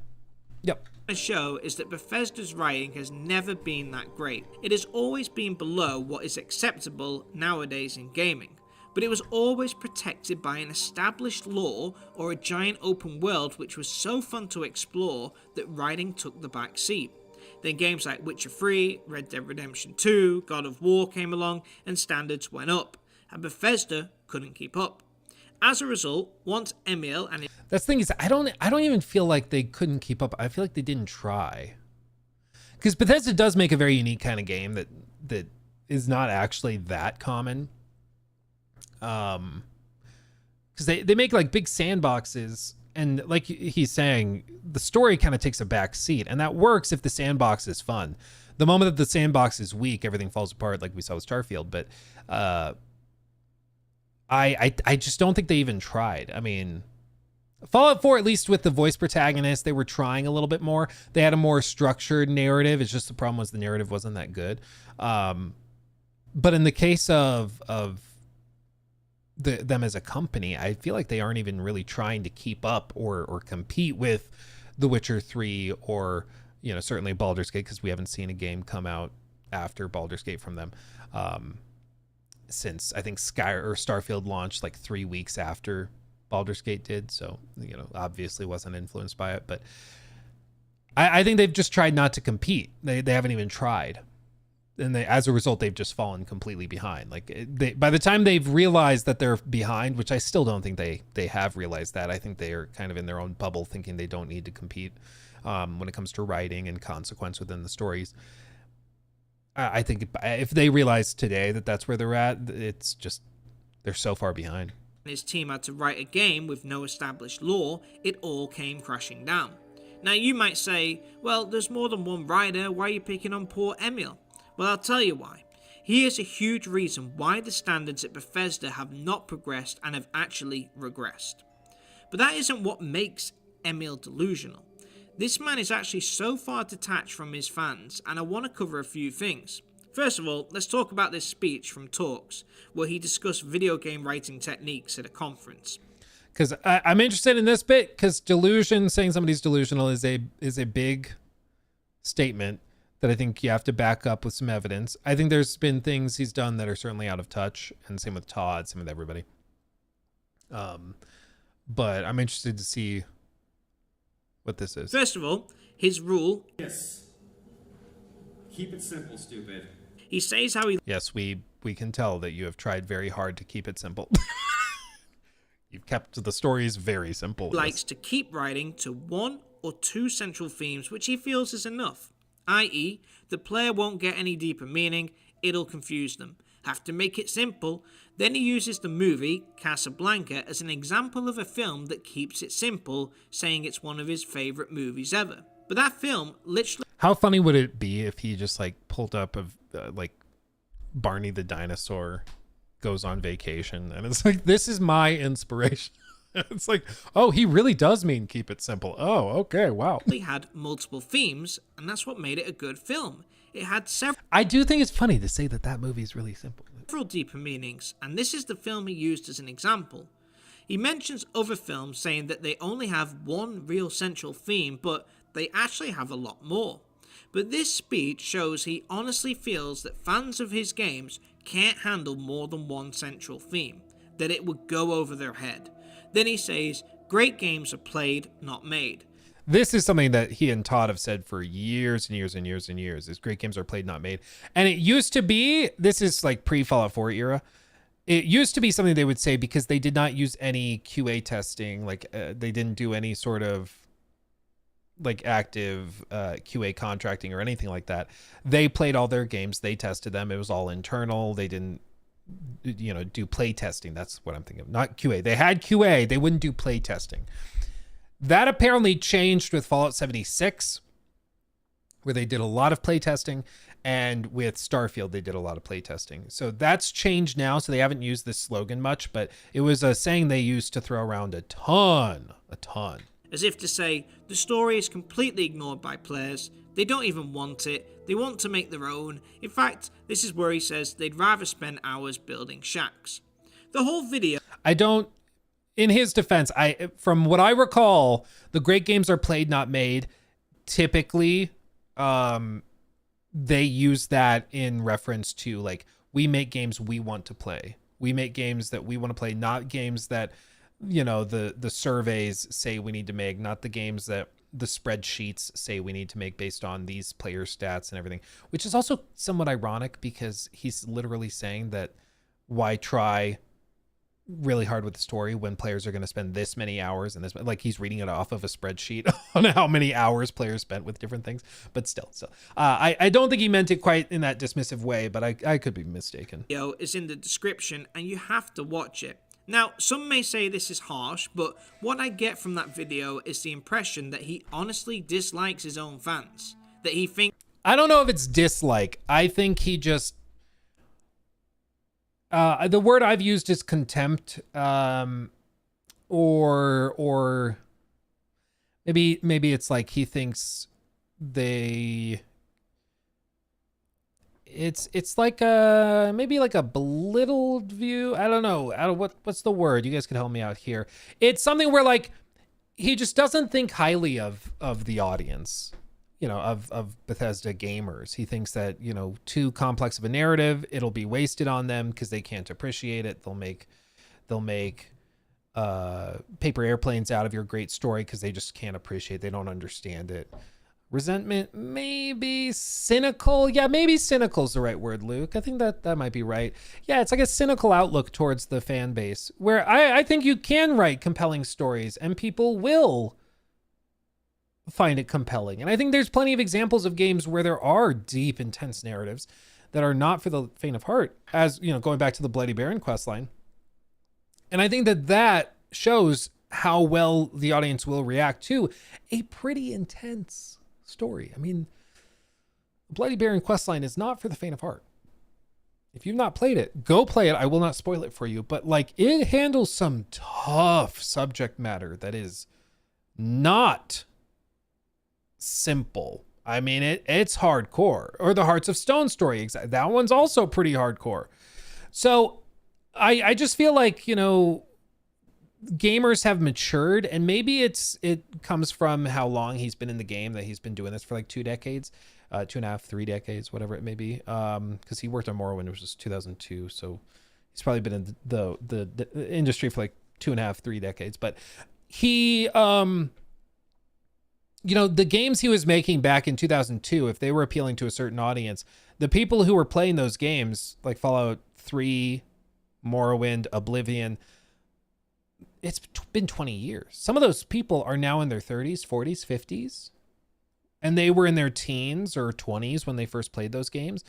And as, you know, those people grow up, they look for deeper stories. When you're 13, you may be okay with a pretty lighthearted Skyrim-esque story because, you know, the deeper storylines and plot lines, maybe, yeah, you genuinely can't appreciate those.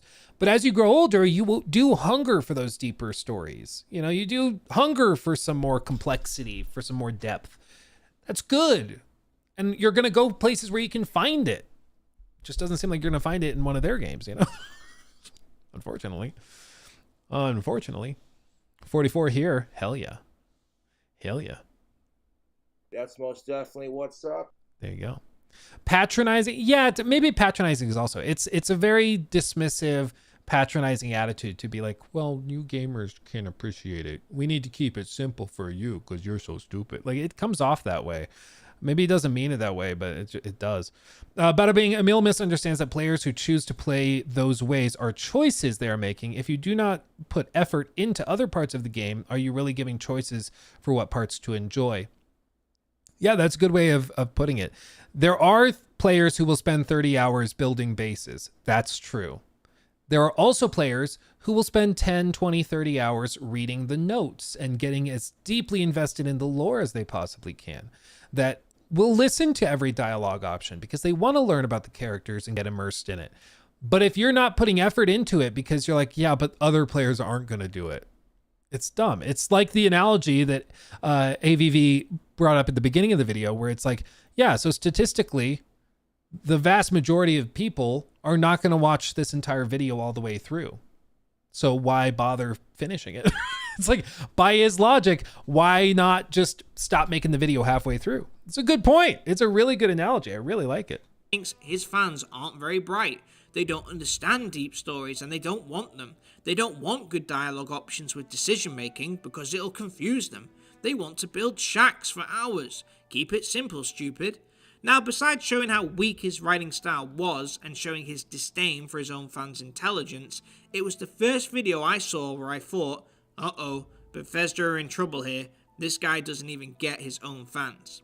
So, Starfield drops, reviews are bad, and everybody shares their opinion. I will say reviews were actually pretty good for Starfield at launch. Player sentiment, though, dried up real quick. Real quick. I think, you know, I'd have to pull up the Metacritic to check, but the reviews weren't necessarily bad. There were some like mediocre reviews that were like in the 7 out of 10 range. We're like, it's fine. It's fine. It's good. It's fine. But Yeah, it's like most. I think the consensus was right around that like C.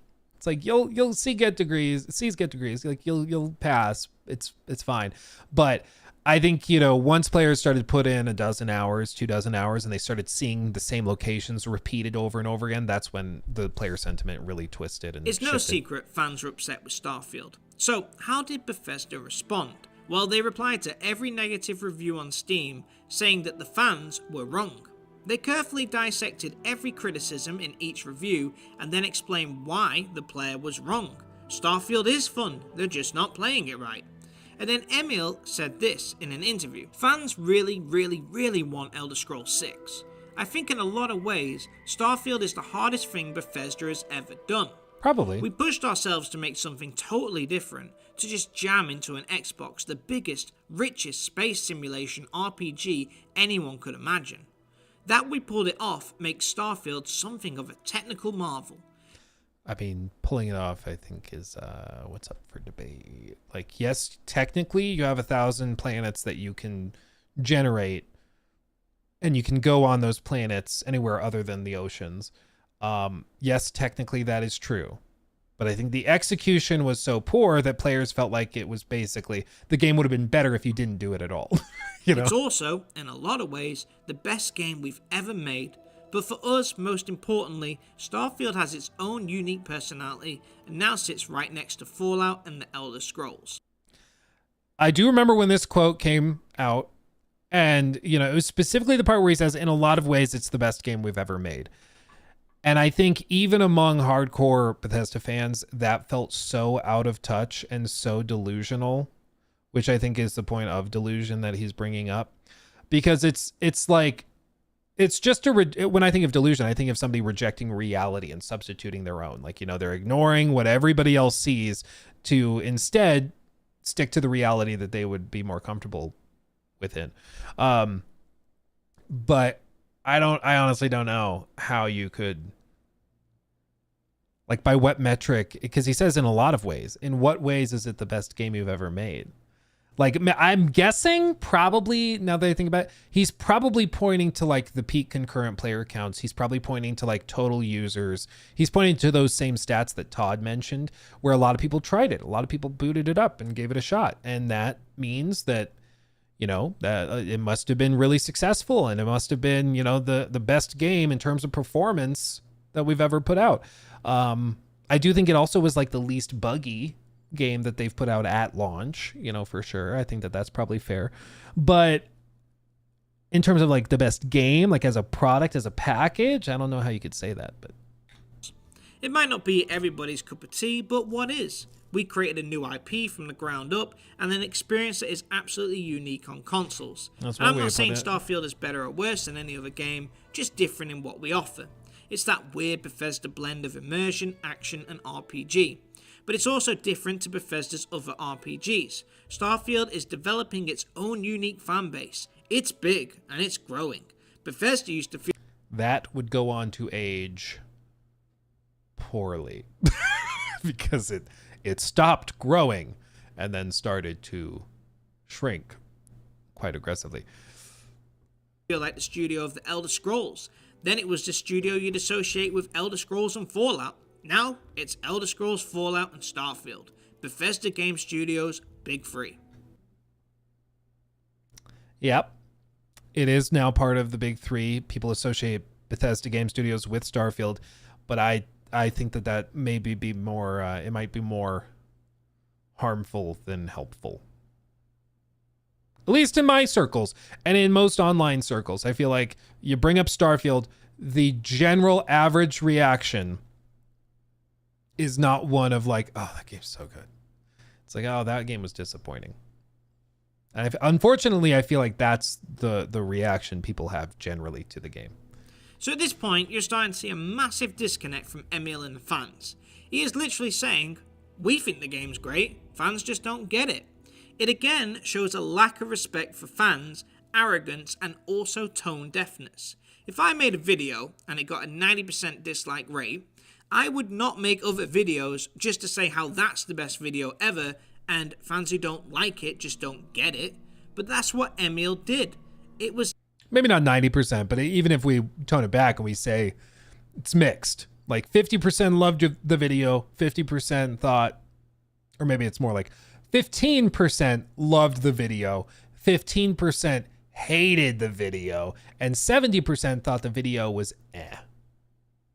For you to still say it's in a lot of ways best game we've ever made or best video we've ever made would be weird. It's terrible timing, and it showed a lack of humility from the company. But you're seeing a pattern emerge. They get criticism, constructive a lot of times, and then they snap back. Starfield is amazing. Fans just don't get it. It's too complicated for them. It's the best thing ever. It's got loads of fans and growing. We know what we're doing. They know better, and why would they care what their own fans have to say about their games anyway?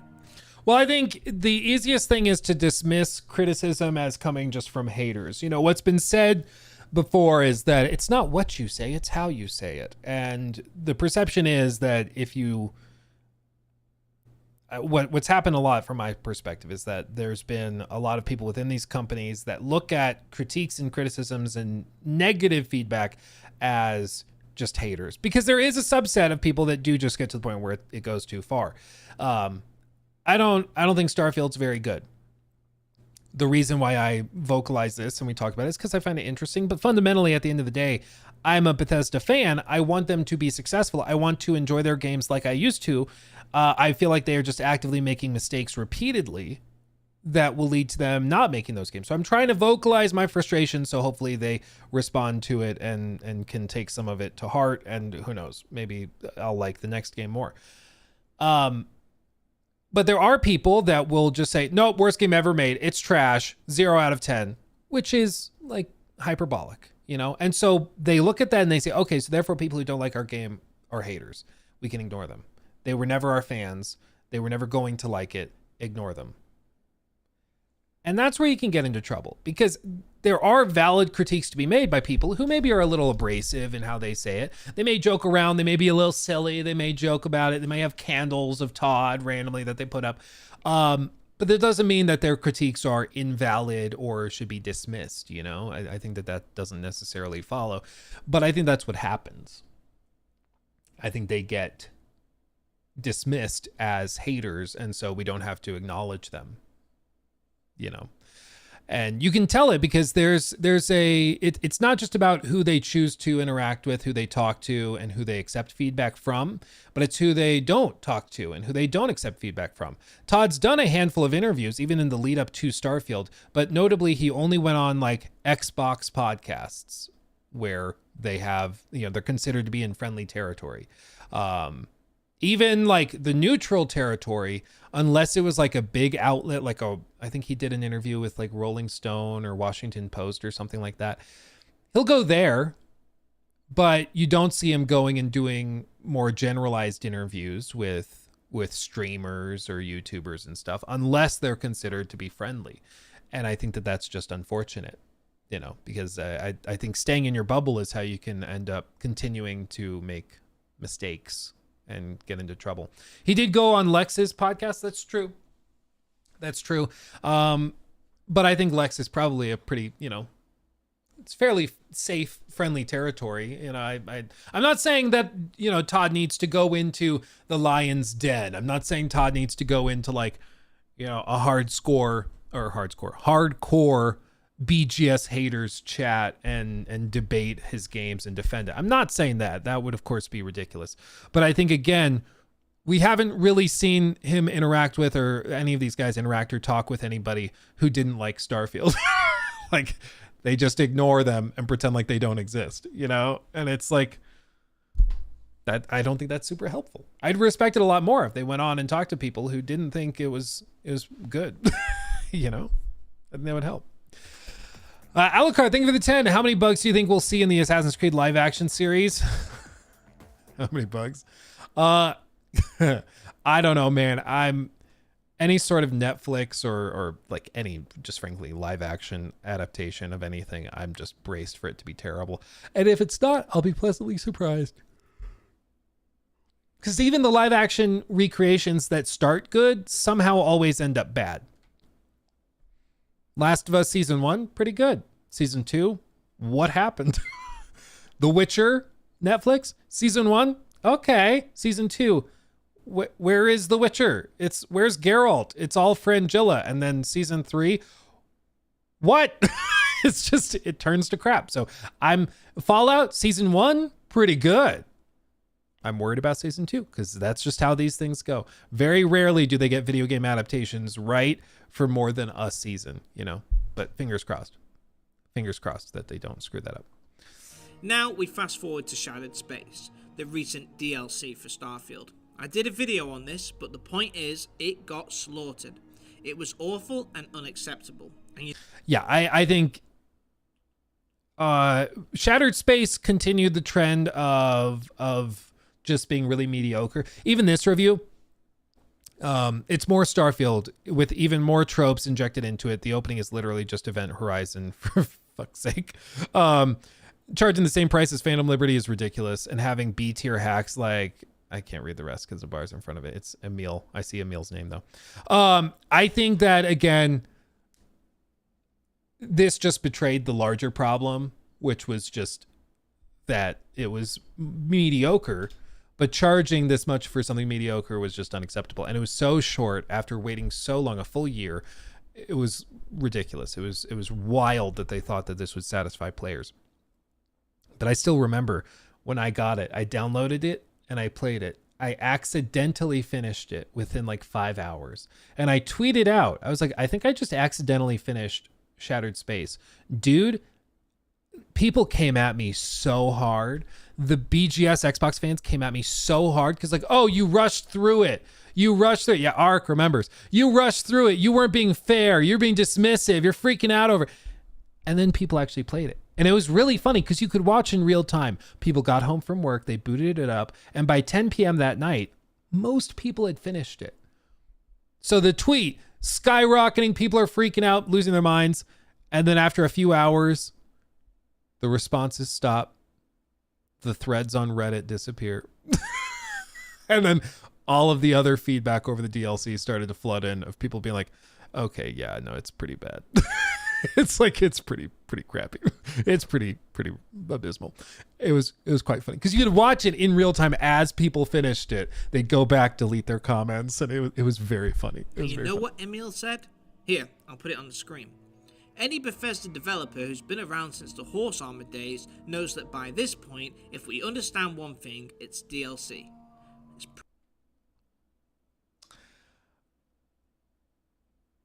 Dude, this gives off the energy of like, we're not laughing with you, we're laughing at you. Like the Horse Armor DLC, like, okay, we did Horse Armor. If you've been around with us since then, we know DLC. It's like, bro. People refer to that as like the start of the end of gaming.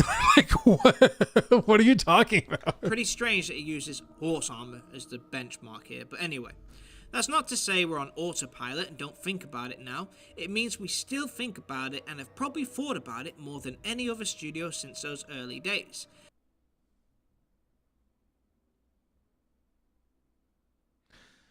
You think about it more than any other studio. Then why is your DLC like garbage? What do you mean? What do you mean? You've been thinking about it so much, you like what?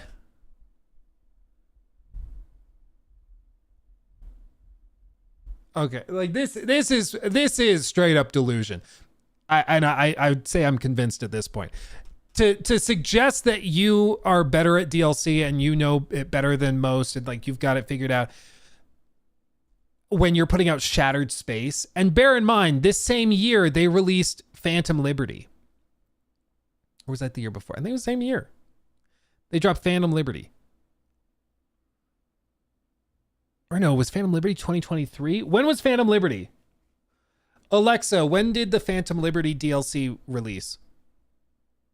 Phantom Liberty was released on September 26, 2023 in DLC by Straight. Alexa, stop. September 26th, 2023. So the year before. Alexa, stop. Alexa, stop. It's fine. She's trying to help.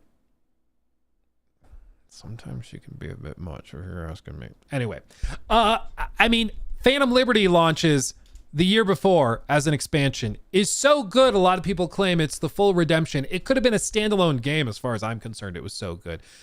Idris Elba's performance alone was phenomenal. But like, you're claiming that you think about DLC more than any other studio since those early days. The result of all that contemplating is is that we have a pretty good handle on how to plug new content into our huge games. Like, at this point, you gotta want, like, who is he talking to? Like, what is going on in the studio if he honestly believes that? The thing with Todd is, I'll make fun of Todd because he, I think, has the salesmanship down. Like, he'll schmooze, you know? He'll say things like, oh, Todd, tell us about the people that didn't like your game. Well, a lot of people loved our game, and some people loved it less. It's like, he'll say stuff like that, and you're like, you know what you're doing. He's aware, he's just twisting it. With this is just like self-deception. Like, I don't even know what the hell this is. It's gotta just be saving face. I don't know, dude. Like, if he was trying to save face, you think he'd be acknowledging it? He's like, yeah, so we try to put out a product that we, you know, makes sense for the budget that we have, for the time that we have. You'd think he'd frame it in a way where it can explain what it is, but he's framing it as though it goes head to head with what any other studio does. And I think the result of all that contemplating is we have a pretty good handle on how to plug new content into our huge games. So his initial response to releasing a weak DLC was to say, we're the kings of DLC. Like, have you played Blood and Wine, Shadow of the Erdtree, Phantom Liberty? This DLC was an insult at $30 compared to those two. Dude, I forgot it was $30. Yeah, it was literally insane that they thought that this was acceptable going head to head to the others. But that's what he's saying. I mean, he's suggesting that he goes head to head with any other studio.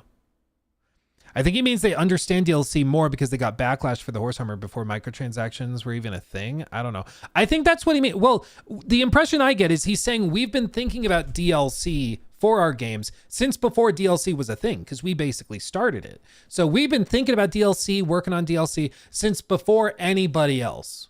So we really know what we're doing. I think that's how he's framing it. But again, it's so like out of touch to think that we therefore will be like, okay, yeah, they know what they're doing. No, we kind of blame you for starting this whole mess. Like, you guys started it. We're not like, thank you for making horse armor DLC. You know, it's so crazy. And fans online said the same. But look at that response. Now, a pure Xbox post came out after the DLC dropped with the headline, Starfield design director defends Shattered Space DLC after mixed reviews. Now, mixed reviews is an understatement, as on Steam right now, it's sitting at a mostly negative rating, which is a record, even for Bethesda. I'm trying to read the positive. This DLC cannot put a pimple on the ass of Phantom Liberty, sure, but it's actually unreal how many people deluded themselves into thinking this was going to be a home run fix-all for Starfield. This DLC is just more Starfield. If you liked base Starfield, you like the DLC. It does nothing different, for better or worse. I personally enjoy the game as unfinished as a lot of it seems. Starfield still scratches a specific itch for me. No other game, particularly not Scam Citizen or No Man's Sky, can feel. I recommend this only on a deep sale. We'll keep it short, but I feel after doing all of the quests in the DLC it has to offer, I can give you some thoughts. 25 hours of content if you do all of the quests and go for all of the achievements and read lore/app optional dialogue. Dude, if we're counting reading all optional dialogue and all like lore drops and papers and books and stuff, that's crazy. CJ the Misfit, thank you for the 10. The only thing I can think of is that he thinks we're at war with Star Citizen and is crushing them with what they're doing with Starfield. Maybe, but again, like it's why I said with the gameplay comparisons, they have entered themselves into the same realm as like No Man's Sky. You know, like by putting out a space exploration procedurally generated game, you're entering into the realm of Star Citizen, you're entering into the realm of No Man's Sky, of Elite Dangerous, of all of these other games like this, and you're going to be compared to them. And I feel like, you know, Star Citizen, sure, it's got really impressive tech, but it doesn't have the narrative stuff Starfield does. So yeah, maybe you could say that this does that better. But space exploration, I think Star Citizen does it better. I think No Man's Sky does it better. Base building, you know, player freedom and stuff like that, I think No Man's Sky does it better. There's just a lot of other things, you know, once you try to play that game of comparison to other games in this genre, you might get kind of screwed. Could this just be incompetence by way of hubris? Yeah. I don't think that helps. I don't think that's better. Like the decision of or the distinction of whether this is like delusion, willful delusion, or like unintentional delusion, if it's that he honestly just does not know how people feel about it, or if he's just choosing to only listen to the positive voices and ignore everything else. I'm not sure if it really matters at the end of the day. My impression is, especially like he had to walk back some of these statements that he's making. So he was aware of the negative reaction. He was aware that people did not feel the same way and were even mocking him for making these statements. And he walked it back. And I believe he deleted his X profile completely and now is only on Blue Sky because the reception was getting overwhelming, let's just say. So I think he's aware of it. I think he's just choosing to ignore it. And anybody who is being negative towards it or brings up these comments, they're just haters. People did not like it at all. But his response on X said this: X has never been a place for polite discourse, but I'd like to address what I can. I don't like leaving fans hanging. Yeah, bear in mind, after this, he deleted his account. I can check for it again here in a second, but I'm pretty sure he deleted it. In fact, I generally say more than I should. We have a community team for a reason, but I think a bridge to the devs is important. First, the interview. That's why I'm deleting my account. As a design director, sometimes I'm asked or instructed to do interviews. I was happy to do that, to represent the designers in the studio. Seeing how hard and passionately they worked on Shattered Space, they deserve nothing less. Optimism and excitement are pretty standard for interviews, and I'm generally pretty optimistic and excitable about games by nature. That said, my optimism is no way meant to be mud in the eye of any dissatisfied fans. I'm also very proud of Shattered Space. That's not how it works, is what he also said. This starts to come off, like, in the last few weeks, there's been a lot of discourse over, like, certain people's inability to accept when they're wrong or to acknowledge criticism or feedback, let's say. And this comes off with the same energy, where it's like that my optimism is in no way meant to be mud in the eye of any dissatisfied fan. That's not how it works. So if you're interpreting it that way, that's your fault. You're wrong. Yeah. It's just like, no, like you said something kind of stupid. Can we just acknowledge that you said something kind of stupid? You know, tiptoeing around Thor, I see. I don't think there's any need to tiptoe. I mean, everybody knows who I'm talking about. I will say I watched that. I got recommended a TikTok of that. Forgive me, I can't remember the name of the was it a psychiatrist or a psychologist or something? He did an interview with him. And he's like, yeah, so a lot of people say that I can't take feedback. Oh, sorry. Hold on. Hold on. A lot of people say that I can't take feedback, and that I just dismiss criticism. And I say, screw those people. I don't even think about them. And he's like, dude, you're literally doing the thing that you're saying that they do. Like, you're literally doing the thing. He's like, I don't see it that way. It's like, bro. It's so funny. Anyway, this gives off the same energy as that. You know, it gives off the same energy. I'm also very proud. Well, he'll read it. We all are, of any dissatisfied fans. I'm also very proud of Shattered Space. We all are. Most of the quests and levels were done by the designers who worked on previous Bethesda games and DLCs going all the way back to Morrowind. They're good at what they do, and it shows. I understand, and I can respect and appreciate wanting to defend your team, wanting to stand up for them. I get it. But I would respect him a lot more if he said, listen, I'm optimistic about my games, about the stuff we work on, and I try to be upbeat and positive for my team. So don't think I'm dismissing your feedback. We're aware of it. You know, I'm sorry to see that a lot of people felt dissatisfied by the DLC. I'm sorry to see that. I want them to be proud of what they choose to buy within our shops and within our product line. And I want to win them back. I want them to be proud of purchasing Shattered Space. I want them to be happy about it. I want them to love that they played it. And I want it to be something that they think of for months and years to come and to stick with them. So we, it seems, missed the mark with a lot of our fans, but we're going to make them proud, and we're gonna give them what they hope for, and never think that we're dismissing the feedback. We take it to heart. We're listening. We're trying to grow with it. Yeah. If he says something like that, okay, fair. But instead, it's like they're very good at what they do. That's not how it works. It's your fault. If folks haven't played Shattered Space and they like Starfield, they're missing out. If folks have played Shattered Space and still don't like it, that makes me sad, honestly. That makes me sad.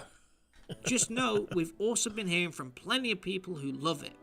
Yeah, so we're gonna like not listen to you because you make me sad. Maybe it's a game of expectations. Fans want a lot, and we do all we can to accommodate them. And here we are today. Well, then where was the rest? Here's what I can tell you. Nobody, and I mean nobody at Bethesda, is patting themselves on the back while ignoring our players. The fact that you have to like say that because that's what everybody thinks you're doing should be a wake-up call, dude. Like, the fact that fans think that you are ignoring their feedback and instead just focusing on the positive feedback, you're ignoring the criticisms while only focusing on the compliments. That should be a wake-up call, especially because in the previous sentence, you admit to doing that very thing. If you don't like it still, that makes me sad. Just know that we've also been hearing from plenty of people who love it. If you don't like it, that's sad. But I hear lots of people that love it. Like it's literally dismissive of the people who don't like it. It's self-deceiving. It's not good. Shouldn't be surprised when Elder Scrolls 6 ends up coming out and it's like totally totally out of touch. He responds to the criticism of ignoring fan feedback by ignoring fan feedback. Yeah, basically. It's like, yeah, well, we understand you don't like it, but lots of people do. Like it's dismissive towards that feedback, you know? Want a lot, and we do all we can to accommodate them. And here we are today. So from all these interviews, tweets, articles, Steam review responses, we can see two things: a lack of accountability and tone deafness. Now, it's no secret that Starfield and Shattered Space got bad reviews. I mean, it's online everywhere. But the way that Emil responds, it's like the game got a perfect score. That is a really good indicator. Oh God, the nightclub. Can we all just agree that Bethesda should never try to make a nightclub ever again? Because this was horrifying. It's really bad. Really bad. What if we put them in giant blue bean suits and they dance around with heads that look like lima beans and that's supposed to be sexy? That's great, Todd. You've nailed it. It's unbelievable. But I mean, I do think there is certainly an element of tone deafness at play here. Like there's just, if you read the reviews or if you listen to the reviews, you get an idea of what the game is. If you certainly played it yourself, you'll know. But if you listen to Emil's feedback and you listen to Todd talk about the game, you would think that this was like one of the top 10 games of the generation so far. Like it's just, it's wild. A technical marvel? Have you seen the loading screens? Have you played other games? Bethesda just keeps reiterating how great Starfield is, how proud of it they are, how it's a gaming miracle. And then the second part of it is fans want too much. They expect too much. I have honestly never seen anything like this before. But look, I did a video recently based on an article where Bruce Nesmith, the lead designer, said that after the negative reaction of fans from Starfield... Wrong button. I didn't try to just randomly go to my face. That was my bad. Bruce Nesmith, lead designer, it's almost impossible to satisfy fans' expectations. He sees Bethesda in a bit of a trap that Valve has. The studio has a good run for 20 years with Elder Scrolls and Fallout, and maintaining that run is not easy. Only a few studios like Rockstar Games manage to do that, while Valve doesn't even try. Valve.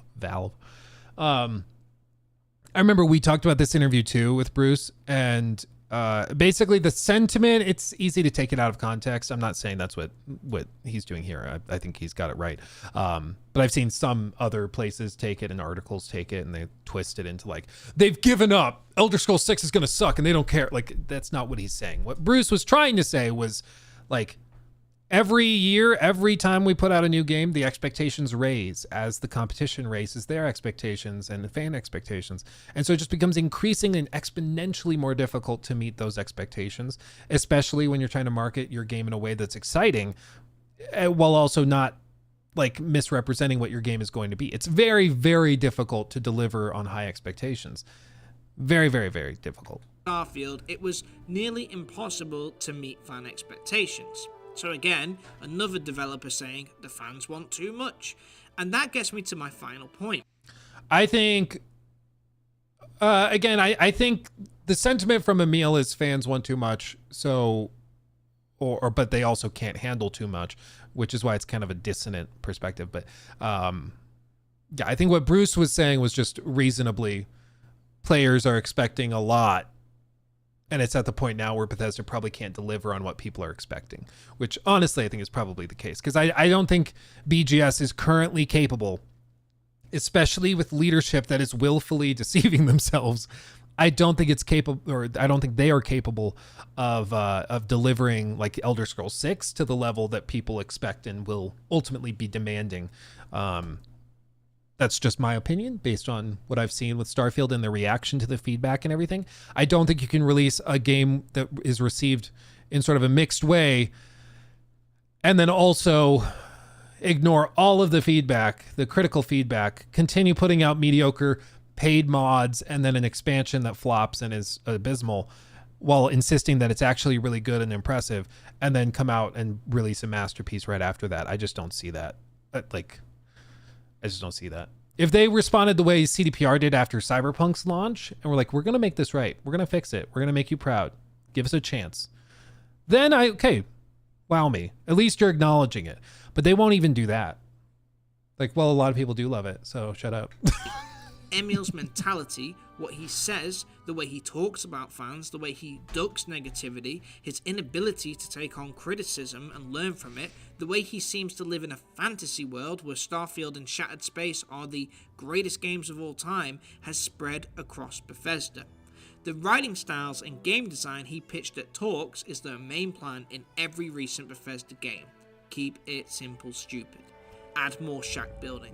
Make stories basic. Make more radiant quest lines that never end. It's all there. His lack of creativity has hindered Bethesda, and now it's finally been exposed in Starfield, and the reaction says everything. We worked really hard on Starfield, he says. He defends people who made it and just ignores any ideas to improve. Well, and the insinuation is that by critiquing it, you're insulting the people that made it, and therefore you shouldn't critique it like that. And it's like, no, like if I go to a mechanic and I hire them to fix my car and they work really hard on it for 12 hours, but they end up breaking it worse, I don't care if it hurts his feelings for me to be like, no, dumbass, fix my car or give me my money back. We're going to go get it fixed and you're going to pay for it. Like, I don't care if it hurts your feelings. If I go to a restaurant and I order a filet mignon, medium rare, and it shows up burnt to a crisp, it's like a hockey puck, and it also was dropped on the floor, so it's got hair sticking off of it. And I say, hey, bring the chef out. I want him to see this monstrosity I was just served. I don't care if it hurts the chef's feelings. Like, that's unacceptable. It's literally his job. He's a grown-up. He'll be okay. I like, these are grown adults we're talking about. Who cares if their feelings are hurt? They put out a bad DLC and a kind of mediocre video game, okay? They can handle it. They should be able to respond to it and be like, shucks, you know? I was hoping they'd like it, but you know, I see what they're saying. Think they've got some points. We'll do better next time. But no, we can't even do that. We can't even do that. Like, that's unreasonable. You're being mean. That makes him sad. Stop. This is the new Bethesda now. They are no longer interested in listening to what the fans want. Their opinion No, only the fans that like it. They'll listen to those. Of us is that we're just wrong and they know better. It is arrogance and delusion on another level. It's why I've said that Bethesda at this point has kind of become a lolcow game developer. You know, one of the common threads with lolcows is that they refuse to acknowledge when they've made mistakes for one, but then they also often are like, they exhibit signs of like delusion, and they also often are incapable of receiving and acknowledging like quality feedback and critiques and stuff. And at this point, Bethesda is just like committed to making the same mistakes over and over and over again. And I think they're going to continue doing that. To see this happen to a company I once loved is devastating to watch because, let's be honest, we all pray and hope for a fantastic Elder Scrolls 6, but judging by the things they're saying, they're going to do what they want. If you don't like it, it's your problem, because they know best. Look, all the problems of one company can't fall at the feet of one person, but judging by the way Emil speaks, interacts with fans, if you compare it directly to how Bethesda as a company treats fans and responds to criticism, it's almost an exact match. I hope in this video it shined a lot on why Bethesda's writing has declined over time, why it continues to do so, why they take more RPG elements away and keep stripping away features to make it more and more basic and simple.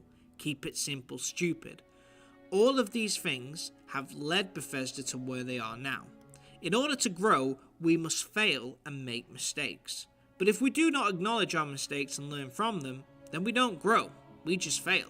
That is where I feel Bethesda and Emil Pagliarulo are now.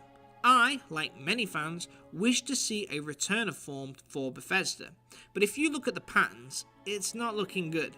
If Emil or Bethesda ever expect to earn their fans' trust back or get back to the top, they need to leave their fantasy world, come back to reality and listen to their fans. The Elder Scrolls 6 is Bethesda's last chance. 76 killed Fallout. Starfield never really took off, but the Elder Scrolls is still good, meaning fans still have a sliver of hope. But if the Elder Scrolls 6 is like Starfield and lets down fans, then I can honestly think this will be the point of no return for Bethesda. Anyway, that's it for this one. I mean, it was a good video. Good video. Go sub to AVV Gaming. Did really solid. I'm pleased by the video. Impressed. Well done. Well done. I of course have like a couple little tidbits. Like I don't think Fallout is dead after Fallout 76. I think, you know, if they released Fallout 5's trailer, it would blow up 10 million views in a day. Pretty easy. So I don't think it's dead. I think it did harm to the studio's reputation, but I don't think it's dead. As for Starfield, yeah, it definitely didn't catch on.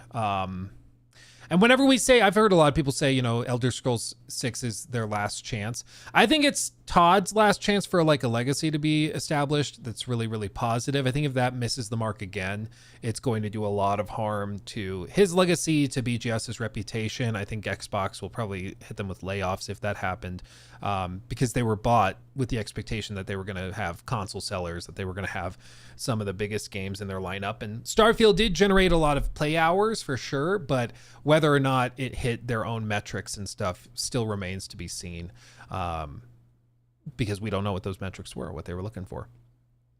But overall, I mean, I think it's what he said is true. If you don't, the whole point of growth is that you make mistakes and you grow. We've all made plenty of mistakes in our lives and we try to grow from them and learn from them. And the first step in that is to acknowledge you made a mistake and then try to figure out what went wrong and how you can avoid making that mistake and how to get better. We've all done that. We did stupid stuff when we were in high school, stupid stuff right out of high school, stupid stuff in college, stupid stuff in your 20s. Like it's a thing that happens, but you have to acknowledge you made a mistake and grow from it.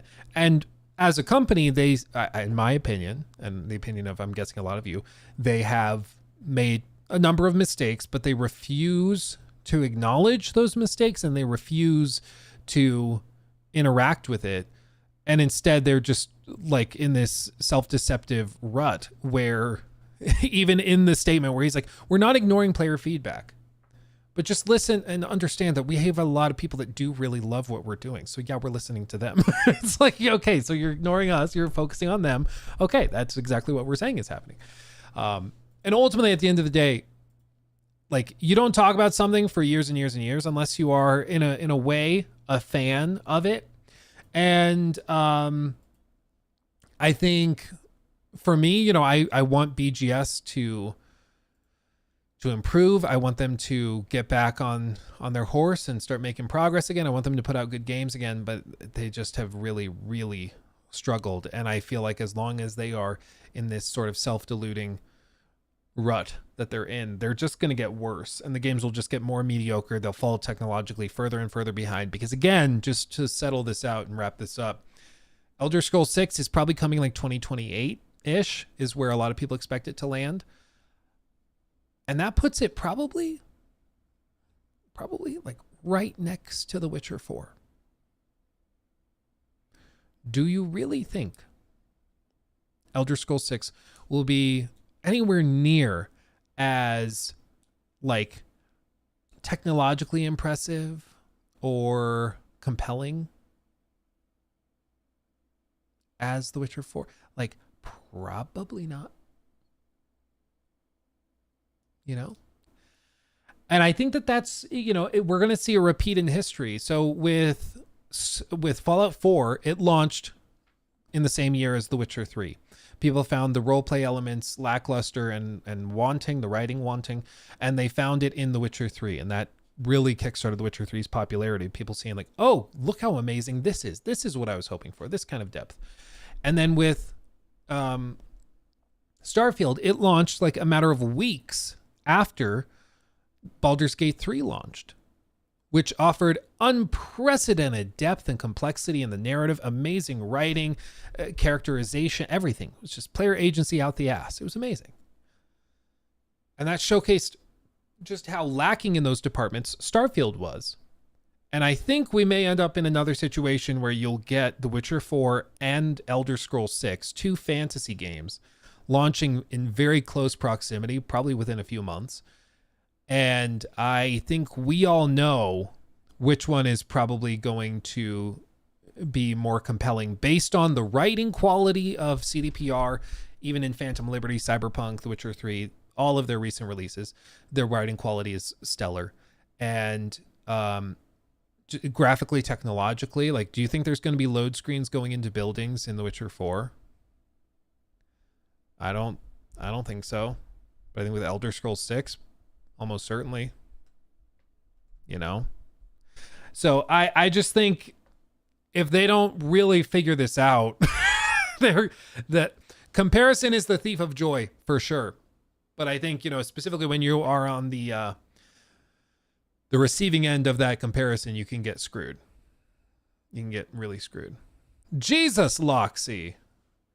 That was very kind of you. Loxy just gifted 6 months of membership or of sub to Dagger97. That's crazy. That's crazy. Thank you. Very generous. And welcome, Dagger, to the sub club. And now you can get in the Discord. Hell yeah. Hell yeah. And yeah, this was only about the writing issues and it doesn't even cover the engine discussions. Exactly. Exactly. And that's the thing is that with like Elder Scrolls 6 and BGS discussions, it's not just about the writing. It's not just about load screens. It's not just about bugs. Unfortunately for them, it's about all of it. There's a lot more than just one little thing. With Cyberpunk, everybody said if they can just polish it up and fix it, it'll be an amazing game. They fixed it. It's a great game. And they dropped Phantom Liberty in addition. Phenomenal. But with Elder Scrolls 6, like, people are saying, okay, well, they need to fix the writing and they need to continue polishing. They need to fix the performance and they also need to fix like the engine problems because there's a lot of problems with like constant load screens and stuff like that. So they need to fix those 3 massive things and then it'll probably be pretty good. It's like, so there's a lot. You're basically, you know, it's like that when you're playing a game with somebody, like we were just trying out that game Rematch last night with my brother, my brothers, and I was trying it. Pretty good, pretty fun, but we're playing it and, you know, the impulse is, oh man, if I had just hit the ball differently and if you had passed it to over here instead of over there, I could have gotten that goal. And you realize you're just saying, if things were completely different, I could have won. It's like, that's just not helpful. It's like, yeah, if only these 17 things had happened, it would have been good. It's like, okay, well, I mean, that's the big ask. Big ask. The modders will fix it. Yeah, I think that was a desire of theirs with Starfield, and then they failed to realize that the modders weren't even interested to begin with. Just wasn't fun. Multiple months in different tiers, but that gets expensive quickly. Oh, I see you responding. I was like, out of nowhere, I was like, what does that mean? But I see you were talking to him. Luke, what's your opinion on the Subnautica drama? Looking forward to the game, probably buying it anyway due to hype. I mean, the whole thing is crazy. I have to read through the lawsuit. I know they dropped the documents, the PDF on it, so I got to dig into that because there's a lot going on with that, lots of pieces. Yeah, I didn't even know it was possible to give multiple months. Thank you so much. Oh yeah, yeah. It's one thing Twitch has figured out. They really do. Why don't they try to find a new engine? It's not that easy. Like literally the entire company is trained on one engine, on one tool set. They all know how to use it. All of their assets, the animation sets, their scripting system, their questing system, their inventory systems, everything is in Creation Engine, which means they can just kind of carry that forward from game to game to game, like improving it, changing it. But moving to a new engine means redoing all of that. Like all of it. And so it's a huge undertaking to just get a new engine, you know? I think the bigger problem, Byron says, I think the engine issue is overblown. I think the issue is with the engine that they are dealing with, they shouldn't have tried to make a game like Starfield. Like they pretty clearly did not think that the load screens would be that disruptive to gameplay when they were designing it. And they didn't think that generating fishbowls for players to explore would be that disruptive and that players would expect free traversal and stuff. But that was just a miscalculation on their part. That was a mistake. But they should have realized in the prototyping phase that that was going to be jarring and it was going to hold the game back and people would bring it up. They just should have realized that. Like before the game even launched, we were talking about it, you know? So I think there was a way to make Starfield that was compelling and good with the Creation Engine, but it would have looked and played very differently. I think it would not have had 1,000 planets. I don't think it would have had anywhere close to that. I think you maybe have like a few planets, maybe just this solar system, and you focus on building some massive cities on a planet that's got a procedurally generated expanse out from around it, and you just go kind of the Star Wars route where it's like, yeah, we're on this planet. Everything basically happens on this one map, but you're on this planet. It's very doable. Very doable. Yeah. It was more that the way they chose to design Starfield was like exactly antithetical to everything that they are good at. You know, they're good at environmental storytelling, world building, exploration within levels that are just expansive and free and fun to traverse. And they just decided to instead, what if we did little repeated points of interest and just sprinkled them all across the map and you just go through the same 5 locations 15,000 times. Like it didn't work. It didn't work. Game much closer to Outer Worlds made by Bethesda would have been so cool. Yeah, well, and that's what a lot of people thought that they would be, was just that. You know, it was just going to be like Outer Worlds, but made by Bethesda. And that I think could have been compelling. That could have been really interesting, but it didn't work. Didn't work. Also, that Titanic in the background. When you talk about that, the AI Titanic game pissed me off because I love ocean liners and stuff. Yeah, Alpha. I love ocean liners and I love all of it. It's so fascinating me. But yes, I do love my Titanic Lego as well. It's goated. It's goated. This isn't even considering the technical debt they've accumulated. I mean, just, yeah, in general, I understand why they're like, we can't change engines. I get it. I get it. But I think they do need to do a lot of work on things like overhauling, like the graphics engine, because there's certain expectations graphically nowadays that I think they'll need to overhaul. But I think they could get it working. There's just so many things they have to do to, I think, get Elder Scrolls 6 up to par. And I think they're just they're uninterested. It's not even that they're unwilling to do that stuff. I think it's just that they are unwilling, and they're unwilling to even acknowledge the problem. It's the biggest thing. Anyway, that's going to do it for me today, everybody. We've been going for a while. We've been going for, geez, how long? 5+ hours. That's good for us. That's a pretty long stream for us. So thank you for hanging out with me. You guys are amazing. We had a really good time today. I appreciate the gosh darn heck out of you guys. Terra Rising, thank you for the 5. You are getting hangry, Luke. Get some lunch. Cheers for keeping us company on a boring Friday in Ireland. Cheers, Luke. Cheers, chat. Cheers, Terra. Yes, we've been having a wonderful day. Hopefully I could make your day pass a little faster. Luke, thank you for the 7 months, by the way, as well.